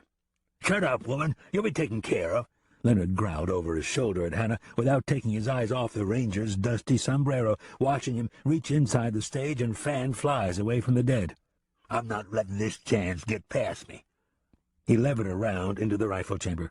"Bring me my breeches." Staggering in from the other room, holding his trousers up at the waist, his wide gallowses hanging at his sides, Mitchell asked sleepily, "The hell's going on, Trig?" "I'll tell you what's going on." Cutting a sharp, excited grin, rifle and whiskey bottle in hand, Leonard said, "The ranger's right down there on the street. He's fell into our laps." As he spoke, he held the bottle sidelong to Smith. "You don't mean it?" Taking the bottle, Smith batted his bleary eyes and pushed his long hair back from his forehead. He took a drink, standing back from the window, but looking down guardedly. "Oh, I mean it all right," said Leonard, taking Hannah by her thin wrist as she handed him a chair from beside the bed. "You did good waking me, sweet face," he said, his eyes going a bit soft for a second. "I want you to know that." "I've never been so happy," Hannah said, with a trace of sarcasm as she tugged her arm free. "Don't forget to pay us something extra." "Yeah, sure," Leonard murmured idly as he stared down onto the street, his trousers hanging from his hand, his rifle going to his shoulder to take aim. Mitchell Smith, having taken a drink of whiskey, stared wild-eyed at his naked partner. "Trigger, we ain't even dressed yet." "Dressed or not, I don't give a damn. I'm taking him down," said Leonard, looking down the rifle sights at the back of the ranger's riding duster. "Get yourself armed and back me up." On the street, Sam waved the gathering townsfolk away from the stagecoach. "Give us some room, folks," he said, his eyes going up along the roofline across the street. As he spoke, he felt the same way he'd felt many times when he'd found himself in someone's gun sights. As the gathering crowd fanned flies from themselves and stepped back grudgingly, the ranger looked closer at the open window above the bottoms-up saloon. But the window revealed nothing more than a thin curtain stirring in a breeze. "Is that Sheriff Thorne?" a woman asked with a gasp, seeing the sheriff's bloody body through the open stage door. "Yes, ma'am, I'm afraid it is," Sam answered, catching another glance along the roofline and going back to the open window. "Is this the judge coming here, Ranger?" Texas Bob asked, just between the two of them. He nodded at the large, well-dressed figure walking along the boardwalk toward them. "Yes, that's him," Sam said quietly. I'm counting on you to keep your head if he gets testy with us." "You've got it, Ranger," said Texas Bob. He held the shotgun out toward him, butt first. "Do you want this?" "That's not necessary," said Sam, without reaching for the shotgun. "You're not under arrest. You're not wanted for any crime that I know of. If you're through with the stage company's guns, take it back under the seat." "Obliged, Ranger," said Bob. He started to step over and lay the shotgun up under the seat, but before he could do so, the judge called out with a thick finger pointed at him, "Stop right there, Ranger Burke! Disarm that man immediately! Place him under arrest!" Texas Bob stopped and stood facing the judge, the shotgun still hanging loosely in his hands. Sam, unable to shake the feeling of being targeted from the saloon window, took another quick glance along the roofline, then stepped forward and said to the quickly approaching judge, "Stop where you are, Judge. I have no cause to arrest this man." The judge stopped short 10 feet away. "You do now. I'm charging him with the murder of Sheriff Thorne and the rest of those poor fellows lying there." His finger swung to the bodies inside the big stagecoach. "I further charge him with stagecoach robbery." He glared at Texas Bob. "Where's the stage money?" Neither Texas Bob nor the ranger replied. They only stared. Sam felt relieved that Bob had hidden the money. Possession of the money would only have given the judge proof of his guilt. "Very well," said the judge. "Refusing to answer me doesn't help your case in the least. Now do as I say, Ranger. Arrest him." As he spoke, he looked back and forth over the faces of the crowd, as if seeking their approval. "Based on what evidence, Judge?" Sam asked skeptically. The judge said smugly, "Based on the eyewitness accounts of sworn officers of the law, Ranger Burke. Now arrest him. That's an order." In the window, Mitchell Smith said to Trigger Leonard in a lowered tone, "Well, are we going to shoot him?" "Not just yet," said Leonard, a grin on his face as he glared at the street and listened to the exchange between the ranger and Judge Bass. "I don't want to miss this. Besides, like you said, we're not even dressed yet. Here, hold this." He handed his rifle sidelong to Smith and stepped quickly into his trousers, keeping his eyes on the street below. "I can kill this ranger any time. Maybe we'll watch for a while. Get a chance to see the law in action." Deputy Claude Price finished loading the shotgun he'd taken down from the rack inside the sheriff's office. "Will you hurry the hell up?" Frisco Phil said, standing restlessly at the dusty window. He stood staring down the street toward the gathered crowd, keeping the judge's fine, shiny derby in sight amid the sweat-stained flop hats, Stetsons, and sombreros. "We've got this thing going our way. Let's not let it get away from us." "Nothing is getting away from me ever again," Price said, clicking the shotgun shut and heading past Frisco and out the front door. At the stagecoach in the street, Judge Bass waited impatiently for the ranger to carry out his order. But Sam made no attempt to arrest Texas Bob. Instead, he stared warily at the judge and asked, "Who are these officers of the law, and what exactly did they witness?" "I'll show you who they are," said Bass, waving a hand above the crowd toward the sheriff's office as Frisco Phil and Price ran along the dirt street. He said as they stopped inside the circled bystanders and spread out, covering both the ranger and Texas Bob, "Deputies, is this the man you saw rob the Cottonwood stage, kill its crew, and murder Sheriff Thorne?" Seeing Texas Bob's and the ranger's searing gazes upon him, Price averted his eyes, unable to face them. But Frisco spoke right up, shotgun in hand, saying, "Sure as the world, Your Honor, that's the man who did it." He grinned defiantly at Texas Bob. "Why, you rotten, murdering—" Texas Bob took a step past the ranger toward Frisco and Price.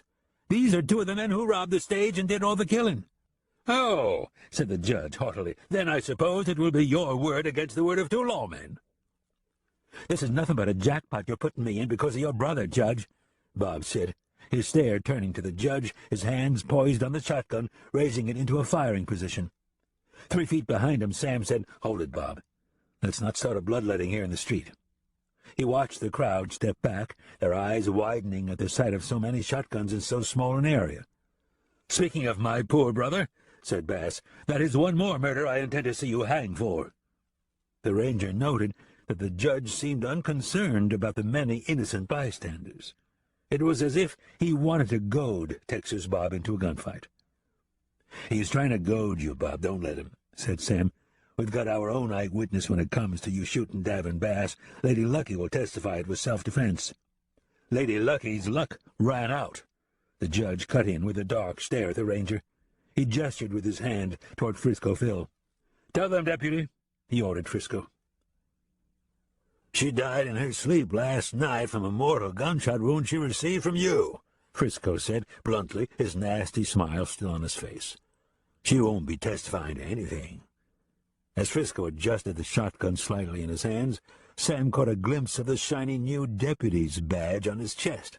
The sight of that badge somehow connected to Lady Lucky's death in Texas Bob's mind. Seeing the knowing look on the faces of the judge and the two deputies, he said, "You killed her, didn't you?" His eyes swung to the judge. "They killed her, and you had them do it, just to make sure there was no witness to the shooting at the Sky High." "Arrest him, deputies," Bass demanded. The ranger saw the judge back away. At the same time, he saw the shotguns in Price's and Frisco's hands begin to rise. Too many people are going to die here, he thought, catching a glimpse of the stunned crowd. Too many innocent people. Sam sprang forward, ahead of both the deputies and Texas Bob. His big Colt came up fast but uncocked. Before the two deputies could put their killing plan into action, the Colt took a hard swipe sideways and knocked Texas Bob to his knees. The short-barreled shotgun flew from Bob's hands. "There, he's under arrest. Everybody freeze," Sam shouted. He cocked his Colt now and swung it back and forth from the deputies to the judge. "This man is in my custody." Stepping forward quickly, he shoved Texas Bob face down in the dirt and stood crouched over him, his left hand holding him in place. "You had your chance, Ranger," Frisco said, still tensed, ready to make his move. Beside him, Price stood ready to do the same. "Call your dogs off, Judge," Sam said tightly. His Colt stopped in full aim at the judge's large belly. "Nobody lives through a fight this close." The judge needed no time to think it over. He knew the ranger's reputation, and he saw the determination in his eyes. "All right, deputies, that's enough. Lower the shotguns. Don't shoot, please. We've got our man." From the boardwalk out front of the Bottoms-Up Saloon, Trigger Leonard and Mitchell Smith stood watching intently as the ranger dragged Texas Bob to his feet and guided him forward. "Now that beats all I ever seen," said Trigger Leonard. "A ranger squaring off with two lawmen and a judge." He shook his head and shrugged, chuckling at the irony of it. "What the hell has this wicked old world come to?" "Beats me," said Smith, sounding disappointed. "I put my boots on the wrong feet to hurry down and see a rootin'-tootin' shootout. All I saw was a man get his head busted by a gun barrel and be dragged off to jail." "Wasn't bloody enough for you, eh?" Leonard asked in a lower tone. "Not enough to pull me away from a warm bed and a bottle of whiskey," said Smith, leaning against a post, pulling his boots off to correct him.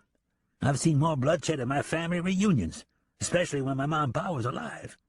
"Well, fix your boots and stick around," said Leonard, watching the ranger look back and keep an eye on the judge and the deputies as he escorted Texas Bob onto the boardwalk and through the open door of the sheriff's office. "I believe it's going to get bloodier by the minute around here."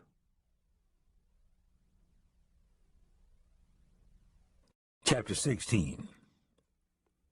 At the door to the sheriff's office, Sam turned, gun in hand, and said to the two deputies who trailed him like wolves, "If anything happens to my prisoner, it better happen to me first." The cocked Colt stopped them abruptly at the edge of the boardwalk. Sam's tone of voice caused the two deputies to spread their hands wide in spite of their shotguns. They looked to Bass for direction.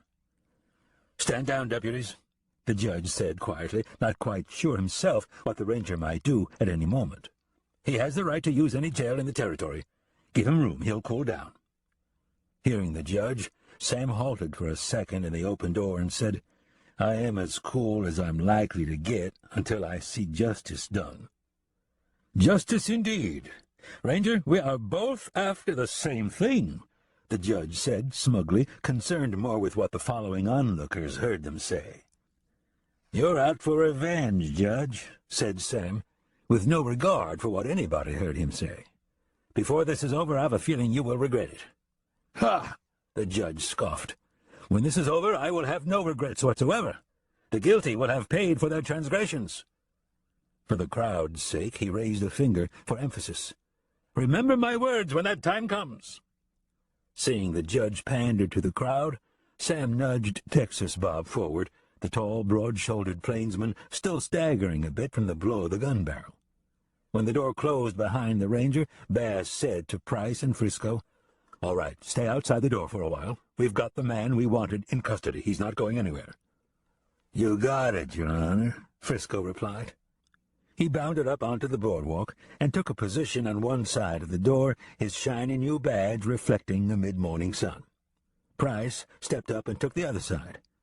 "We should have shot him down while we had the chance," he whispered to Frisco. "Neither of these men are the kind you want to leave alive." "There you go with the worrying again," Frisco chuckled, nodding toward the judge. "Look, man, we've got the law on our side." He rubbed his shirt cuff back and forth across his badge. "Hell, what am I saying? We are the law." At the edge of the boardwalk, Judge Bass turned to face the crowd and said, "All right, folks, I have taken care of everything. Sibley has lost its good and decent sheriff, but I swear to you his killer will not go unpunished." The crowd only stared until finally an old miner stepped forward and said, "Texas Bob is a good and decent man, too, Judge Bass." "I will be the judge of that," the judge said with a condescending air.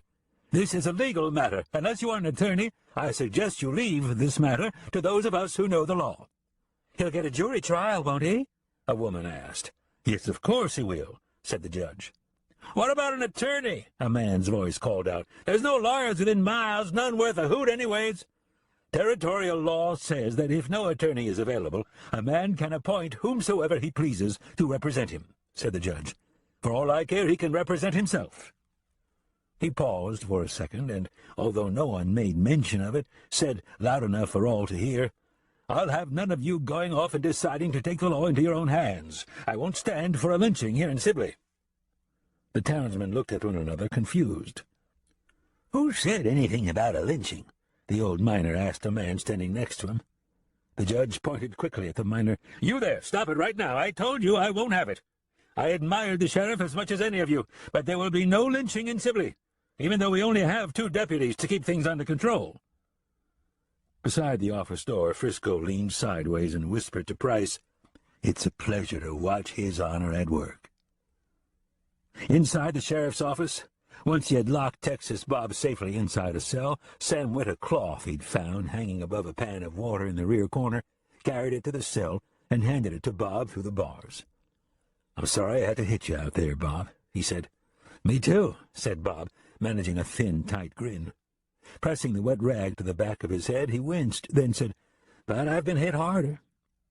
I figure you was only trying to keep me alive, else I'd still be laying out there counting stars." "I'm glad you realize it, Bob," said Sam.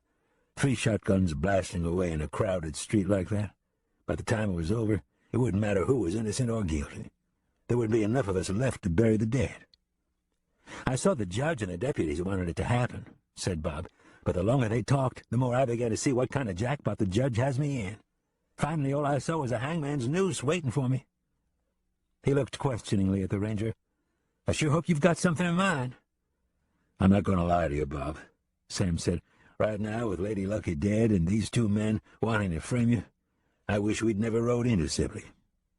"I'm not blaming you for anything, Ranger, no matter how this turns out," Bob said. "I know you meant to do the right thing." He paused for a second in contemplation, then hung his head slightly and said, "Lately, I'm finding it harder to know what the right thing is. I killed a man fair and square. It wasn't something I wanted to do, but I had to kill him to keep him from killing me. That should be the long and short of it." Sam only stared at him. Beyond the front door, they heard the judge's voice call out to the gathered townsfolk, who had not only failed to move along, but had actually grown in number. Texas Bob nodded toward the street and continued, "But the man I killed was the brother of a territorial judge, so that changes everything. I didn't kill one of my own kind in self-defense. It turns out like I'm guilty of killing one of my betters." He turned his knowing eyes back up to the ranger. "That's how easily the law can change these days, Ranger. That's how easy it is to go from being right to wrong." "This man is not the law," Sam said. "He used to be, but he's gotten too big for it. I don't know where this thing is headed, But wherever it is, I'm with you. Don't give up on the law, and don't give up on me." Sam let out a breath and added, "Most of all, don't give up on yourself. I hear what he's saying out there. He's planting the seeds for a lynching, even though he's talking against it. But I promise you this, there will be no lynching." "What are you saying, Ranger? That you'll step outside the law to keep me from hanging?" Texas Bob gripped the cell door with both hands. The water from the wet rag dripped from his closed hand and ran down the iron bar. "I don't expect that from you. I wouldn't ask it." The ranger didn't answer right away. Instead, he backed away from the bars, walked to the front window, and looked out on the growing crowd. "Bass is trying to work the crowd into a lather. He wants me dead so bad he doesn't care how it comes about," said Texas Bob. "I'm afraid you're right," said the ranger. "But you'll be all right here while I go send off a telegram to the Capitol. See if I can bring some attention to what Bass is trying to do." His voice dropped to a whisper. "Those deputies won't let anything happen to you so long as you don't tell them where the money is hidden." "I'm not telling them anything," said Bob. "I'll be all right for now. Good luck, Ranger." He clutched the bars on the cell door. Outside the front door, both deputies took a step sideways and looked at the ranger. On the edge of the boardwalk, the judge said to the townsfolk, "I want you all to go on about your business now. I have this matter in hand." To the deputies, Sam said, "My prisoner is locked in his cell. I better find him there, safe and sound, when I return from the telegraph office." Frisco and Price gave one another a look. "Telegraph office, huh?" said Frisco smugly. "I hope you do better than I did. I tried wiring home, but found the Apaches had chopped down the lines. Dang them savages." He grinned. "Nothing is safe anymore." Price got in. "Nobody's going to bother your prisoner, Ranger, so long as he behaves himself." He nodded toward the remaining townsfolk. "We'll do our best to keep them from busting in and snatching him off to the nearest hanging pole if we can." He gave Sam a knowing look. Sam returned the look and said, "I believe it's in your best interest to keep him alive. Besides, most of these people know Texas Bob Cray. You'll have a hard time making him look like a thief and a killer to them." He looked Price up and down. "Meanwhile, I'm going to be doing my best to find out who really robbed the stage and killed the crew." He saw the tense nervousness in Price's face and moved in closer to him, adding, "Once I start on a case, I never let up until I know I have the right man on a rope." Frisco chuckled as the ranger turned and walked away toward the telegraph office. "Don't let that fool rattle you, Dep," he said. "We're on top of this game." "Don't start calling me Dep again," Price warned him flatly. "I'm in this to save my life." "Ain't we all?" Frisco said, cradling his shotgun and looking back out at the dissipating crowd. When the last of the townsfolk had moved away, Bass shooing them with his hands as if they were sheep, the judge turned to Price and Frisco and asked, "Where was Burke headed?" "The telegraph office." Frisco grinned. "Good. I'll be at the restaurant if you need to reach me." Bass nodded confidently. The ranger will soon have to admit that this is one battle he's not going to win. As he spoke, he stepped away along the boardwalk. "I am the law here, whether he likes it or not." He adjusted his derby as he walked. "Hear, hear, well said, Your Honor," a voice called out from the dirt street beside him. Looking down as he walked, Bass saw the smiling faces of Trigger Leonard and Mitchell Smith beaming at him with bloodshot eyes. "I hope you don't mind if we mosey along with your ways, Judge," Leonard continued, inviting himself to step up onto the boardwalk beside the judge, Smith right behind him. "Who might you be?" the judge asked gruffly, seeing the same sort of faces he had looked down upon from his bench for the past 7 years. "You can call me Mr. Leonard," said Leonard Heaves, giving Smith a passing grin. "This is my pard, Mr. Smith." He gestured toward Mitchell Smith. "Smith, indeed," said Bass, smelling whiskey on the two and speeding his pace along the boardwalk. "I venture to say, of all the Smiths I've ever met in my profession, I've never yet met a real one." Looking sideways, he curled his nose at the reek of whiskey. "Oh, he's a true Smith, all right, Judge. said Leonard. "You can take my word for that." "You two are drunk," said Bass. "Get your stinking selves away from me before I have the deputies haul you off to jail." "Drunk we might be, Your Honor," said Leonard, keeping up alongside Bass. "But we are just two concerned citizens when it comes to how that murdering Bob Cray should be dealt with." "Oh?" Bass slowed down a step. "And just how is that?" Leonard's grin widened, knowing he'd struck a note with the judge. "He needs to hang. No two ways about it," he said. "In fact, I don't see why he even deserves a trial. The poor sheriff he killed wasn't given any consideration, was he?" Bass looked at him squarely. "You don't even know the sheriff's name, do you?" "No, not offhand," Leonard replied. "But he was a servant of the law. That's good enough for me and Mr. Smith here." Looking impatient, Bass asked, "What is it I can do for you two?" As he spoke, he reached into his trouser pocket and found some loose change. Raising his hand as if to stop the judge from offering them a handout, Leonard said, "It ain't what you can do for us, Judge. It's what we can do for you." Bass slowed only a little, giving him a questioning look. Leonard's voice lowered. "You see, me and Mr. Smith are in and out of all the saloons and public gathering places. We're what you might call closer to the common people than an important man like yourself. We can say things and express ourselves in ways that you can't, you being the law and all." "Meaning you can incite the crowd?" Bass asked, starting to get an idea of where Leonard was headed with his line of talk. "Right you are," said Leonard. He gestured toward the foot traffic along the boardwalk.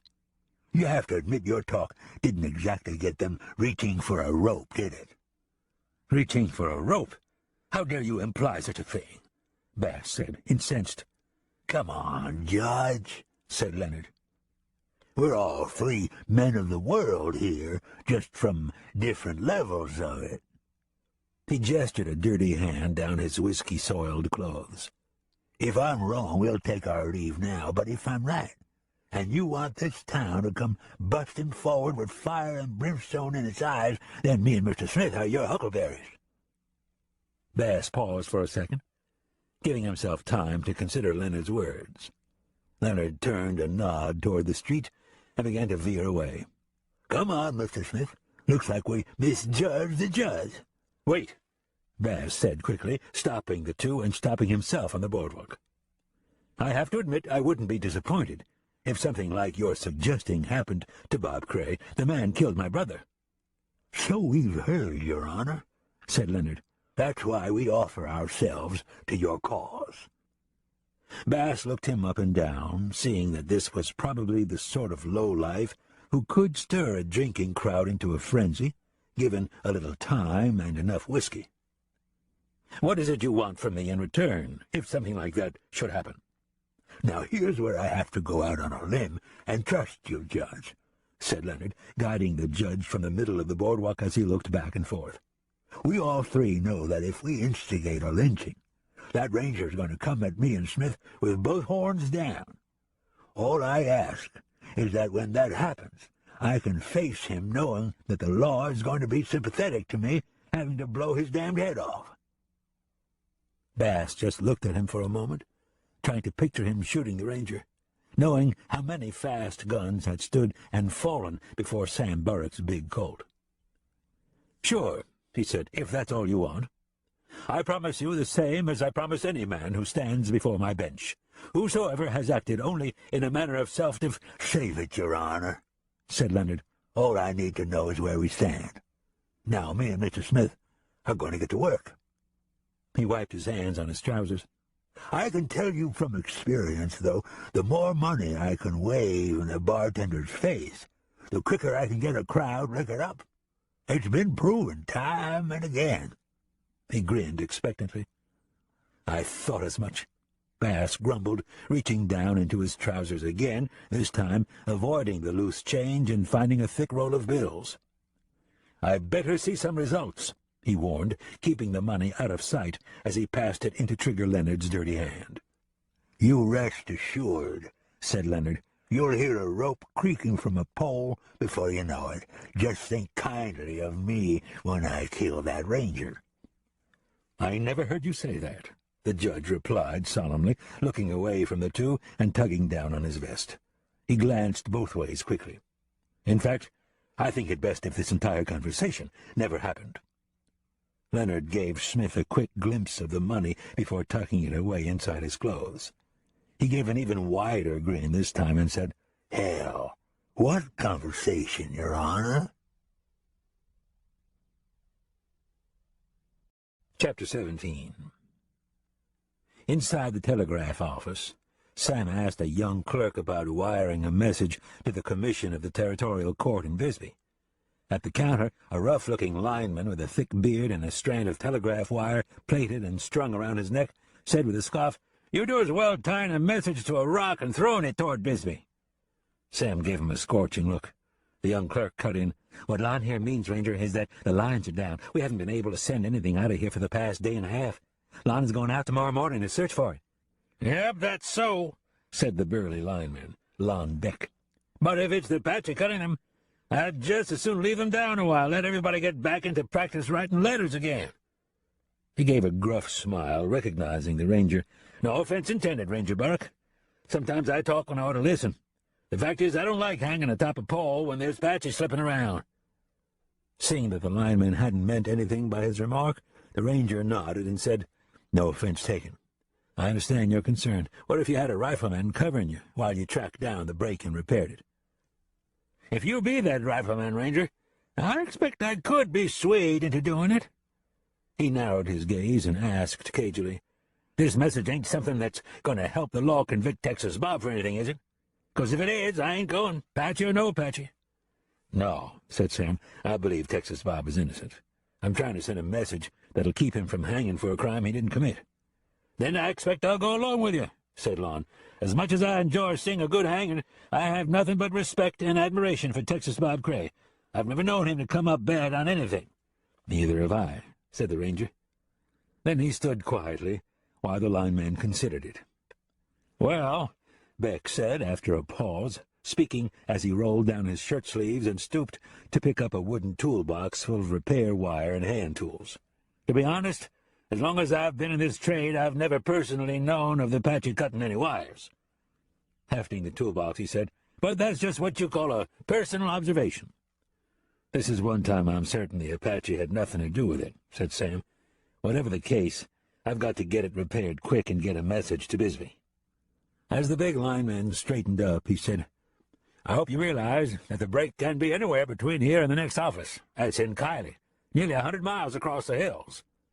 "I understand it could be, but I'm betting it's not far from Sibley," said the ranger, opening the door for the big, dusty lineman. Watching the ranger and the lineman walk out of the telegraph office and head for the restaurant where the judge had entered the door and taken a seat, Frisco Phil said with a dark laugh, "There goes one awfully upset lawman." "You need to take him more seriously, Frisco," Price warned, watching the two walk along the street, Beck carrying his toolbox and looking over toward the jail. "I'll take him more serious when the time comes," Frisco said coolly. "There's not many times in life you find a judge and a lawman going at one another over a couple old boys like us. We better enjoy it while it lasts, is what I say." Price just looked at him. He'd made up his mind. At the first sign of something going wrong, he was in his saddle and headed out of here, he thought. To hell with Frisco Phil, he told himself, eyeing Frisco up and down. He'd had nothing but trouble since he'd thrown in with this ne'er-do-well. Nodding toward the lineman walking with the ranger, he said, "They'll find that broken line in no time. I told you we should have gone farther out." "Don't start telling me how to cut lines," said Frisco testily. "I know how to cut a damn line." Price just glared at him.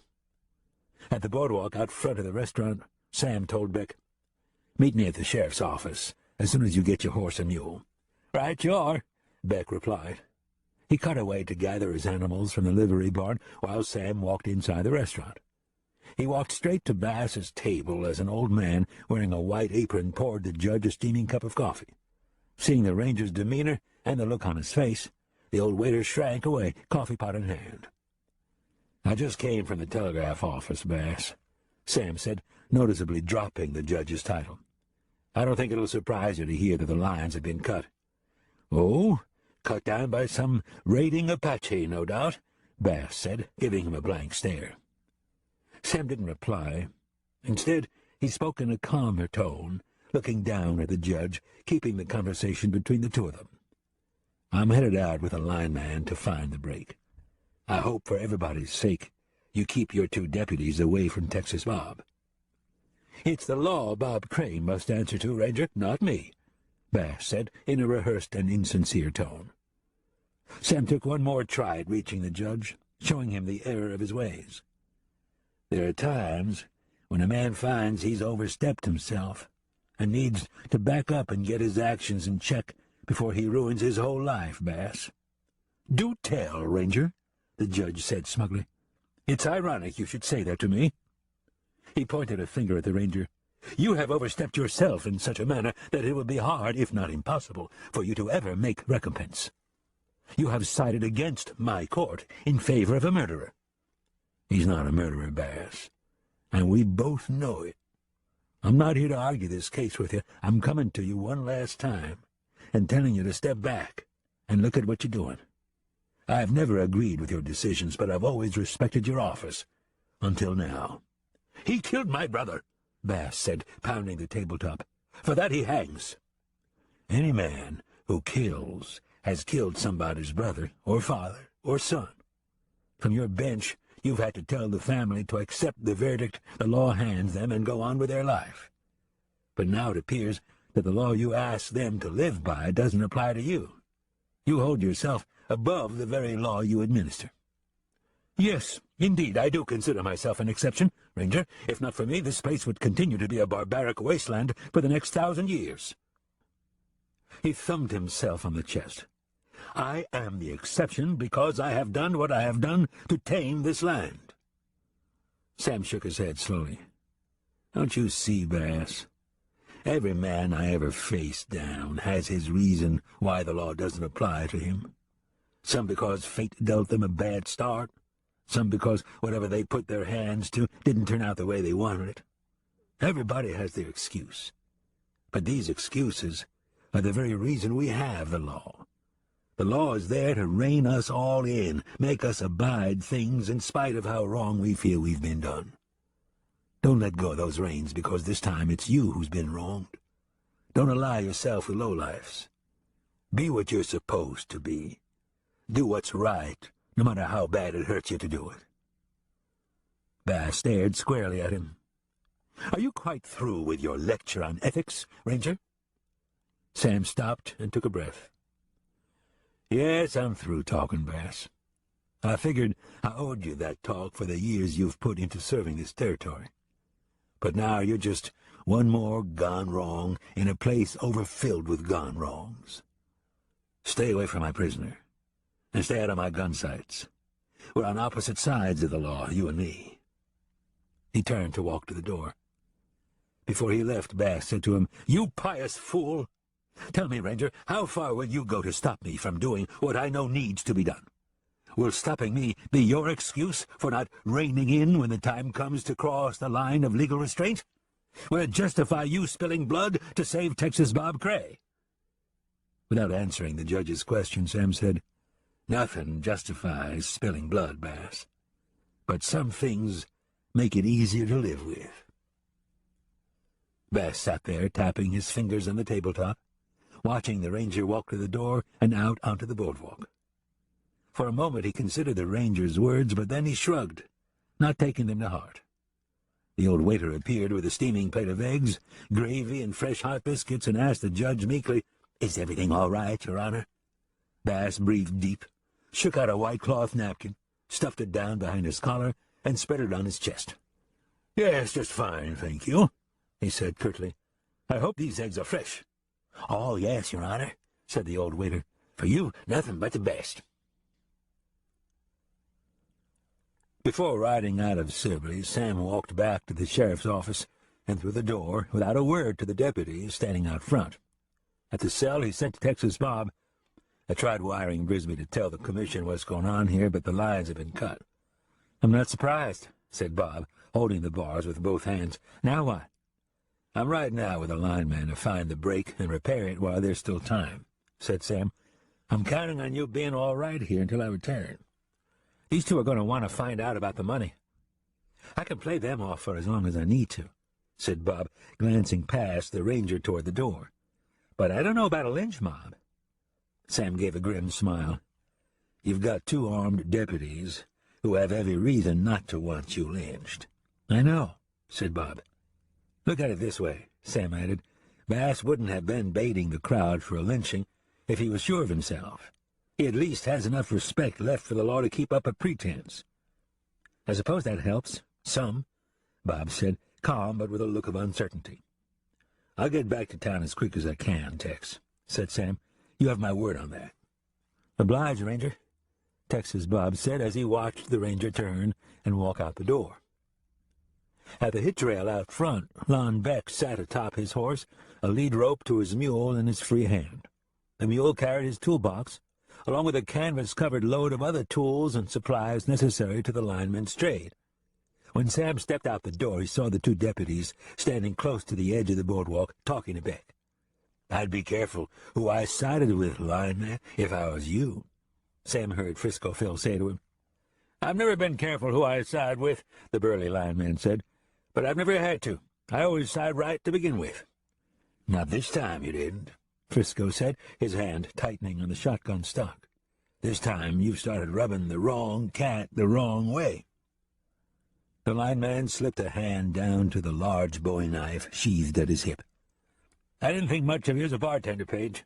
I think less of you as a deputy. You once asked how fast I could put a knife through the air. Still wondering?" He glared at Frisco. Coming up behind Frisco, and seeing that Price wasn't wanting any part of this, the ranger said, "Pull that trigger, Frisco, and cut my trouble in half." Phil stiffened, but he lowered his shotgun. "We'll meet up some other time, lineman," he said to Beck, still trying to intimidate him. "Yeah, I hope so," said Beck in a low, menacing tone. "You can sling me a beer and light my cigar." He kept his hand on the big bowie's handle until Frisco lowered the shotgun the rest of the way, and he and Price stepped back to the front door of the sheriff's office. Sam called out to Price, "Keep in mind, Texas Bob is my prisoner. He better be treated fairly, fed, and looked after." Price started to reply, but Frisco cut in, saying sharply, "He's your prisoner. You feed and water him when you get back." Sam didn't respond, knowing it would only make matters worse. "I never could tolerate a mouthy bartender," Beck said as Sam swung up onto his horse. The 2 watched Frisco closely until they backed their horses into the dirt street and turned and rode away. On the boardwalk, Frisco Phil said to Price, "I don't feel like you had my back covered, deputy. I had the strangest thought that you was going to leave me hanging all alone out there." "Think what you will," said Price. "I'm only looking out for myself and my interest from here on." He leaned back against the front of the building with his shotgun under his arm and watched the ranger and the lineman ride away. For the next hour, Sam and Lon Beck rode their horses along at a brisk walk, searching the telegraph line running alongside the trail. Before they'd gone 12 miles, Beck stopped suddenly and pointed at a down line alongside the trail ahead of them. "Looks like you was right, Ranger," he said. "Whoever did this was too lazy to stray very far from town." He looked warily out and back and forth across the rough terrain. "No Patchy did this. It's too close to town. They would have cut the lines 50 miles out just to aggravate a fellow." Riding closer to where the line lay on the ground, Sam said as he drew his rifle from its saddle-boot, "I've got you covered. Let's get it up and get on back to town before Texas Bob's luck runs out. I don't trust the judge or the deputies as far as I can spit." "You can ride on back now, Ranger, if it makes you feel any better," said Beck. "Had I known it was this close to town, I would have rode out alone hours ago." "I'm here now," said Sam. "I'll wait for you." As he spoke, he scanned out across the land and spotted a single rider coming toward them slowly across the rise of a hillside. "What have we got coming here, Ranger?"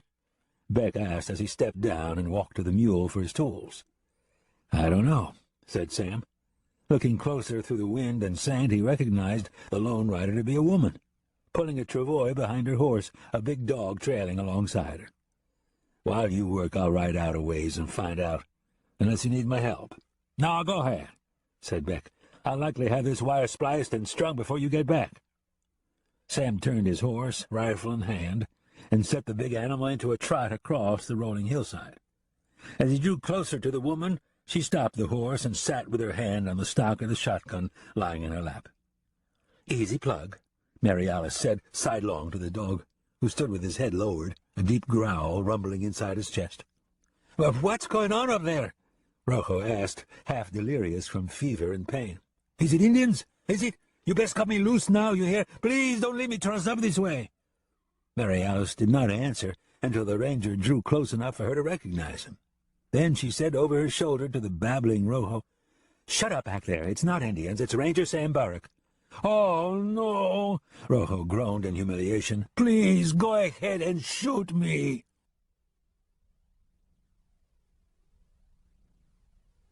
Chapter 18. When the ranger slowed to a halt 15 feet away and looked down at the big dog, Mary Alice called out, "Ranger Burrick, he won't bother you." Then to the low growling dog she said, "Hush up, Plug, settle down." Upon Mary Alice's urging, the dog circled slowly and quieted, sensing no danger from the oncoming horseman. "Ranger," Mary Alice called out anxiously, "have you seen Tex? He was headed to find Sheriff Thorne and straighten everything out with him." "Slow down, Mary Alice," Sam called out, nudging his horse forward now that the dog had stopped growling and stood watching him closely. "Texas Bob is in Sibley in jail." "In jail?" Mary Alice looked worried. "He can't stay in jail in Sibley. Price will kill him. He's already tried it once." "I know all about it, Mary Alice," Sam said. "I'm only leaving him alone long enough to get the telegraph lines repaired. He's in my custody. I arrested him to keep him from getting shot down in the street." "He's innocent, Ranger," she said, breathing a little easier. "Lady Lucky will tell you that." "If I didn't think he was innocent, I wouldn't be out here with a lineman fixing this line so we can wire Bisbee and tell them what's happening." He let her relax for a second, then said, "But here's some bad news. Lady Lucky is dead. She can't do a thing to help clear him." "Oh, no, not Lady," Mary Alice said, her eyes welling for a moment, until she told herself there was nothing she could do for Lady Lucky. Texas Bob's situation demanded her full attention. "What will happen now?" "First thing, I'm trying to get us another judge, one who has no dog in this fight." "Huh?" Mary Alice looked confused. Sam said patiently, "A judge who has no personal interest in the case." "Oh," said Mary Alice, looking a little embarrassed at her lack of understanding him. "I'm afraid I'm not thinking as straight as I should, Ranger. A lot has happened." "I understand," said Sam. Leaning to one side, he looked around her and back at the travois behind her. "What do you have back there?" As soon as he'd asked, he heard a low groan from the travois, followed by mindless babbling. "A bounty hunter, or so he says," Mary Alice said. "He came snooping around trying to catch Tex unawares. But the dog near ate him alive. I tenderized him with a hearth poker. But I sewed him up best I could afterward," she added quickly.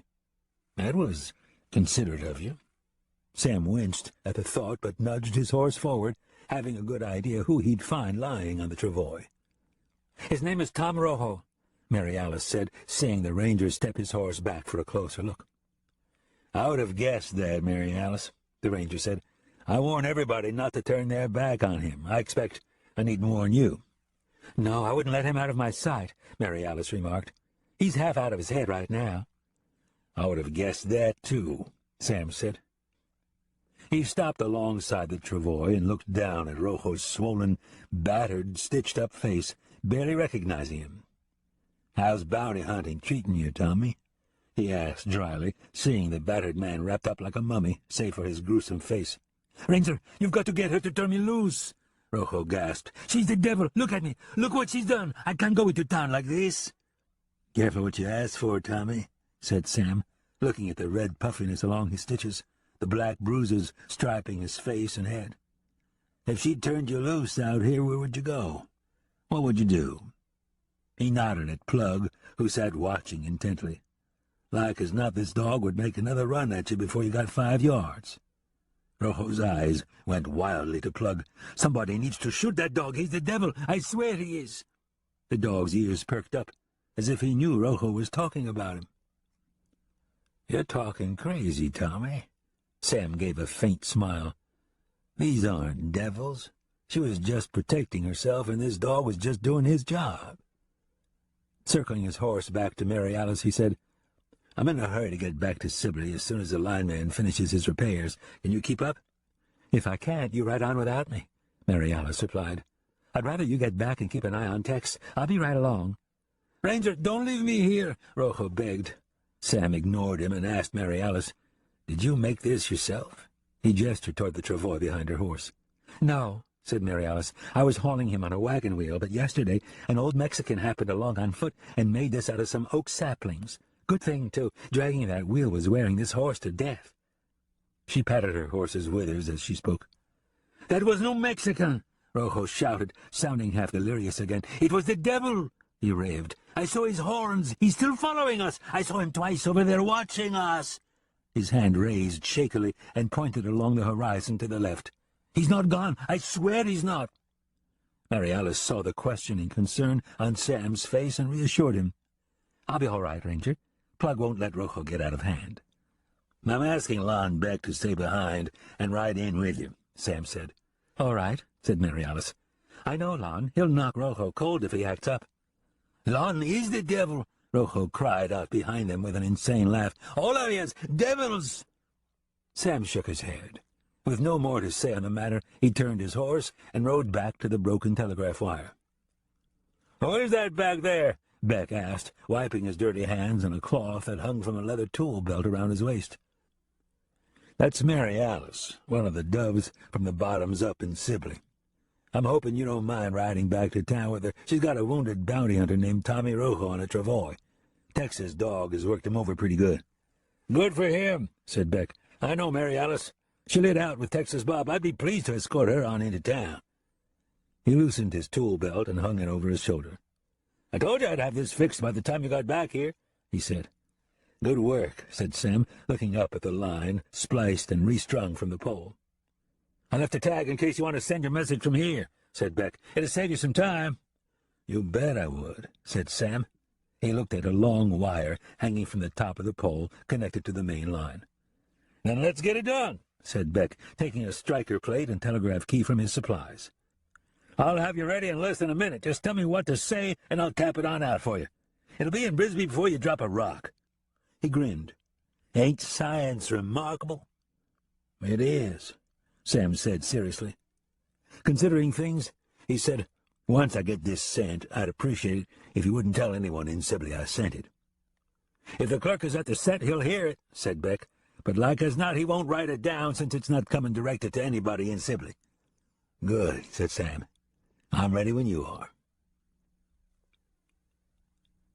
The ranger had sent the message to Bisbee and headed back to Sibley by the time Mary Alice arrived and where Lon Beck sat waiting, leaned back against the pole where he'd made the repairs. The additional wire he'd attached at the pole for the ranger to tap into lay coiled at his feet. On the distant horizon, all that remained of the ranger was a drift of trail dust. "Hello, Lon," Mary Alice called out as she rode closer and stopped her horse a few feet away.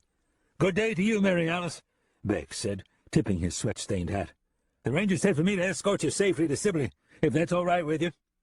"That's all right with me, Lon," said Mary Alice. "But I need to tell you right off that me and Tex are together now." "Proper like?" Lon asked, standing, dusting the seat of his trousers. He looked her up and down while the dog circled wide, came in close, and sniffed at him. Beck let the dog sniff the back of his hand, then patted the big animal on its rough head. "As proper as it gets, without any words said or a preacher swearing us up," said Mary Alice. She paused, then added, "I'm not in the business any more. So, if you sat there and thought yourself into a frenzy on anything happening between us on the way to town, I hate to tell you, but it ain't going to—" "Ah, Mary Alice, you hush," said Beck, cutting her off. "If you're with Tex, that's good enough for me." He looked down at the dog, stopped scratching its head, and watched it butt his hand, wanting more. "I admit I had considered it while you rode up." He looked from the dog up to her. "But enough said. If you're out of business, that's the end of it." He turned to his horse, and took the mule's lead rope in one hand. Plug stayed beside him, still butting at him. "Back, Plug," Mary Alice said, but the dog continued to press for a pat on the head. "Pushy, ain't he?" Beck said, rubbing the dog's head one more time before climbing into the saddle. Plug stepped back, circled, and stood beside Mary Alice. "He's the devil!" Rojo cried out from his travois. Beck looked back at Rojo. Once atop his horse, he led the mule around Mary Alice and looked down at the babbling, feverish bounty hunter, then winced and said, "You and this dog did all that to him?" "Yes, we did," said Mary Alice, almost apologetically, "but I sewed him up as quick as I could. I think he'll be all right once his fever breaks, don't you?" "I expect that depends on what you call all right," Beck chuckled darkly. "You are one pig-ugly sight, Mr. Rojo," he said, backing his horse and mule a step, preparing to ride on to Sibley. "Ranger Barrack warns everybody not to turn their backs on him, Lon," Mary Alice said as the lineman rode up beside her. Beck looked back over his shoulder at the securely wrapped Rojo and said, "Well, I'm always one to follow sound advice, but I think we're safe for now." Rojo raved and babbled out of his head. Before the party of humans, horses, and the dog had traveled a mile, Beck slowed his horse and mule and said quietly to Mary Alice, "Don't look, but somebody is tagging along with us just over the rise." Staring straight ahead, Mary Alice said, "Not a band of wild Apache, I hope." "Nah, it's no band of Apache. If it was, I would never have seen them," said Beck. "This is only one person, I'm thinking." "What are we going to do?" Mary Alice asked, appropriately concerned. Beck leaned forward. "See where we go through those chimney rocks ahead?" "Yes," said Mary Alice, staying calm. "When we get in there, you take this mule and horse, and I'm going to slip up on foot and find out who it is, and why they're following us. Most likely some greedy bounty hunter like Rojo back there." "It's the devil!" Rojo bellowed, catching only a portion of the conversation. Beck and Mary Alice rode on for the next 20 minutes, not looking over at the rise of land parallel to them. Once the trail meandered upward through the tall chimney rocks, the lineman handed Mary Alice his reins and lead and slipped down from his saddle. "Move ahead a half-mile, then circle back for me," he whispered, walking alongside the mule and taking down a short-handled shovel from his tools. "What about a shotgun?" Mary Alice asked. "No," said Beck. "I've got this bowie knife if I need it." He patted the big knife and its fringed leather sheath on his hip. "I don't want to make any noise in case anybody else is out there." Shovel in hand, Beck hurried up out of sight onto the thinner trail running along above them. He chose a thick chimney rock 20 feet high and took cover behind it just off the trail. Within moments, he heard footsteps crunching along the narrow rocky trail. Giving himself a tight smile for being right, he waited until the steps drew closer, then drew the shovel back for a good, solid swing. "I don't know who you are," he muttered to himself, "but if you'd announced yourself when you had the chance—" The man on foot heard the whooshing sound of the shovel swinging through the air, followed by a loud, vibrating metallic twang as it slapped him flat in the face. "There now, let's take a look at you," said Beck, stepping out over the man and seeing a wide straw sombrero land a few feet away. Stooping, he pulled aside a brightly striped serape that had flung up over the man's face as he flew backward and fell, knocked cold, to the ground. Knowing it would be a while before the man came to and explained why he was following them, Beck looked back along the trail, then sat down against the rock and rolled himself a smoke. By the time he'd finished the cigarette, Mary Alice rode into sight, saw him, and called out to him, keeping her voice low and even, "Is everything all right, Lon?" "For me it is," Beck said, satisfied that the man had been traveling alone. "His nose looks broke. He's going to have a dandy headache." Riding closer, Mary Alice looked down at the man on the ground, while the dog hurried forward and sniffed at the bloody gash across the bridge of his nose. "Oh, no!" she cried, recognizing the serape and straw sombrero instantly. "It's the old Mexican who built the travois for me." "Really?" Beck didn't look too concerned. "Why do you suppose he was following us?" "I don't know," said Mary Alice, stepping down from her saddle and taking a closer look at the old man's bloody face. "Wait a minute. I know this man. Rojo is right. This is no Mexican. This is the miner, Andre Goran, the Croatian." "The who?" Beck asked, taking a closer look for himself, the shovel lying on the ground near his feet. He was at the Sky High Saloon the night it burned down. Tex dragged him out, saved his life. On the ground, Andre groaned and moved his head back and forth groggily. I have been hit upon most badly, he managed to say. He's speaking English, Mary Alice said. Yeah, said Beck, sounding unimpressed. If you want to call it that. No, you don't understand, said Mary Alice. He couldn't be a witness to the shooting because he didn't speak English, but he does speak it. Oh? Beck looked skeptical. Then why didn't he say so when this all happened? Andre shook his head slowly, trying to regain his senses. It is not always wise for one to speak English when one is a foreigner, he said haltingly. But I speak it now because the man who saved my life is in trouble. You're headed to Sibley to help Texas Bob? Mary Alice asked, her voice cracking a bit with emotion and gratitude. Yes, I saw everything that happened, said Andre. I disguised myself as a Mexican so I could travel safely.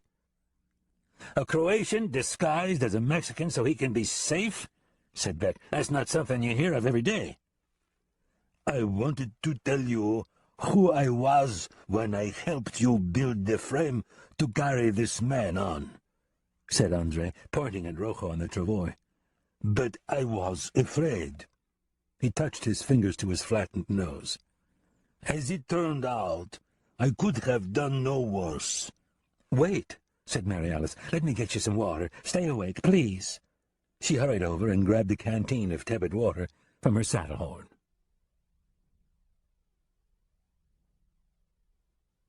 Chapter 19. After giving the Croatian a long drink of water, Mary Alice sat beside him and pressed a wet bandana to his bruised forehead. She let him rest until the impact of the shovel blow stopped ringing and echoing inside his aching head. On the travois, Rojo settled down after a while, stopped babbling, and closed his eyes. "Why does he call me the devil?" Andre asked, sounding more conscious now, not trying to speak above the ring of the shovel. "Pay no attention to him," Mary Alice said. "He calls everybody the devil." Andre's eyes went to Lon Beck and the shovel lying near his feet. "Why did this one hit me?" Before Mary Alice could answer, Beck said bluntly, "I hit you because I thought you were following us." "I was following you," said Andre. "See, there you are." Beck shrugged to Mary Alice. To Andre, he said, "Out here it's not a good idea to follow folks, as you can see." He gestured toward Andre's flattened nose and swollen forehead. Andre shook his head slowly in bewilderment. "I do not understand Americans. I follow you because I want to go where you go." Beck shrugged again. "You should have asked." "But that doesn't matter now," said Mary Alice in a soothing voice. She held Andre's miner's hand between hers. "You just relax, clear your mind, and tell me what you saw that night in the Sky High Saloon." Andre took only a second to summon up the memory, then began. "Well, I was passed out drunk." The old miner told his version of what had happened, his account identical to what Lady Lucky had said after the fire. When he finished, Mary Alice and Beck looked at one another. Beck looked doubtful. "If he says he was passed out drunk, nobody's going to listen to him." "Maybe." Mary Alice hesitated for a moment, then said to Andre, "Maybe you shouldn't mention that you were drunk." "But why should I not?" the old Croatian asked in his stiff English. "I was drunk. I go to Sibley to tell the truth about what happened. How can I not tell them that I was drunk if it is the truth?" Lon Beck let out a breath and looked away impatiently out across the rugged terrain. "Sometimes the truth has to be cleaned up a little before it's told," Mary Alice said. "But don't you worry, we'll have you telling the truth the way it sounds best by the time we get you to Sibley." "The way it sounds best?" Beck said, giving her a dubious look. "Yes, that's how it has to be," said Mary Alice, undaunted. Then to Andre she said, "Come on, let's get you onto your feet and walk you around some." Struggling with him, she helped him stand and walked him in a circle with his arm draped over her shoulders. Beck sighed, picked up his shovel, and walked to the mule. "Once you get the truth sounding the way it should, you can try it out on me. If it's not good, you can work on it some more," he called out over his shoulder, sticking the shovel into the tied-down supplies. In the Bottoms-Up saloon, Trigger Leonard and Mitchell Smith had been busy all afternoon, buying rounds, offering comments, praising Sheriff Mike Thorne, and cursing Texas Bob as a cold-blooded murderer. "It's not our town," said Trigger Leonard. "Me and Mr. Smith are only passing through. Maybe it's none of our business, but I can't understand why men will stand around and do nothing when a fine lawman like Thorne has been shot down like a dog." As he spoke, his voice grew louder, and his eyes scanned around the crowded saloon. He made sure everybody heard him. A big miner wearing a ragged shirt and a battered bowler hat called out to him down the bar, "For it being none of your business, you sure are running your mouth about it, mister." "Who said that?" Leonard looked back and forth, then homed in on the big miner. Drinkers standing at the bar between the two stepped back, anticipating trouble. "I happen to care about the law," Leonard said, thumbing himself on the chest. His right hand fell instinctively to his holstered Colt. "When I see a man like Thorne killed, I've got a right to speak my mind on it."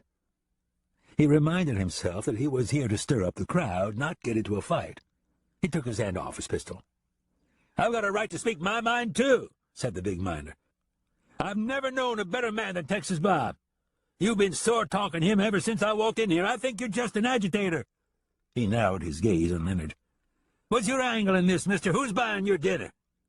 The words stunned Leonard for a moment, but he recovered quickly and said with a red face, "You talk a bold game for a man unhealed." He looked the man up and down, noting his lack of a firearm. "Somebody give this man a gun. I won't be accused." "I don't want a gun," said the miner, rolling up his ragged shirt sleeves. "Instead of giving me a gun, put yours on the bar, stranger," he said to Leonard. "I'll break you up for kindling."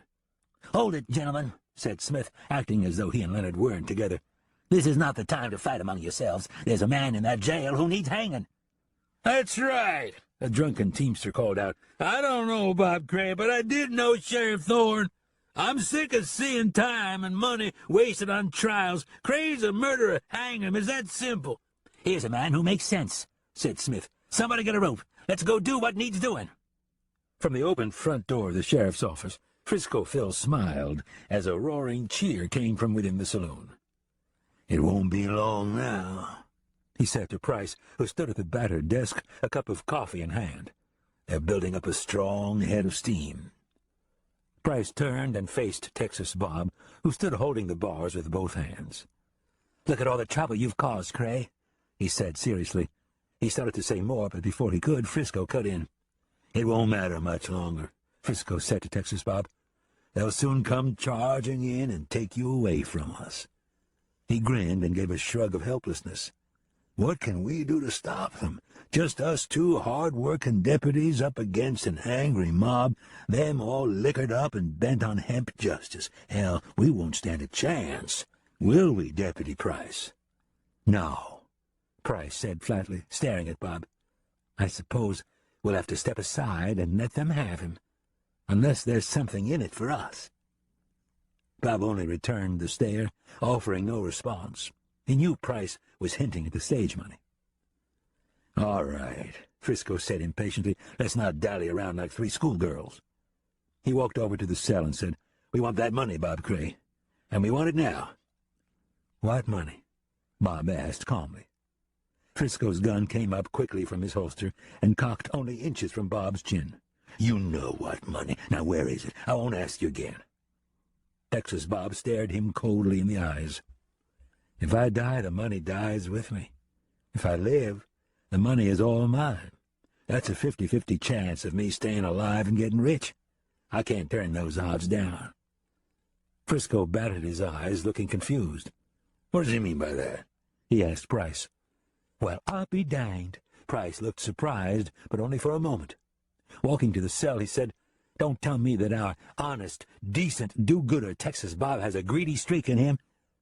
"Then I won't tell you, Price," Bob said. "I don't think you're smart enough to understand." He turned to Frisco. "Tell me something, bartender. If you found a bag of money laying in the dirt out there, nobody around, what would you plan to do with it?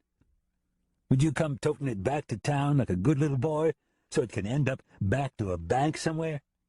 Frisco grinned. "Not even if I'd been kicked in the head by a mule." He uncocked his pistol and lowered it a little. "But that's just me. Call it the way I was raised." His grin widened. "The question is, what about you? What's the first thing you'd think?" "The first thing I thought was, what a piece of luck," said Bob. "There I was, running from a crime I didn't commit." He looked back and forth between them as he spoke. "I come upon a bag of money stolen by the very man who jackpotted me in the first place." He centered his gaze sharply on Price for a second.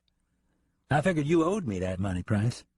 All I had to do was make it to Mexico, and I'd be set for life. Let the law chase its tail, far as I was concerned." "Ha! I knew it," said Price, slamming his fist into his palm. "I knew that no man could be as good as you had everybody thinking you are, Mr. Texas Bob." He sneered Bob's name, unable to contain his glee. "I wish Mary Alice and all those moony-eyed doves could see you now. You're as phony and no good as the rest of us." He spread his arms toward the ceiling as if exposing Texas Bob to heaven. "But I saw through it. I was right. I was right." Frisco and Bob stood watching, bemused. "Geez, Price," Frisco said after a moment of stunned silence. "I'm trying to find out where our money is. Can you give me a hand here?" Bob cut in, saying, "First of all, it's not your money, bartender. It's mine." He thumbed his chest. "As far as where it's at, you'll never hear it from me." He gave them a determined stare. "Then kill him," Price said. "I don't want to get out what happened out there." "Kill him?" Frisco looked astonished. "How are you going to explain killing him?" "He tried to break jail," Price said stubbornly. "What's the difference?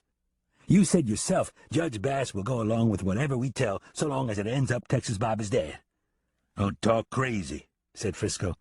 To Texas Bob he said, "I have never yet seen money that can't be shared among reasonable gentlemen willing to cooperate." "You have now," said Texas Bob. Nodding at the gun in Frisco's hand, he said, "Go on and shoot.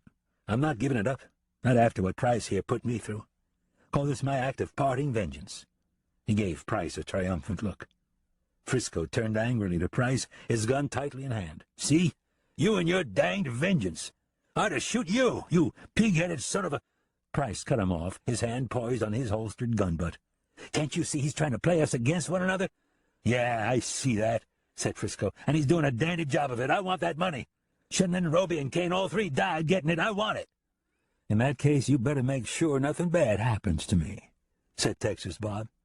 He turned, walked to his bunk, and stretched out on it. "If you won't shoot him, I will," Price said angrily, stepping forward, his gun coming up cocked and pointed. "Wait," said Frisco, stepping in front of Price. He said to Bob, "Are you saying something can be worked out between us?" "Not if I'm killed by a lynch mob," Bob said matter-of-factly, propping his arms behind his head, relaxing. "Bolt that door," Frisco demanded of Price. "Nobody's taking him out of this cell until we know where that money is hidden." "The judge is not going to like that one bit," Price warned. "He'd as soon they drag him out of here, save the trouble of having a trial." "To hell with what the judge wants," said Frisco. "I want that money."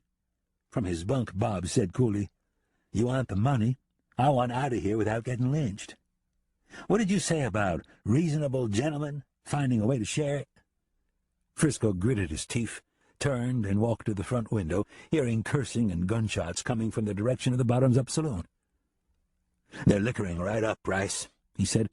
Walking quickly back to the cell, he asked Texas Bob, "What do you have in mind, three-way split?" Bob considered it with a grimace, then said, "All right, 3 ways is better than nothing, provided I don't hang in the process." "Then it's a deal," said Frisco, a new grin coming to his face. "Now tell us where it is."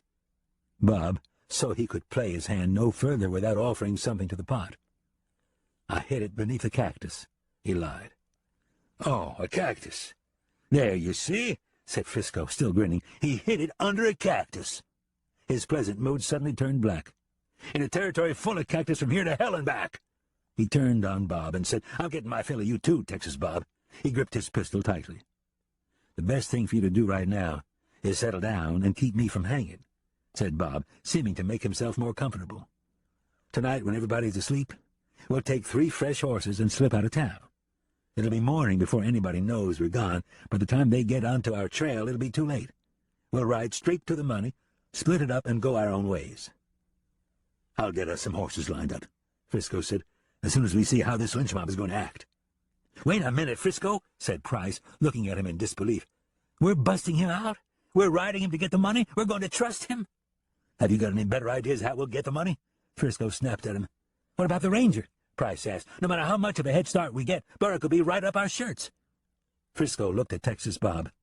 Does that ranger know where the money is? Do I look that stupid? Bob lied. I hid the money before I rode down to the stagecoach and joined Thorne. I didn't even tell him where I hid it. Then he won't know where we're going, said Frisco. We'll cover our tracks, hit some high trails, cut through some streams. The ranger might be good at tracking, but I'm better at hiding. As Frisco spoke, a roar of cursing and cheering resounded from the direction of the Bottoms-Up saloon. Price gave him a serious look, clutching his shotgun close to his chest. I can't believe I'm about to stand off a lynch mob for a man I'd have given anything to see hang. Get your mind right, Deputy, Frisco demanded, or you'll be giving up your share of the stage money. Chapter 20. The ranger rode hard and fast all the way back to Sibley. When he arrived on the dirt street, the crowd from the saloon had just spilled out onto the street, milling and shouting and firing pistols wildly into the air. Taking a deep breath, Sam slowed his horse almost to a halt, then nudged it forward at a cautious walk. As he neared the main body of the drunken crowd, he slipped his rifle from his saddle boot and held it propped up on his lap. "Uh-oh, a lawman coming," a drunken voice called out from the boardwalk. In the street, guns lowered and fell silent. Eyes turned toward the ranger. The crowd settled slowly as he rode to the heart of it. At the center of the crowd stood a burly, retired army sergeant named Shepard Kearns, who worked part-time as a bouncer at the Bottoms-Up. Sam looked at the rope hanging in his thick hands, seeing the noose he'd tied in one end of it. "Drop the rope, Kearns," Sam said calmly, still stepping his horse toward him. "I won't allow a lynching here, and you know it." "It's not what you'll allow, Ranger," said Kearns in an angry, drunken voice. "We the people will decide what goes on here today. We're sick of the robbing and killing, and the law doing nothing about it." A drunken roar from half the gathered townsmen cheered him on. "We're sick of town funds going to providing trials when we already know the man is guilty of sin to begin with," Kearns shouted, shaking the noose in his hand. "Shep doesn't speak for us, Ranger," a man called out from the right. "We're here trying to stop them from hanging Texas Bob. He's an innocent man."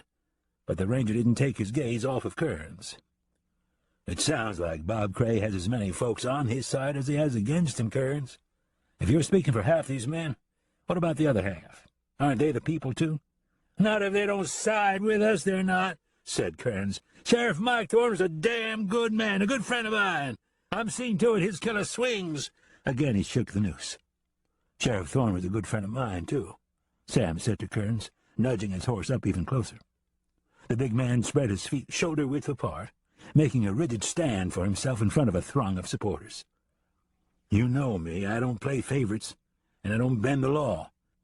I know Texas Bob is innocent, but even if he was guilty, I would still be sitting here stopping you from lynching him." "You sound awfully sure of yourself, Ranger," said Kearns. "I don't see nothing being stopped. I fought for this country. I earned the right to stand here today and speak my mind." "Nobody earns more rights than the next man in this country, Kearns," Sam said. "We're all born with the same amount." He leaned down a little, trying to keep the conversation between them. "You've spoke your mind. Now drop the rope and back off." "I'll do more than speak my mind, Ranger," he bellowed, taking a step forward, grabbing Sam's horse by its bridle. "Rush him, men!" he shouted. Kearns' supporters surged forward, but then stopped abruptly. The ranger's rifle rose high in his gloved hand. The buttstock slammed down with a sickening thud on the big sergeant's forehead. The crowd gasped in unison. "My God, he's killed Shep!" a voice cried out. The big man dropped, spread-eagle on the dirt, his glazed eyes wide open, staring blankly at the sky. A thin trickle of blood ran down his upper lip. The rope lay loosely on his broad chest. "He's not dead, but he'll wish he was when he wakes up," Sam replied, looking at the big oval knot already rising in the center of Kearns's forehead. His rifle swung toward Kearns's supporters. "So with a lot of you if you don't break it up out here and go about your business." "You tell them, Ranger," a voice called out from the other group of drunken townsmen. "What about Texas Bob's rights? He was a veteran same as Kearns here." The man pointed down at the knocked-out bouncer. "Texas Bob's a killer," shouted one of Kearns' supporters. "And a thief," another voice shouted. You're both damn fools and black-hearted liars to boot, another townsman replied heatedly. All of you, break it up, Sam said in a stronger tone of voice. The middle of the street is no place to settle anything. That's a damn funny thing for you to be saying, Ranger, a man shouted with a dark laugh. You settle everything in the street? He gestured a hand down at the ground. Look at poor old Shep laying here. Inside the saloon, watching from the corner of a dirty window, Trigger Leonard gritted his teeth and cursed under his breath. That blasted Ranger. Beside him, Mitchell Smith said, Yeah, we should have shot him dead as soon as we saw him riding in. Nobody would have known we did it. That's not the way I wanted to play down, said Leonard. Once I kill him, I want the world to know I did it. But I wanted to be legal-like, one-on-one. Across the street, at a second-floor window of the Markwell Hotel, Judge Bass pounded a fist on the window ledge, watching as the Ranger began dispersing the crowd in all directions. Damn you, Sam Burrock, he said aloud to the dusty windowpane. Why is it so hard killing Texas Bob? In the street, Sam stepped down from his saddle, rifle in hand, while Kearns' supporters lifted him from the dirt and carried him inside the saloon. Looking back and forth warily, Sam caught a glimpse of the two gunmen lurking about inside the bat-wing doors. If I catch anybody inciting a lynching, they'll get the same as Kearns, or worse, he said. Sheriff Thorne is dead. Out of respect for him, let the law take its course. One of Texas Bob's defenders called out, The law is broken down here, Ranger. Anybody can see that with one eye shut. The man pointed a finger toward the Markwell Hotel. The only thing Texas Bob did was make the mistake of defending himself against Judge Bass's brother. Amen, another voice called out. Now that the law's gone to hell, it's up to us to protect our own. The next time they come to lynch Bob, we'll be armed and ready for them. That's enough of that kind of talk, Sam called out, unable to take sides, but a little glad to hear that not everybody wanted to see Bob Cray hang. The law is not broken down in Sibley. As long as I'm here, it's not going to be. He gave another glance toward the saloon doors, knowing that somebody in there was behind the drunken uprising. Inside the saloon, seeing the Ranger staring toward them, Smith whispered sidelong to Leonard, All right, he's accusing us. Here's your chance. Go get him. He almost nudged Leonard out the doors in his excitement. Get away from me, Leonard hissed at him. He stepped back. I'll get him when I'm damn good and ready. Don't ever act like you're going to push me into something. He turned toward Smith, his hand poised above his gun butt. I didn't mean nothing, Smith said, raising his hands in a show of peace. I just thought that— Never mind what you thought, said Leonard, his temper still flaring. Don't ever crowd me. I won't take it. Outside, Sam heard heated words being exchanged, but not well enough to hear them clearly. He waited for a moment, watching the remaining townsmen go their ways, some of them back inside the saloon. Then he looked above the doors, flapping back and forth, not knowing who stood in there, yet almost certain their conversation had been about him. Whoever it was, they would reveal themselves soon enough, he told himself, stepping back to his horse and picking up the reins. Meanwhile, he knew he had plenty to keep him busy. Out front of the sheriff's office, Price and Frisco had been standing, watching the angry crowd come out of the saloon and begin mustering up its courage in the street. Now that the Ranger had arrived and taken the situation in hand, Price let out a tense breath and said to Frisco, I never thought I'd be glad to see the Ranger ride in. Right in time, too, said Frisco, keeping his voice lowered. As soon as we get that money, we're killing Texas Bob, no two ways about it. You'll get no argument from me, said Price, still gripping the shotgun as the Ranger led his horse toward them from out front of the saloon. I'd rather kill him than protect him, that's for damn sure. When the Ranger arrived and had hitched his horse at the rail out front of the sheriff's office, he stepped up onto the porch and walked to the door without a word to the deputies. Just so's you know, Ranger, Frisco said before Sam entered, we weren't going to let that crowd take this prisoner out of here without a fight. Sam only looked at him curiously, stepped inside the office and closed the door behind himself. Seeing the look on Price's face, Frisco shrugged. I felt like I ought to say something. At Texas Bob's cell door, Sam smiled, seeing Bob seated on the side of his bunk, a cup of coffee in his hand. On the bunk beside him sat a food tray with an empty plate and scraps of food on it. Well, said Sam, it looks like things have taken an upward turn for you since I left town. Standing, walking over to the cell door, Bob said in a whisper, We talked about the money. They can't do enough for me now. I bet, said Sam. Nodding in the direction of the saloon, Texas Bob said, I heard some shooting and yelling going on. Did you put it down? Yes, said Sam. "It might make you feel good to know you've got as many folks for you as you have against you." "Yes, it does help to hear that." "Obliged, Ranger," Bob said, tipping his coffee cup toward Sam. "I get an idea there wouldn't be any talk of a lynching if somebody wasn't in the background pushing for it," Sam said. "This town is drinking too much for this time of day." "Were you able to find the line break?" Bob asked quietly, keeping an eye toward the closed door. "The line is fixed and the message is sent to Bisbee," said Sam, also in a quiet tone. "But that's not all I found.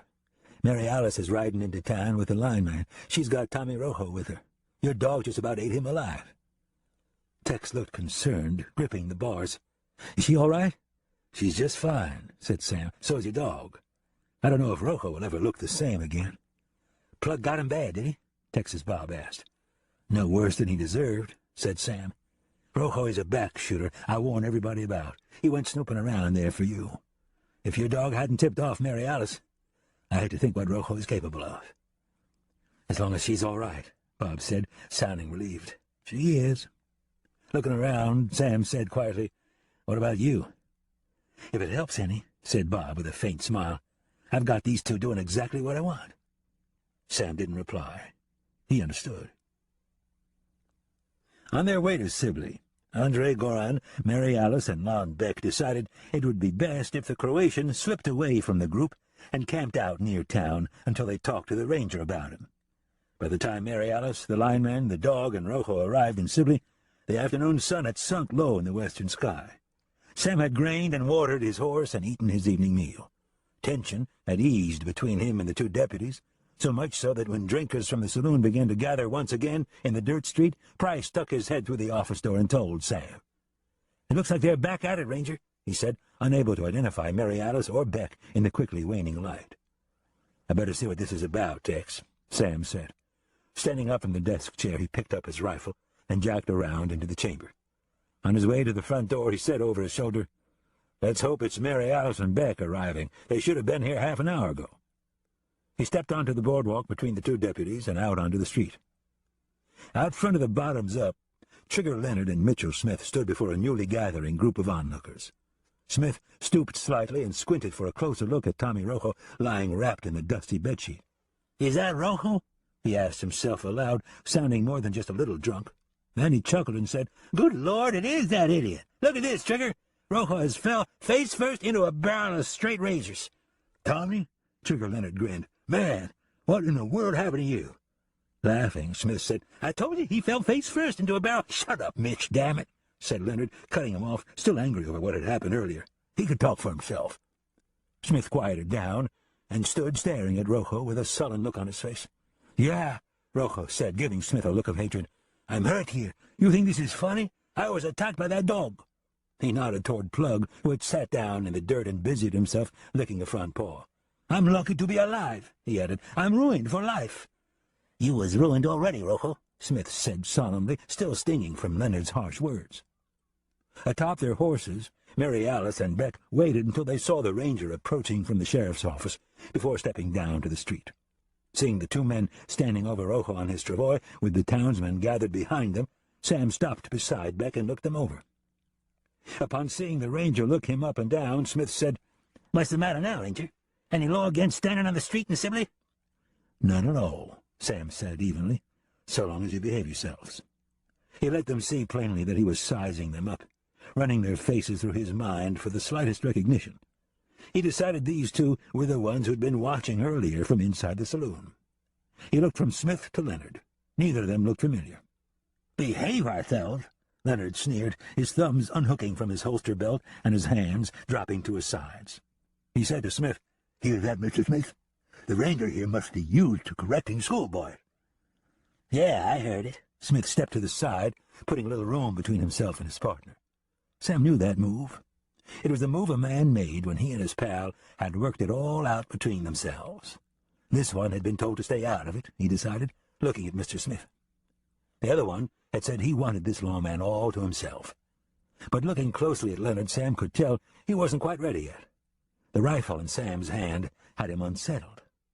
Sam used that to his advantage. Sliding his thumb over the rifle hammer, he calmly cocked it, lifted the rifle one-handed, and let the barrel point toward Leonard's belly.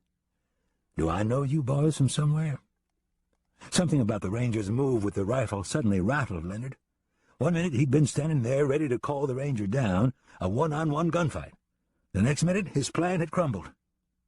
He gave a nervous sidelong glance at Smith, feeling sweat form at his hat brim. He couldn't answer. How the hell had he let himself get covered by a rifle? "No, you don't know us, Ranger," Smith said stiffly, seeing Leonard wasn't going to answer. We're not from around here." He'd raised his hands chest high in a show of peace as soon as he'd heard the rifle cock. He couldn't believe Leonard had let the ranger get the drop on them. He gave Leonard a confused look.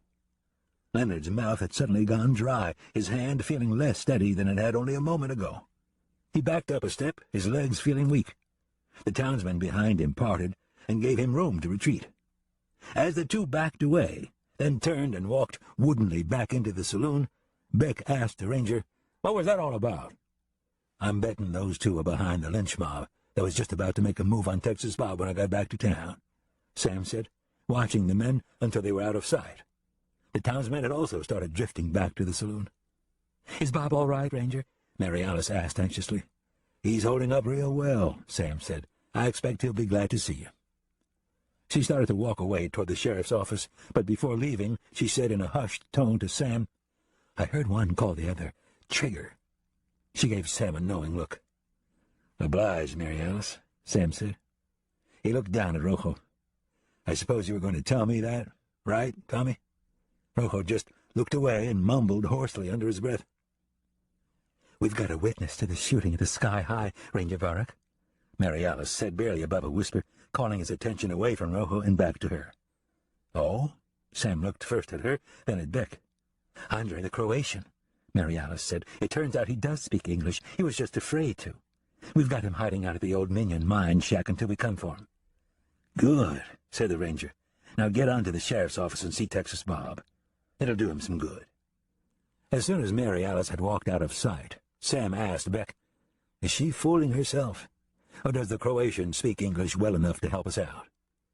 Beck thought about it for a second, then grinned and said, "Both. He spoke English well enough when he showed up and told us his story. Since then, both his English and his story have improved, if you know what I mean." Sam shook his head. The way things were shaping up, he doubted the case would ever make it to trial anyway. On the ground, Rojo looked up and said, "Will somebody cut me loose and hold that dog back while I get out of here?" Sam reached down, pulled a long knife from his boot well, and sliced the bedsheet from Rojo's chin to his crotch while Rojo held his breath. "You take it from there," Sam said. He slipped a hand down onto Plug's head as if to steady him into sitting still. "You bet I will," said Rojo, ripping and pulling at the sheet until he staggered to his feet and threw the remnants of it to the ground. The dog only growled and watched as he stamped off toward the Markwell Hotel, where Judge Bass's silhouette filled a window on the second floor. Chapter 21. When Bass realized that Tommy Rojo was walking straight to the hotel, he cursed under his breath. "Damn you, Rojo, this is all I need." Watching him walk closer, in the dim light of the oil lamps lining the street, the judge felt a sudden uneasiness come upon him. Hurriedly, he stepped over to his leather travel bag, rummaged inside it, and came out with a small, framed, ivory-handled Remington pistol. "There, now that's better," he murmured, checking the pistol, making sure it was loaded. He turned the shiny gun back and forth in his hand as he hurried over and made sure the door was locked. Then he sat down in a chair facing the door, crossed his thick legs, and waited, the Remington cocked in his hand. Moments later he heard a commotion down at the front desk as the night clerk tried to stop Rojo from climbing the stairs. Then, predictably, he sighed, listening to Rojo's footsteps move upward and stop at his door. Taking a breath, Bass said, "Yes, who is it?" when he heard the knock. "It's me, Tommy Rojo, the bounty hunter," Rojo called out through the thick oak door. "Go away, I'm not seeing anyone this evening," Bass replied. "I'm much too busy." "I'm hurt, Judge. We need to talk," Rojo said pitifully. "I don't know why," Bass said callously. "We've had a deal going, Judge," Rojo said evenly. "I nearly got myself killed trying to help you. Now let me in." He jiggled the brass doorknob and knocked again, harder this time. "Our only deal was for you to deliver Texas Bob, Mr. Rojo," said Bass officiously. "But did you do that? No. Bob came in with the ranger. Perhaps I should offer the ranger your reward. I brought the woman to you, Rojo said through the thick door, staring into a swirl of hand-polished oak grain. Indeed, Bass said sarcastically, his hand growing restless on the Remington. I saw just how you brought her in. You forced her and the lineman to wrap you up like a raving asylum lunatic and drag you behind her horse, eh? What a clever idea, Rojo. Rojo gritted his teeth, feeling the pain intensify in his jaw, his forehead. What's the difference? I brought her, Judge, he said, trying to keep from flying into a rage. Well, yes, that's true, said Bass. I have to admit you did arrive here with her. There, you see? Rojo nodded, settling some. The judge continued. The problem is I didn't want her. I only wanted Texas Bob Cray. There was no reward for Mary Alice. You said bring them back, Judge. I heard you say them means them, either one or both, Rojo said, starting to rant out of control. Are you sure you're a bounty hunter, Rojo? Bass said indifferently. I get the feeling you're nothing but a complete fool. Open this door, Judge, or I'm breaking it down, Rojo threatened, his face throbbing in pain. He'd had all he could stand of people for a while. It was time he made things go his way.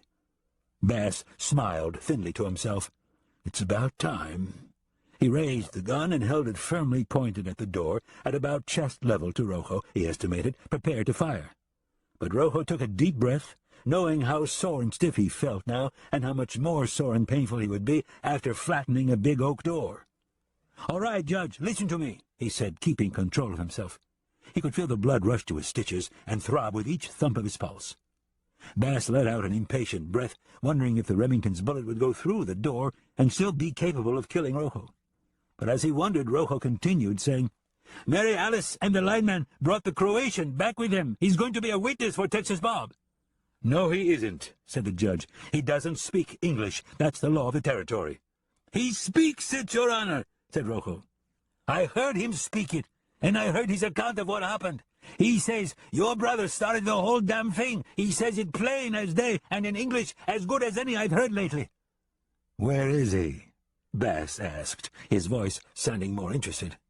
They've got him hidden, said Rojo. They thought I was asleep, but I was faking. I heard where they sent him to. He's waiting for the ranger to come get him. Blast you, Rojo. Tell me where he is, the judge demanded. Now it was Rojo's turn to grin to himself as much as his stitches would allow. Not through this big old door, Your Honor, he said. We need to talk face to face, the way I see it. We need one another. Rojo stood in silence, listening beyond the door to what he thought could be a gun hammer being lowered. Then he heard footsteps come to the door. The latch clicked open. The footsteps walked away. Finally, the judge said in disgust, All right, Rojo, come in. But don't you dare touch anything. Don't touch anything? Rojo had to wait a few seconds longer to let the judge's insult roll off his back. Then he swallowed his anger and pain, opened the big door, and stepped inside. Rojo, I have to tell you that I am greatly disappointed in you, the judge said right away, almost before Rojo had closed the door behind himself. I sent you to perform a job for me, and look at you. He gestured a hand up and down, Rojo. You pathetic wretch. You look like something that has been mistaken for carrion and ravaged by vultures. What can we possibly have to do with one another? Tell me where this Croatian is, so I can have him protected until it's time to bring him into court. Rojo clenched his fists at his sides and kept himself from flying into a rage. He hurt all over. Judge, let's stop playing kid games and pretending you're upholding the law. You want this Croatian brought in, and I'm the man who can do it for you. He thumped himself on the chest. Oh, can you now? Bass said sharply. So far I have seen no sign that you are capable of anything. You certainly didn't turn out to be much of a bounty hunter. Have you now changed professions and become a hired assassin? Hired assassin? Damn right. It hadn't occurred to Rojo until that very moment, but... That's what I'm doing, Judge, he said. To hell with all this bounty hunting. Let's cut to the bare bone. I kill men for money. If you want this man dead, he's dead. The only question now is, how much? He rubbed his thumb and fingers together in the universal sign of greed. I would never pay one man to kill another, Mr. Rojo, Bass said with a sincere expression. He considered Rojo a fool. He wasn't about to tell him outright to kill the Croatian. He leaned back in his chair, the Remington lying across his lap. But let's just suppose for a moment what it would mean if this case makes it to trial and this man doesn't make it to court. When Mary Alice arrived at the sheriff's office, she and Texas Bob hugged and kissed through the bars. Enough to make a man sick, Price had thought to himself, turning and walking out the front door. She whispered into Tex's ear about Andre Goran being a witness. Tex listened and pretended for her sake to be excited about the news. His plans were made. There was no way he could get an honest trial from Judge Edgar Bass. He wasn't going to come out of this alive if he relied on the law. He accepted that. He knew what he had to do. "That's wonderful, Mary Alice," he whispered when she'd finished telling him. For a long moment, the two lovers stood pressed together, the bars between them not important. "I miss you something terrible, Tex," Mary Alice whispered through the bars. "I miss you, too," Texas Bob whispered. He closed his eyes, imagining they were somewhere else for a second. His arm through the bars, he stroked her hair, feeling the warmth of her overtaking the cold and the hardness of the iron bars. "You don't think it'll help, having the Croatian as a witness, do you, Tex?" she asked quietly. "To be honest, no," Bob replied. "Or maybe it'll help me as far as the shooting at the saloon goes, but there's the charge of stage robbery and murder." He shook his head. "The fact is, I've got a judge who wants me dead." He gave her a thin, hopeless smile. "What worse hand can a man draw?" "Oh, Bob, what are we going to do?" she whispered, putting her face back against the iron bars near his chest. "I want you to stay strong and have faith, Mary Alice," he said, "no matter what happens." He wanted to tell her not to worry, that he was leaving tonight, but he didn't dare. "I'm getting you out of here," she decided all of a sudden, unable to bear the thought of him hanging for crimes she knew he didn't commit. She gave a guarded glance around the office, her eyes glistening with tears, and whispered, "Tonight, when the deputies are sleeping, I'll bring a gun to the back window." She nodded up at the small barred window in the rear wall of his cell. He wasn't about to tell her he'd made plans with the two deputies. If she knew, she would want to ride along. He didn't want her involved. He couldn't risk giving Price and Frisco an upper hand. "No, Mary Alice, listen to me," he said sternly, turning her face up to his. "I don't want you breaking me out of here. It's too dangerous." "No, it's not," she insisted. "I'll be careful. Nobody'll see me. Nobody will ever know." He knew he couldn't change her mind. "All right, but not yet, not tonight." "Then when?" she asked, wiping her eyes on the back of her hand. "The ranger says Bass is going to push this case as fast as he can before anybody from Bisbee can do something to stop it. Meanwhile," she said, "what about the lynching? Ranger Burrick said he had to hurry back here to keep something like that from—" Texas Bob cut her off gently. "Don't worry about a lynching. Bass tried it. It failed." He pushed a strand of hair from her face. "Seems I have a good reputation in Sibley," he smiled. "I hope that doesn't surprise you too badly." "No, Tex, that doesn't surprise me at all," Mary Alice said, again pressing herself to the iron bars to be near him. "You're a good man. Everybody knows it. I always knew it, and so did all the girls where I work." She let her words trail hesitantly. "It's okay for you to say it, Mary Alice," Bob whispered into her cheek. "I know where you worked. It doesn't mean a thing to me. You know that, don't you?" "Yes, I know that," she whispered back. "We're going to be all right, Mary Alice," Bob said. "I want you to believe that. Will you?" "Yes, I will," she said. "Promise?" Bob asked. "I promise," she whispered in reply, clinging to him. "And promise you won't show up here tonight trying to stick a gun through the window?" "All right, not yet I won't," she said. "But if things get any worse, I'm taking you out of here. I promise you that, too." Out front of the sheriff's office, Price and Frisco watched Tommy Rojo trudge along the dirt street, his shirt blood-stained and tattered, his head ragged, half-shaved and stitched in every direction. "One dog did all that to him?" Frisco asked, wincing at the sight of Rojo. "One dog and one whore," Price said, nodding toward the inside of the sheriff's office. Frisco chuckled. "That's one tough little gal is all I can say." "Yeah," said Price. "That's something you might want to keep in mind." "Noted," said Frisco. "But I've never met a whore who can do something like that to me, dog or no dog."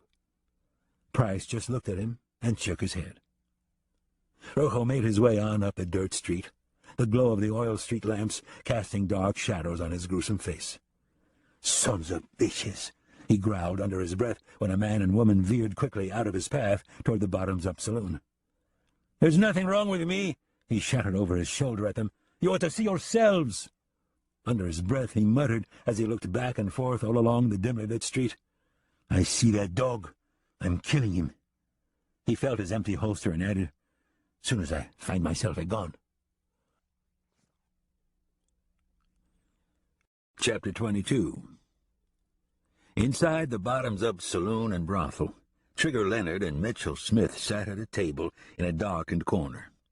The two had given up on raising a lynching party, at least for the time being. "I never seen a man that well-liked in my life as this Texas Bob," Leonard said, brooding over a glass of whiskey before raising it to his lips and draining it in one long drink. "Hell, it wasn't our fault," said Smith, hoping to cheer his partner up. "We liquored everybody up, but they just didn't get into a serious killing mood." He nodded around the saloon. "Look at them. All we managed to do was liven them up." "And that blasted ranger," Leonard growled, not seeming to hear Smith trying to console him over the failed attempt to get support for a lynching. "I had the chance to kill him, and didn't. What the hell happened to me out there?" He pounded a fist down onto the tabletop, the sound of it going unheard beneath the din of the drinking crowd and the rattle of a tinny piano. "I wasn't scared. I swear I wasn't. It was just strange, the way he lifted that rifle into play, getting the drop on us before I could even start any trouble with him. It was like he already saw what was coming and stopped it." "Don't feel bad," Smith offered. "I've heard he has a way of drawing his Colt and getting the drop on a man before he expects it." He shrugged. "I reckon that's just his way. One minute you're ready to make a play on him, the next minute the play has been made. Bang, you're dead."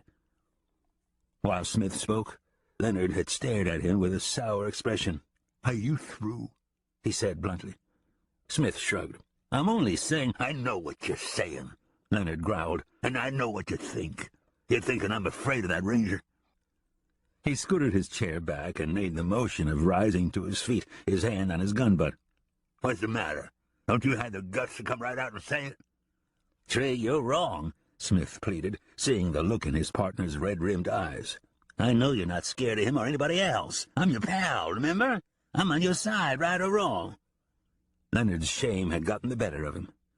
Instead of standing, he took a long breath and let it out slowly, trying to free himself of his whiskey-fueled rage and humiliation.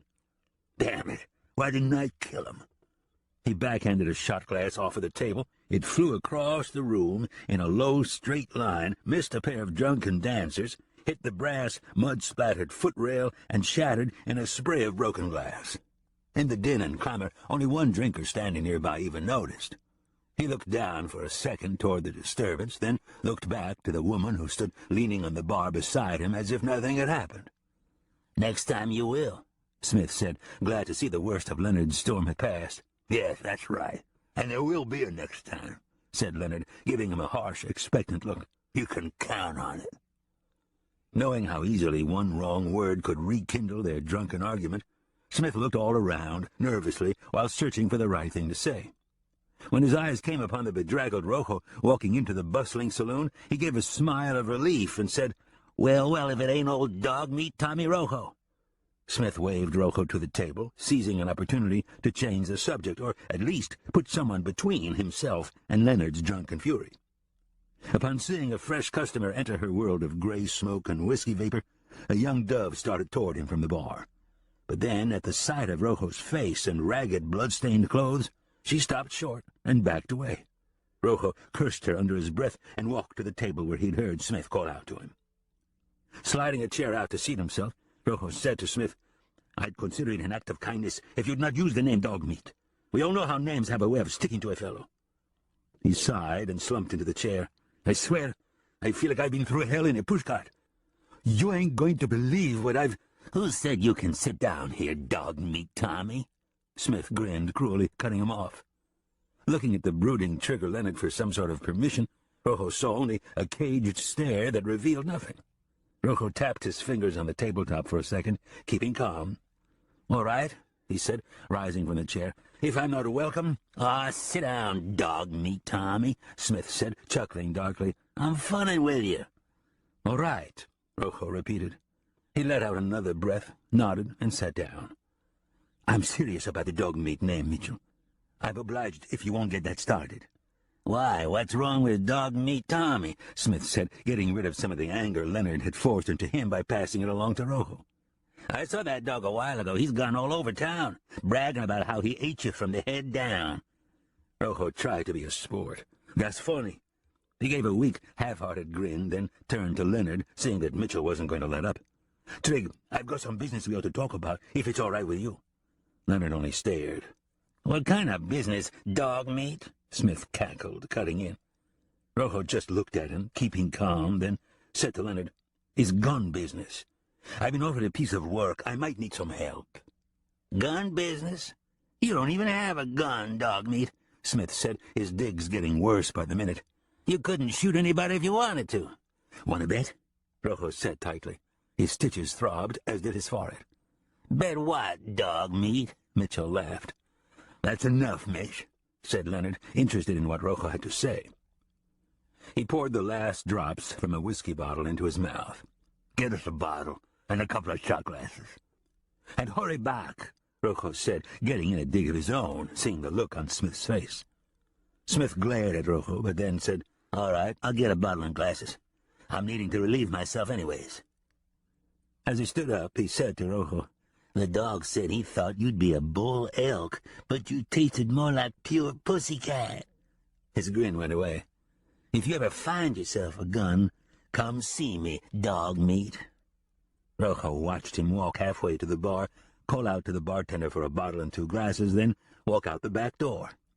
"Now then, Rojo," said Leonard, "tell me about this business proposition you've got for us." Still staring at the back door, Rojo said, "I've got a man who wants me to kill a fellow for him. He's paying $500. He turned his eyes from the door to Leonard. "500? For killing just one man?" Leonard looked impressed. "This is an important man who wants it done," said Rojo. "Oh, I see." Leonard grinned. "You mean like a judge or something?" "Something like that," said Rojo, his eyes wandering to the back door. Leonard nodded. "Yeah, 500 sounds good till you figure cutting it 3 ways." "Right." Rojo nodded. Then he stood up without another word on the matter and walked toward the back door. On his way, he veered close to the crowded bar and slipped a big Dance Brothers pistol from a drinker's holster without being noticed. Stepping out back, he closed the door behind himself and walked up behind Mitchell Smith, who stood relieving himself into a urinal ditch alongside the public jakes. Smith, staring off into the black-purple sky, suddenly felt his skin crawl. Hair rose on his forearms. "Oh, no!" Rojo raised the big pistol and shot him squarely in the back of the head. "Found one," he said, a blue-orange bolt of fire streaking from Smith's forehead out across the darkness. Smith splattered face down into the urine-soaked mud, smoke curling from the back of his head. Turning, Rojo walked back into the loud sound of drunken revelry and deafening swell of piano music. Veering back along the crowded bar on his way, he slipped the smoking gun back into its unsuspecting owner's holster, picked up the 2 shot glasses and a bottle the bartender had set there, and walked back to his chair and sat down.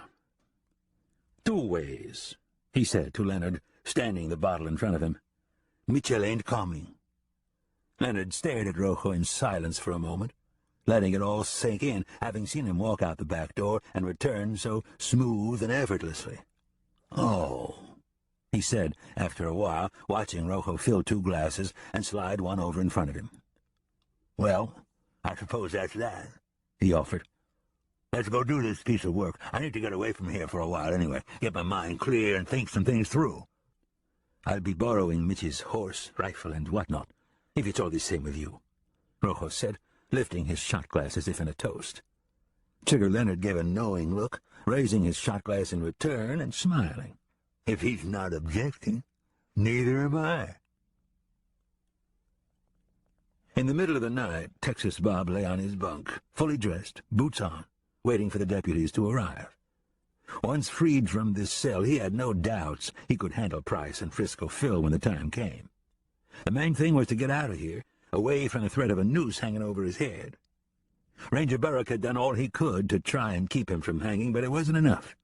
There were times when being in the right made no difference. Not when you had a man like Territorial Judge Henry Edgar Bass out for your blood, he told himself. He wished he could have told Mary Alice what his plans were, but he was certain she would understand once she realized why he had to do it this way. "I'll be back for you," he said to her in his mind as he sat up on the bunk, hearing quiet footsteps cross the boardwalk and open the door. The door closed softly. Without lighting a lamp, Price walked across the darkened office and stopped at the cell door. Bob heard the metallic sound of the key slipping into the lock. "It's me, Texas Bob," Price said, turning the key and swinging the door open enough for Bob to step out of the cell. "Where's Frisco?" Bob whispered, walking across the floor toward a peg on the wall where the ranger had hung his hat. He took his hat down and put it on. "He's out back with the horses," said Price. As Bob turned toward the front door, Price stepped in front of him, blocking his way. In the light of a street lamp glow coming through the front window, Bob looked him up and down and saw the handcuffs in his hand. "I've got to put these on you, Bob, just until we get to where the money's hidden. Frisco and I agreed." "Yeah, but I didn't," said Bob. "I'd be a fool to go out there handcuffed with you two. You can put those away or lock me back in the cell." He decided that his next move would be to take Price to the floor, knock him cold, and make his getaway alone if he had to. He took half a step forward. "No matter, let's go," said Price, stepping aside, offering no argument on the matter. The two slipped out the door onto the dark, empty boardwalk and around the corner of the building. "I also need a gun," Bob said. "You'll have to ask Frisco," Price said to Bob's surprise. A few yards down a dark alley running between the sheriff's office and a land title building, Frisco called out in a low whisper, "Ask me what?" "He wants to know if he can have a gun," Price said, slowing to a halt, letting Bob get a couple of steps ahead of him. "A gun?" Frisco chuckled. "Not on your life, Texas Bob." He stepped out from a group of 4 horses. Even in the darkness, Texas Bob could see his forearm crooked around Mary Alice's neck. "But just so's everybody gets the right idea about who's in charge here, tell your boyfriend what I've got sticking against the side of your head." Bob froze in mid-step. Mary Alice gasped and struggled against Frisco's arm, but he held her tight. "You better tell, Dovey," he warned her, "before he tries something stupid and gets you both killed." He's got a gun to my head, Tex," Mary Alice said breathlessly. "Turn and run. Get away. Please don't try to—" "Whoa, now," said Frisco, cutting her off with a hard press of his forearm against her throat. "Enough of that kind of talk." "Turn her loose, Frisco," Texas Bob demanded. "I'm keeping my part of the deal. You don't need her." "Oh, you're going to keep your part of the deal, all right," Frisco said, cocking the pistol against Mary Alice's head.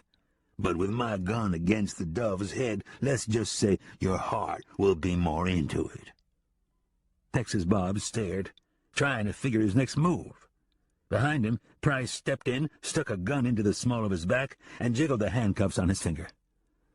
"Put your wrists together in front of you, Texas Bob," he said with sarcasm. "Let's see how these babies fit." Across the street, in a darkened room of the Markwell Hotel, the ranger sat at the window in a straight-backed chair, watching the dark mouth of the alley entrance. A moment earlier, he'd seen Texas Bob and Claude Price slip out of the sheriff's office and around the corner of the building. His face showed no expression of surprise, only a keen interest. Wearing the same look of rapt interest, the big dog sat at the window ledge, staring down as if he knew full well some sort of plan was afoot. "Easy, boy. He's all right," Sam had whispered, hearing a low whine when the animal caught sight of Texas Bob moving along the boardwalk, then disappearing from sight. The ranger's gloved hand reached out, patted the dog's big, shaggy head reassuringly, then rested there.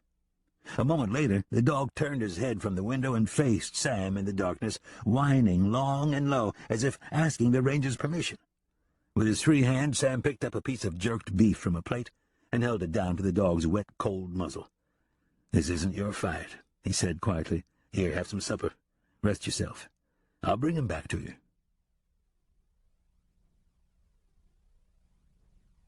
Chapter 23. When Andre Goran heard the first soft clink of a horse's iron shoes against the stone-covered hillside leading up to the abandoned mine shack, he didn't wait to hear the sound again. He crept around quickly in the grainy pre-dawn darkness, pulled his heavy miner's boots on, gathered his coat and hat, and picked up the tin miner's pail he'd found lying on the floor, filled with the modest food supplies Mary Alice had given him. Instead of using the door and leaving footprints in the thick dust coating the floor and the front porch, Andre crawled out through a hole in the wall. But in his haste, he knocked over a hide-tanning frame that stood leaning against the side of the building. Hearing the sound, Tommy Rojo stopped his horse at the crest of the hill and reached an arm out, stopping Trigger Leonard, who had insisted on riding a couple of steps behind him. "Shh! Hold it! Did you hear that?" Rojo asked in a whisper. "No, I didn't," Leonard said flatly, his head pounding like a bass drum from the whiskey he'd poured down himself after his public humiliation by the ranger. He stared at Rojo, not liking to be told by anyone to shush, especially a low-life loser like Dog-Meat Tommy. Most especially when he hadn't been saying anything in the first damn place, he thought, seething to himself. "Well, I did," Rojo whispered, drawing Smith's rifle from the saddle-boot and cocking it across his lap. "Keep your eyes open." "Keep your eyes open?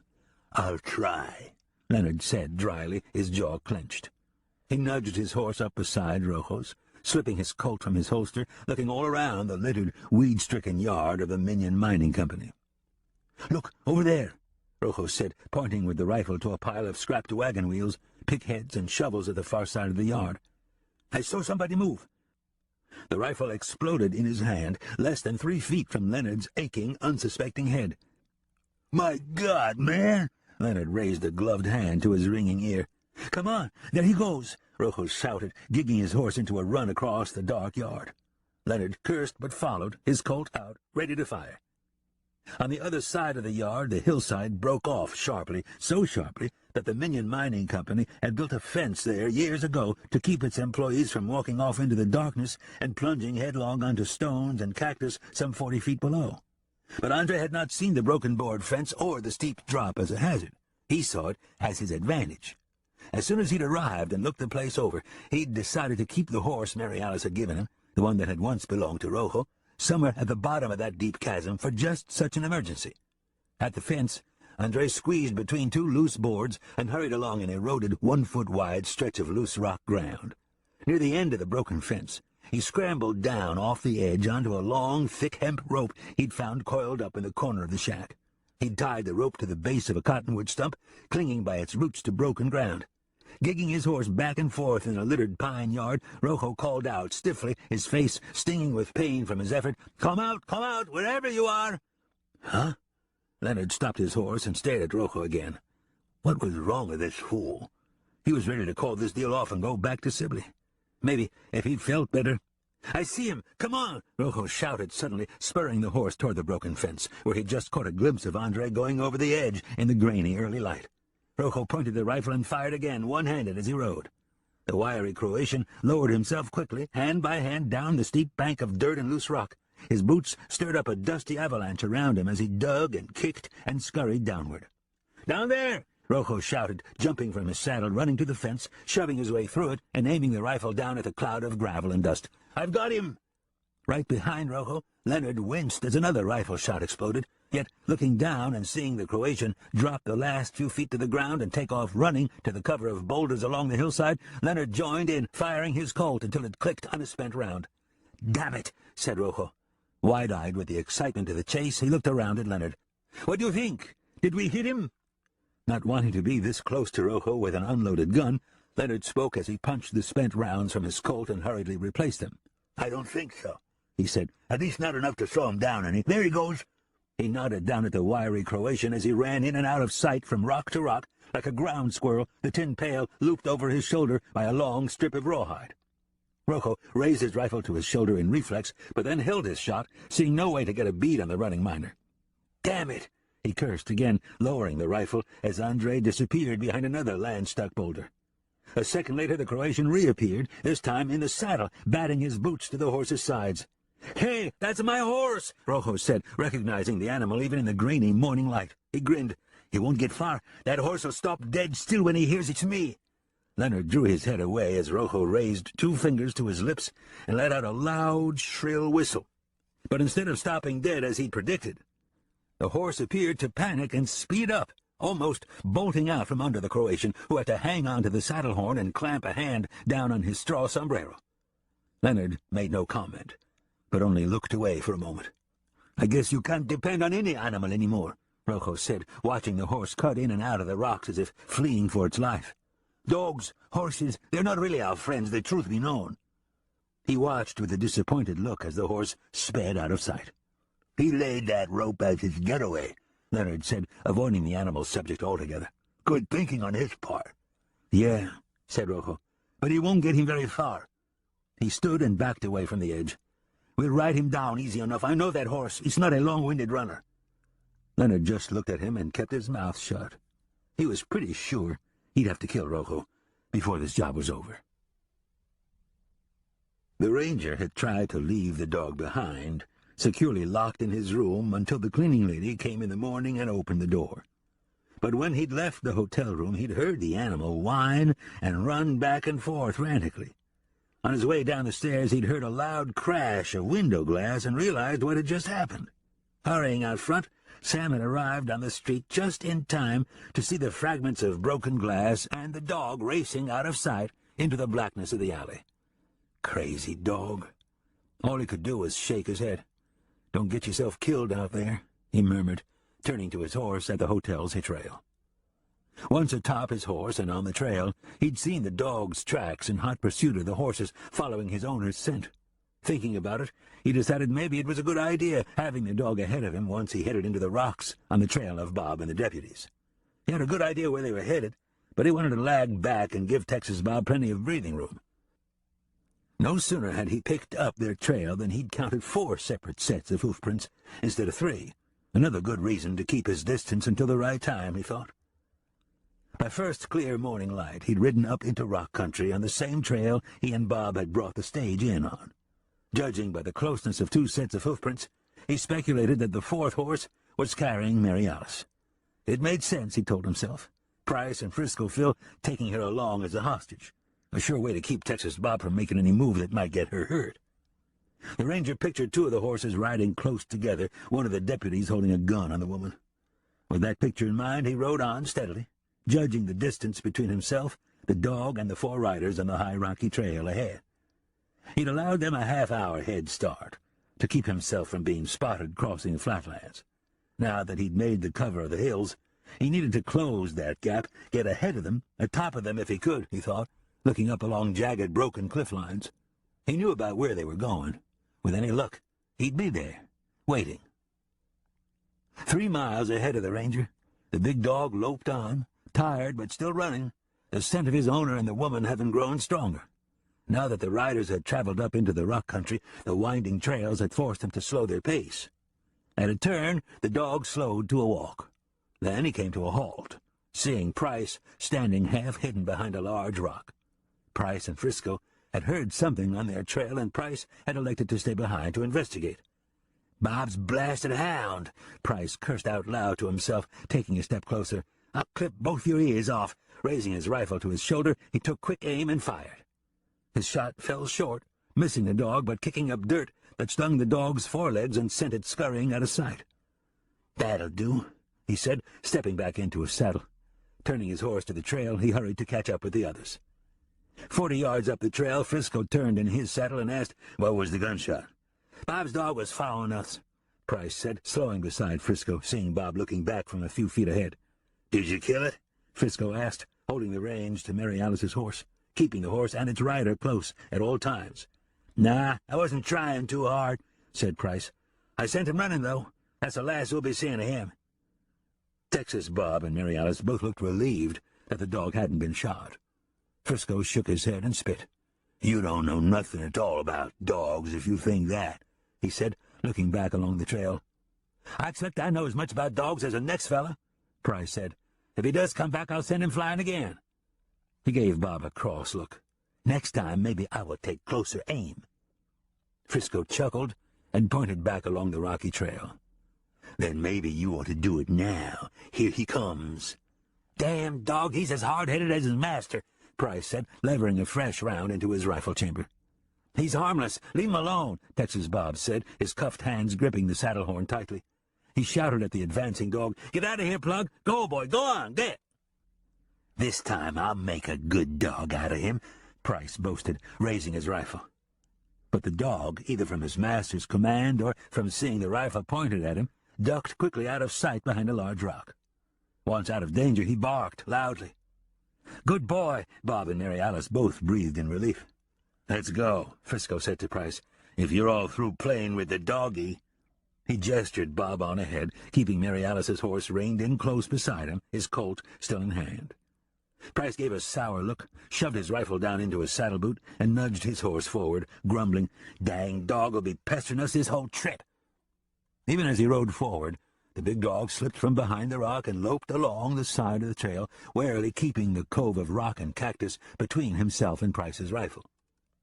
Less than a mile to the left of the four riders, the ranger had heard the shot. He'd stopped for a moment and stared in that direction as the echo resounded along distant canyon walls.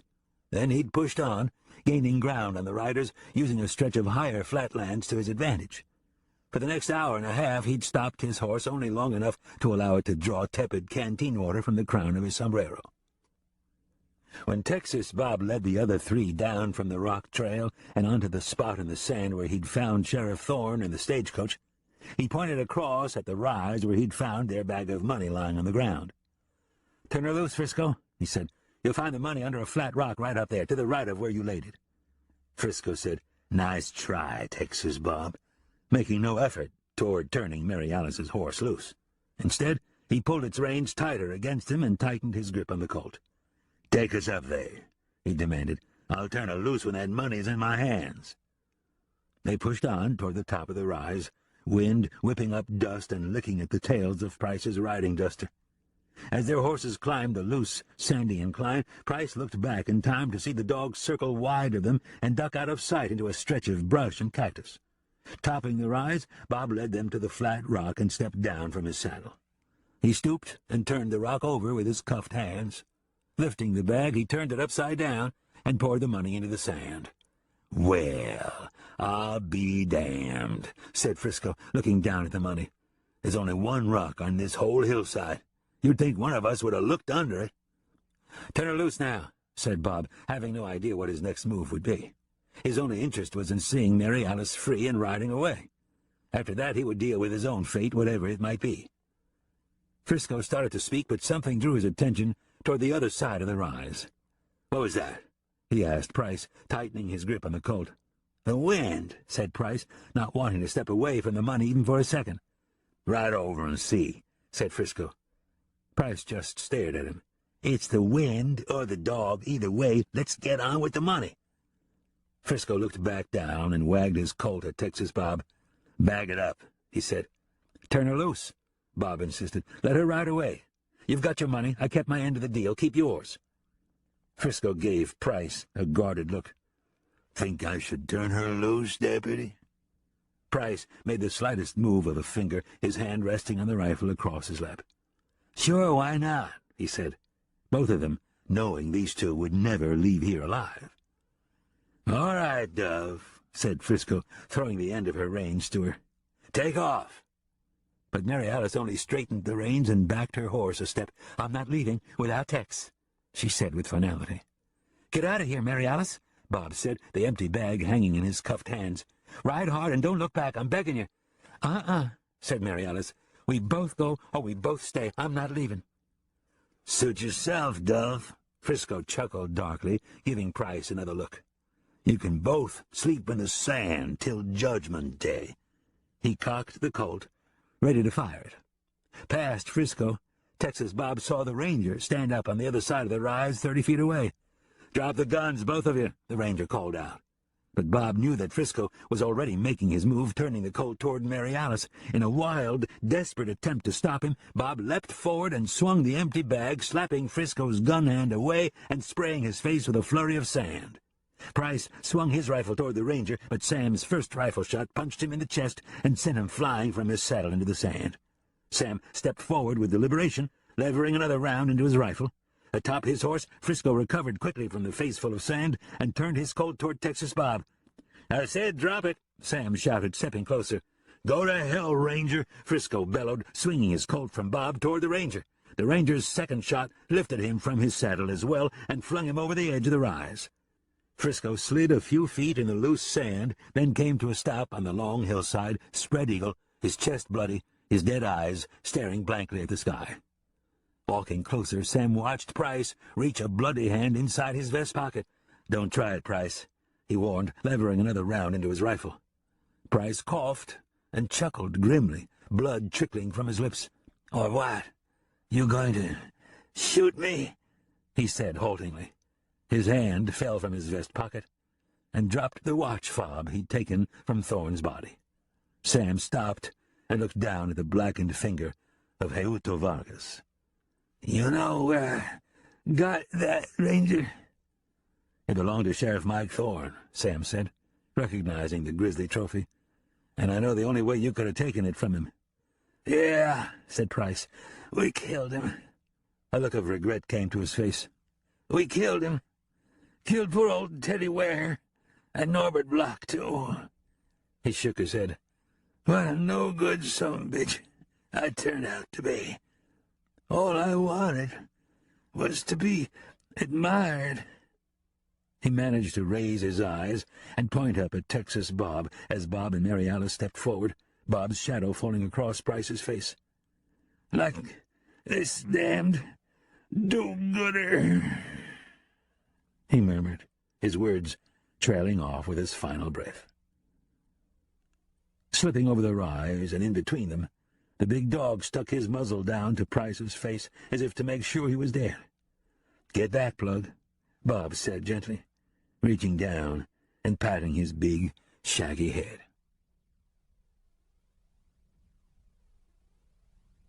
Chapter 24. With Texas Bob's wrists freed from the handcuffs and the bodies of Price and Frisco Phil lying over their saddles, the three stood for a moment, the ranger turning the watch fob back and forth in his hand. "Some evidence," he said, "but the court'll have no choice but to accept my testimony. Price gave a dying confession. A dying confession to a lawman is not hearsay. Bass'll have to give up on the charges." He looked at Texas Bob and said, "But as bad as this has all gone for you, I couldn't have blamed you if you'd managed to get away. Take the money yourself and cut for Mexico." "Maybe I would have, Ranger," Bob admitted, his arm looped around Mary Alice's waist.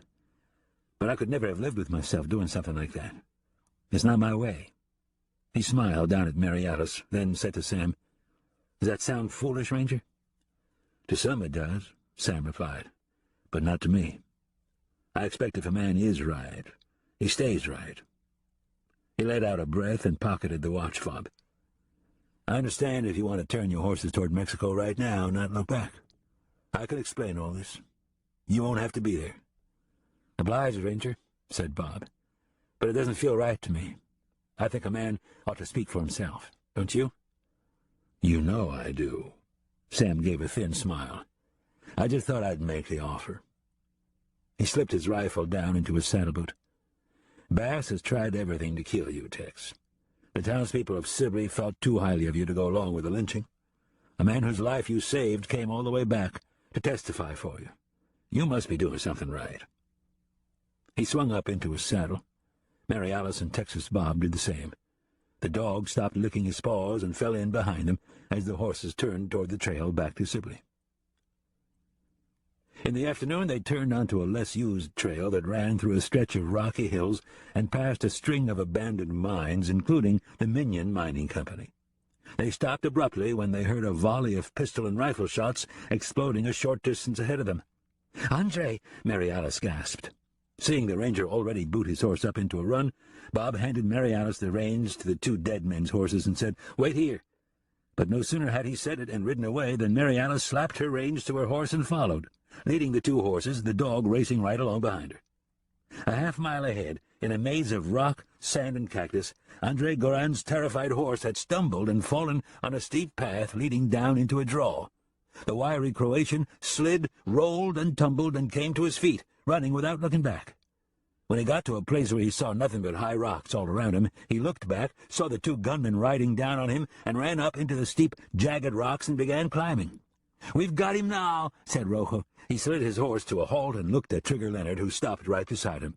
"You need to go back, climb around and get up there in case he makes it to the top." He pointed up along the edge above the climbing Croatian. "Like hell," said Leonard, still suffering his hangover, and long since worn out from a long, hard day in the saddle. "He's not getting away." He nudged his horse forward, gun in hand. "I'll plug him dead center first." Rojo stared at the back of Leonard's head for a moment. his hand tightening on his rifle stock as Leonard rode forward. "All right then, Trig," he called out angrily. "Why don't I just go myself?" "Good idea," Trigger Leonard said without looking back. Rojo stared a second longer, almost raising his rifle as he cursed under his breath. But then he took his thumb from over the rifle barrel, turned his horse, and rode hard back along the trail. Stopping his horse in the center of the sandy draw, Leonard stepped down from his saddle, spread his feet shoulder-width apart, and raised his big Colt with both hands. He took close aim on the climbing Croatian and started to fire. But at the last moment he realized that if he shot the man right there, he'd have to climb up a good ways himself to drag the body down. "Damn it," he said, letting his gun hand fall loosely to his side. He rubbed his temples. His head pounded. His ears had been ringing all day from Rojo's rifle shot so close to his head. "Hey, up there!" he called out, cupping his pounding forehead. "Come on down here, I won't hurt you." "To hell you go, is what I say to you," Andre called out without looking back or slowing down. "To hell I go?" Leonard sighed and shook his aching head. "Damn foreigners." At his feet lay the tin pail that had fallen off the Croatian's shoulder. He kicked it away. "All right, then. Let's get it done." He cocked the big Colt and started to raise it again. "Drop the gun," the ranger shouted, stepping down off the narrow path. Behind him, his horse stood beside the Croatian's horse, looking it over as the dusty animal stood shaking itself off. Leonard lowered his gun, but didn't drop it. Instead, he turned, letting his gun hand once again fall to his side. "Well, well, now, look who's here," he said, certain the ranger had not noticed that his Colt was already cocked. "Ranger, I have been miserable all day and all night, ever since I let you buffalo me in the street." "I said drop it, Heaps." Sam stood with his gun down at his side. Without taking his eyes off of Leonard, he noted the Croatian had stopped climbing and had looked around and down to see what was going on. "I won't tell you again." "You know it's me, huh?" said Leonard, without dropping the gun. "Then you ought to know I'm not going to drop this gun. Now that it's just you and me, I think we ought to finish this little contest fair and square. We'll both just holster these shooting irons." As he spoke, he prepared himself to make a move. As soon as the ranger holstered his gun, Leonard would fire. That would do it. He had the ranger cold. But before he'd finished his thought, his whole body stiffened and flew backward. The sky streaked madly past his wide eyes as the ranger's bullet punched through his heart and sent him sprawling onto the sandy ground. "What contest?" Sam murmured under his breath. From atop the high rock wall above the draw, Rojo belly-crawled to the edge and looked down at the ranger standing over Trigger Leonard's body. A few yards back he saw Texas Bob and Mary Alice walking their horses down into the draw. He looked at the bodies slung over their saddles, a grim reminder of where he and men like him stood with the ranger. "Uh-oh," Rojo said, seeing the ranger look up toward him. From his position, he couldn't see that Andre Goran had turned and started climbing back down. He did see Mary Alice bend down and pick up the tin pail by its rawhide strip. Beside her, he saw the dog poke its nose into the pail, sniffing the contents. He had a clear shot from here, Rojo told himself, at the dog, at Texas Bob, at the ranger himself, if he wanted to take it. He raised the rifle to his shoulder and looked down the barrel, looking from face to face of each of the people he could kill, and at the dog. It was time to make a decision. He closed his finger over the trigger. Then he stopped. No. Wait. This wasn't the time to start a gunfight. No matter who he shot down there, the others would start shooting back. This was the time to make a getaway. Judge Bass had no idea what had happened the night before in Sibley. The jail stood empty when he'd arrived there this morning, yet it didn't appear there had been a jailbreak. The key hung in the lock of Texas Bob's cell. There was no sign of a struggle. Both deputies were gone. A window had been broken out of the ranger's room at the Markwell Hotel. What had gone on here? He'd spent the day wondering about it, certain that everything was connected somehow. The window, the jail, the missing deputies. Earlier, he'd seen the telegraph clerk and learned that the ranger had a telegraph from Bisbee waiting to be picked up. The telegraph had him more than a little concerned. He'd tried to get the clerk to reveal what it said, but the fellow wouldn't budge. He'd even offered a bribe. Nothing doing. Whatever was going on here, it was time for him to clear things up and get on across the territory. Since nobody had enough guts to lynch Texas Bob, he supposed he'd have to do it. Legally, he chuckled to himself. Once Rojo killed the Croatian, there would be no witnesses other than the deputies if they ever returned. They would say anything he told them to say. That was one good thing about having surrounded himself with lowlifes. They would do anything for $1. He knew he could never trust them, but then he'd never intended to. In the late afternoon, he took a toothpick from his lapel pocket and stuck it between his teeth on his way from the restaurant back to the sheriff's office. He needed to check every once in a while until they returned. He wasn't about to mention Texas Bob's being gone until he knew more about it. For all he knew, the deputies could have ridden him out somewhere and put a bullet in his head. He smiled to himself. That wouldn't be too bad, he thought. When he'd stepped up onto the boardwalk and to the door of the sheriff's office, an old townsman had started at the far end of the street, lighting street lamps against the encroaching darkness. Another day in hell's paradise, he grumbled to himself, opening the door and stepping inside. He closed the door and stepped over to the battered oak desk. Taking a long match from a tin match holder, he raised the globe on an oil lamp and started to light it. "Don't strike that match, please, Judge," Tommy Rojo whispered, hunkered down against the front of the cell, his rifle standing between his knees. "Rojo!" The judge turned, startled, the unstruck match still in hand. "What on earth are you doing here, hiding in the dark like some crazy man?" "The ranger is after me," said Rojo. "He killed poor Trigger Leonard, and he'll be coming right here after me any minute." "What are you talking about, you fool?" Bass said. "What do you mean he killed Trigger Leonard? Who in blazes is Trigger Leonard?" "You know, Leonard and Smith, the men you hired to stir up a lynching." "Oh, those two," said the judge with a sour expression. "Don't mention those miserable wretches. They found Smith dead in the public urinal ditch this morning. Poor bugger had been lying there all night with his brains blown out, drunks relieving themselves on him." "Yeah, that's terrible." Rojo kept himself from smiling. "So now Leonard is dead too. He rode with me to kill the Croatian. The ranger attacked us, killed him deader than hell." "Wait a minute," said the judge. "Do you mean to tell me you didn't kill the Croatian?" Rojo lied. "No, I killed him. He's dead, just like you wanted him. That's why I came here to find you, to get paid, so I can get out from under this ranger dogging me. I'm telling you, he's right behind me. Him and Texas Bob and the whore from the bottoms up." "What?" The judge stiffened. "The ranger has Texas Bob with him?" He looked all around the office, as if the deputies might appear out of thin air. "What the devil is going on? Where's Price and Frisco Phil?" Recalling two bodies lying face down over their saddles, Rojo said, "I don't like bringing bad news to you, Your Honor, but I've got a pretty good idea they're both dead." Bass only stared at him, stunned, speechless for a moment. Finally he managed to say, "Dead? Both of the deputies?"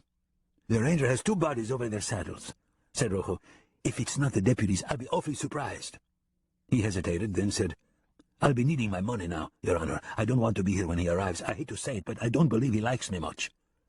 "My goodness," said Bass, not even hearing Rojo. He stood staring off into space, letting things sink in.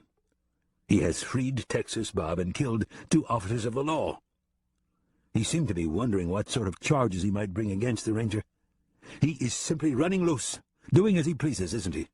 "Well, yes, I suppose you might say that," Rojo said, as if giving it consideration. "But that is none of my business. I want my money so I can put some miles between him and me."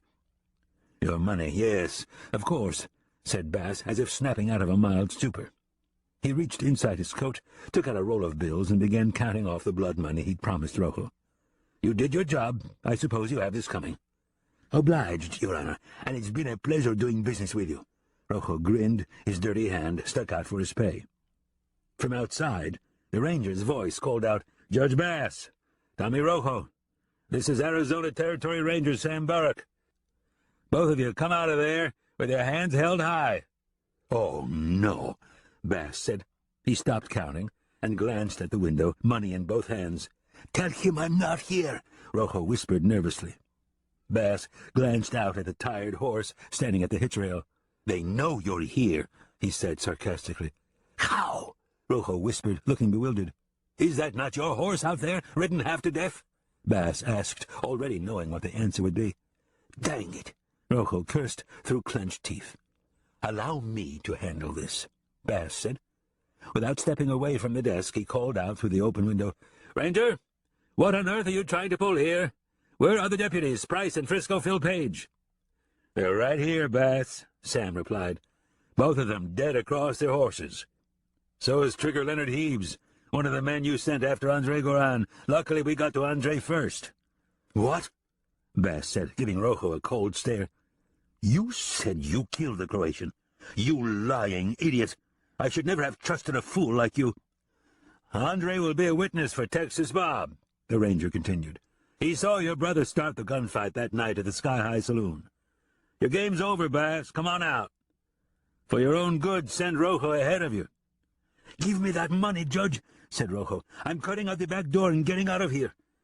Bass stood staring at him across the battered desk, money in hand. "We'll beat this if you do exactly as I tell you." "I'm beating it, all right," Rojo said, his hand out, snapping his fingers toward the money. "I'm beating it out of here as fast as I can. Give it to me." "I'm a judge, you idiot," said Bass. "Listen to what I'm telling you. This ranger can't match me when it comes to legal skills." "It ain't legal skills that put them three face down over their saddles, Judge," Rojo argued. "You stay and hash it all out in court if you want, but give me my money so I can skin out of here." "Your money? Your money for what?" Folding the money and stuffing it back inside his coat, Bass said, "Keep your stupid mouth shut and pay attention, you fool, and maybe you'll learn something here." Rojo seethed, watching the judge turn and walk to the open front window. "Ranger Burke," Bass called out, "there have been several mistakes made here in Sibley, but I trust that you, myself, and even Texas Bob Cray can work them out if we apply ourselves like reasonable people." Sam called out, "Bass, get away from there. Don't turn your back on—" But the ranger's words came too late. Texas Bob, Mary Alice, Andre, and Sam, all four, ducked aside as the judge's forehead exploded in a long streak of blood, bone fragments, and brain matter. The impact from the rifle shot at close range picked him up and tossed him half out the open window. He hung there limply, head down, his arms swinging back and forth above the dusty boardwalk. Sam winced at the sight, but then went back to the task at hand. Waving Texas Bob and the others aside, he called out, "Rojo, lay down your gun and step out here with your hands up." From all parts of town came the sound of slamming doors and running feet, a murmur of voices. "I'm going to hang for this, ain't I, Ranger?" Rojo called in a sobbing voice. "It's likely, Rojo," Sam said, "but you did it. Now you got to pay for it." "I can't sit around wondering how it's going to feel hanging," he said. "You understand that, don't you, Ranger?" "I do," Sam replied. He sidestepped, taking himself farther out of the circling glow of a street lamp. Then he walked to the middle of the street and stood in silence. "Boy, oh boy," Rojo called out, "I sure wish I'd been a different kind of person my whole danged life." The ranger didn't answer, but to himself he thought, "I wish you had too, Tommy."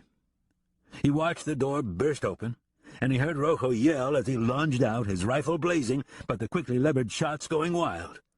The ranger's rifle bucked once in his hands. The shot silenced Rojo's rifle and sent him back onto the boardwalk, dead, the rifle flying from his hands and landing in the dirt. As the ranger stepped forward, he levered another round into his rifle chamber out of habit, but he saw right away that he wouldn't need it. The killing had ended. Standing on the boardwalk, he looked down at Rojo's wide, frightened eyes. He looked over at Judge Bass, hanging down from the window, bleeding into the dust on the boardwalk planks. "My goodness," said the telegraph clerk who had eased up beside him. "I almost walked smack into the middle of this." The ranger just looked at him. "Yes, it's true," the clerk said. "I saw you ride into town, and I immediately came running. I have a telegram from Bisbee for you. It appears important." "From Bisbee," Sam said, giving Texas Bob a look as he and Mary Alice stepped up beside him. Bob watched closely as Sam read it, shook his head, and folded it back up. Seeing the questioning look on Texas Bob's face, he said, "Bisbee says they appreciate the importance of the situation here. They're going to try to have somebody here by the end of the month." Texas Bob let out a breath. "You saved my life, Ranger. I'm obliged." Sam didn't reply. He touched the brim of his sombrero, turned, and walked toward his horse. Mary Alice looked at the ranger, then at Bob, and asked in surprise, "You're obliged? Is that all you're going to say, Tex? After everything he's done, you're obliged?" Yep, Texas Bob replied quietly. He watched the ranger walk away, his rifle hanging loose in his hand, a tail of his duster lifting on a chilled evening breeze. It's enough said between us. Between men like the ranger and men like myself. The end. You've been listening to Killing Texas Bob by Ralph Cotton, narrated by George Guidell, and directed by Drew Sussman. If you've enjoyed this book and this performance, Recorded Books recommends Deserter by Paul Bagden, narrated by Jack Arrett. Gettysburg is the final straw for Jake Sinclair. When the blood-drenched battle ends, looking over the fields of dead and dying soldiers, the Confederate sharpshooter decides it's time to head home to Texas and put it all behind him. As he sets out, a battlefield scavenger tries to kill him for his horse. Jake ends up on the winning side of this skirmish and helps himself to the thief's gun and saddle for the long ride home. But fate isn't through with Jake yet. Turns out the scavenger killed someone for that saddle, and when a sheriff recognizes it, Jake finds himself on the run for a murder he didn't commit. You'll find a wide selection of titles in the Recorded Books catalog, including bestsellers, mysteries, classics, histories, and more. Call us toll-free or log on to www.recordedbooks.com to learn about our latest releases and special offers, order another recorded book, or to read author interviews and narrator profiles. Don't forget to ask about easy 30-day rentals by mail. And thank you for being a Recorded Books reader. He held her tightly. I give you my word. Nothing or nobody is keeping me away from you. "Take me with you, Tex," she blurted out. "I'm so afraid." You're safe here, Mary Alice, he said. Nobody knows about this place except you and me and old Plug there. He nodded at the dog as it meandered around the dusty yard with its muzzle to the ground.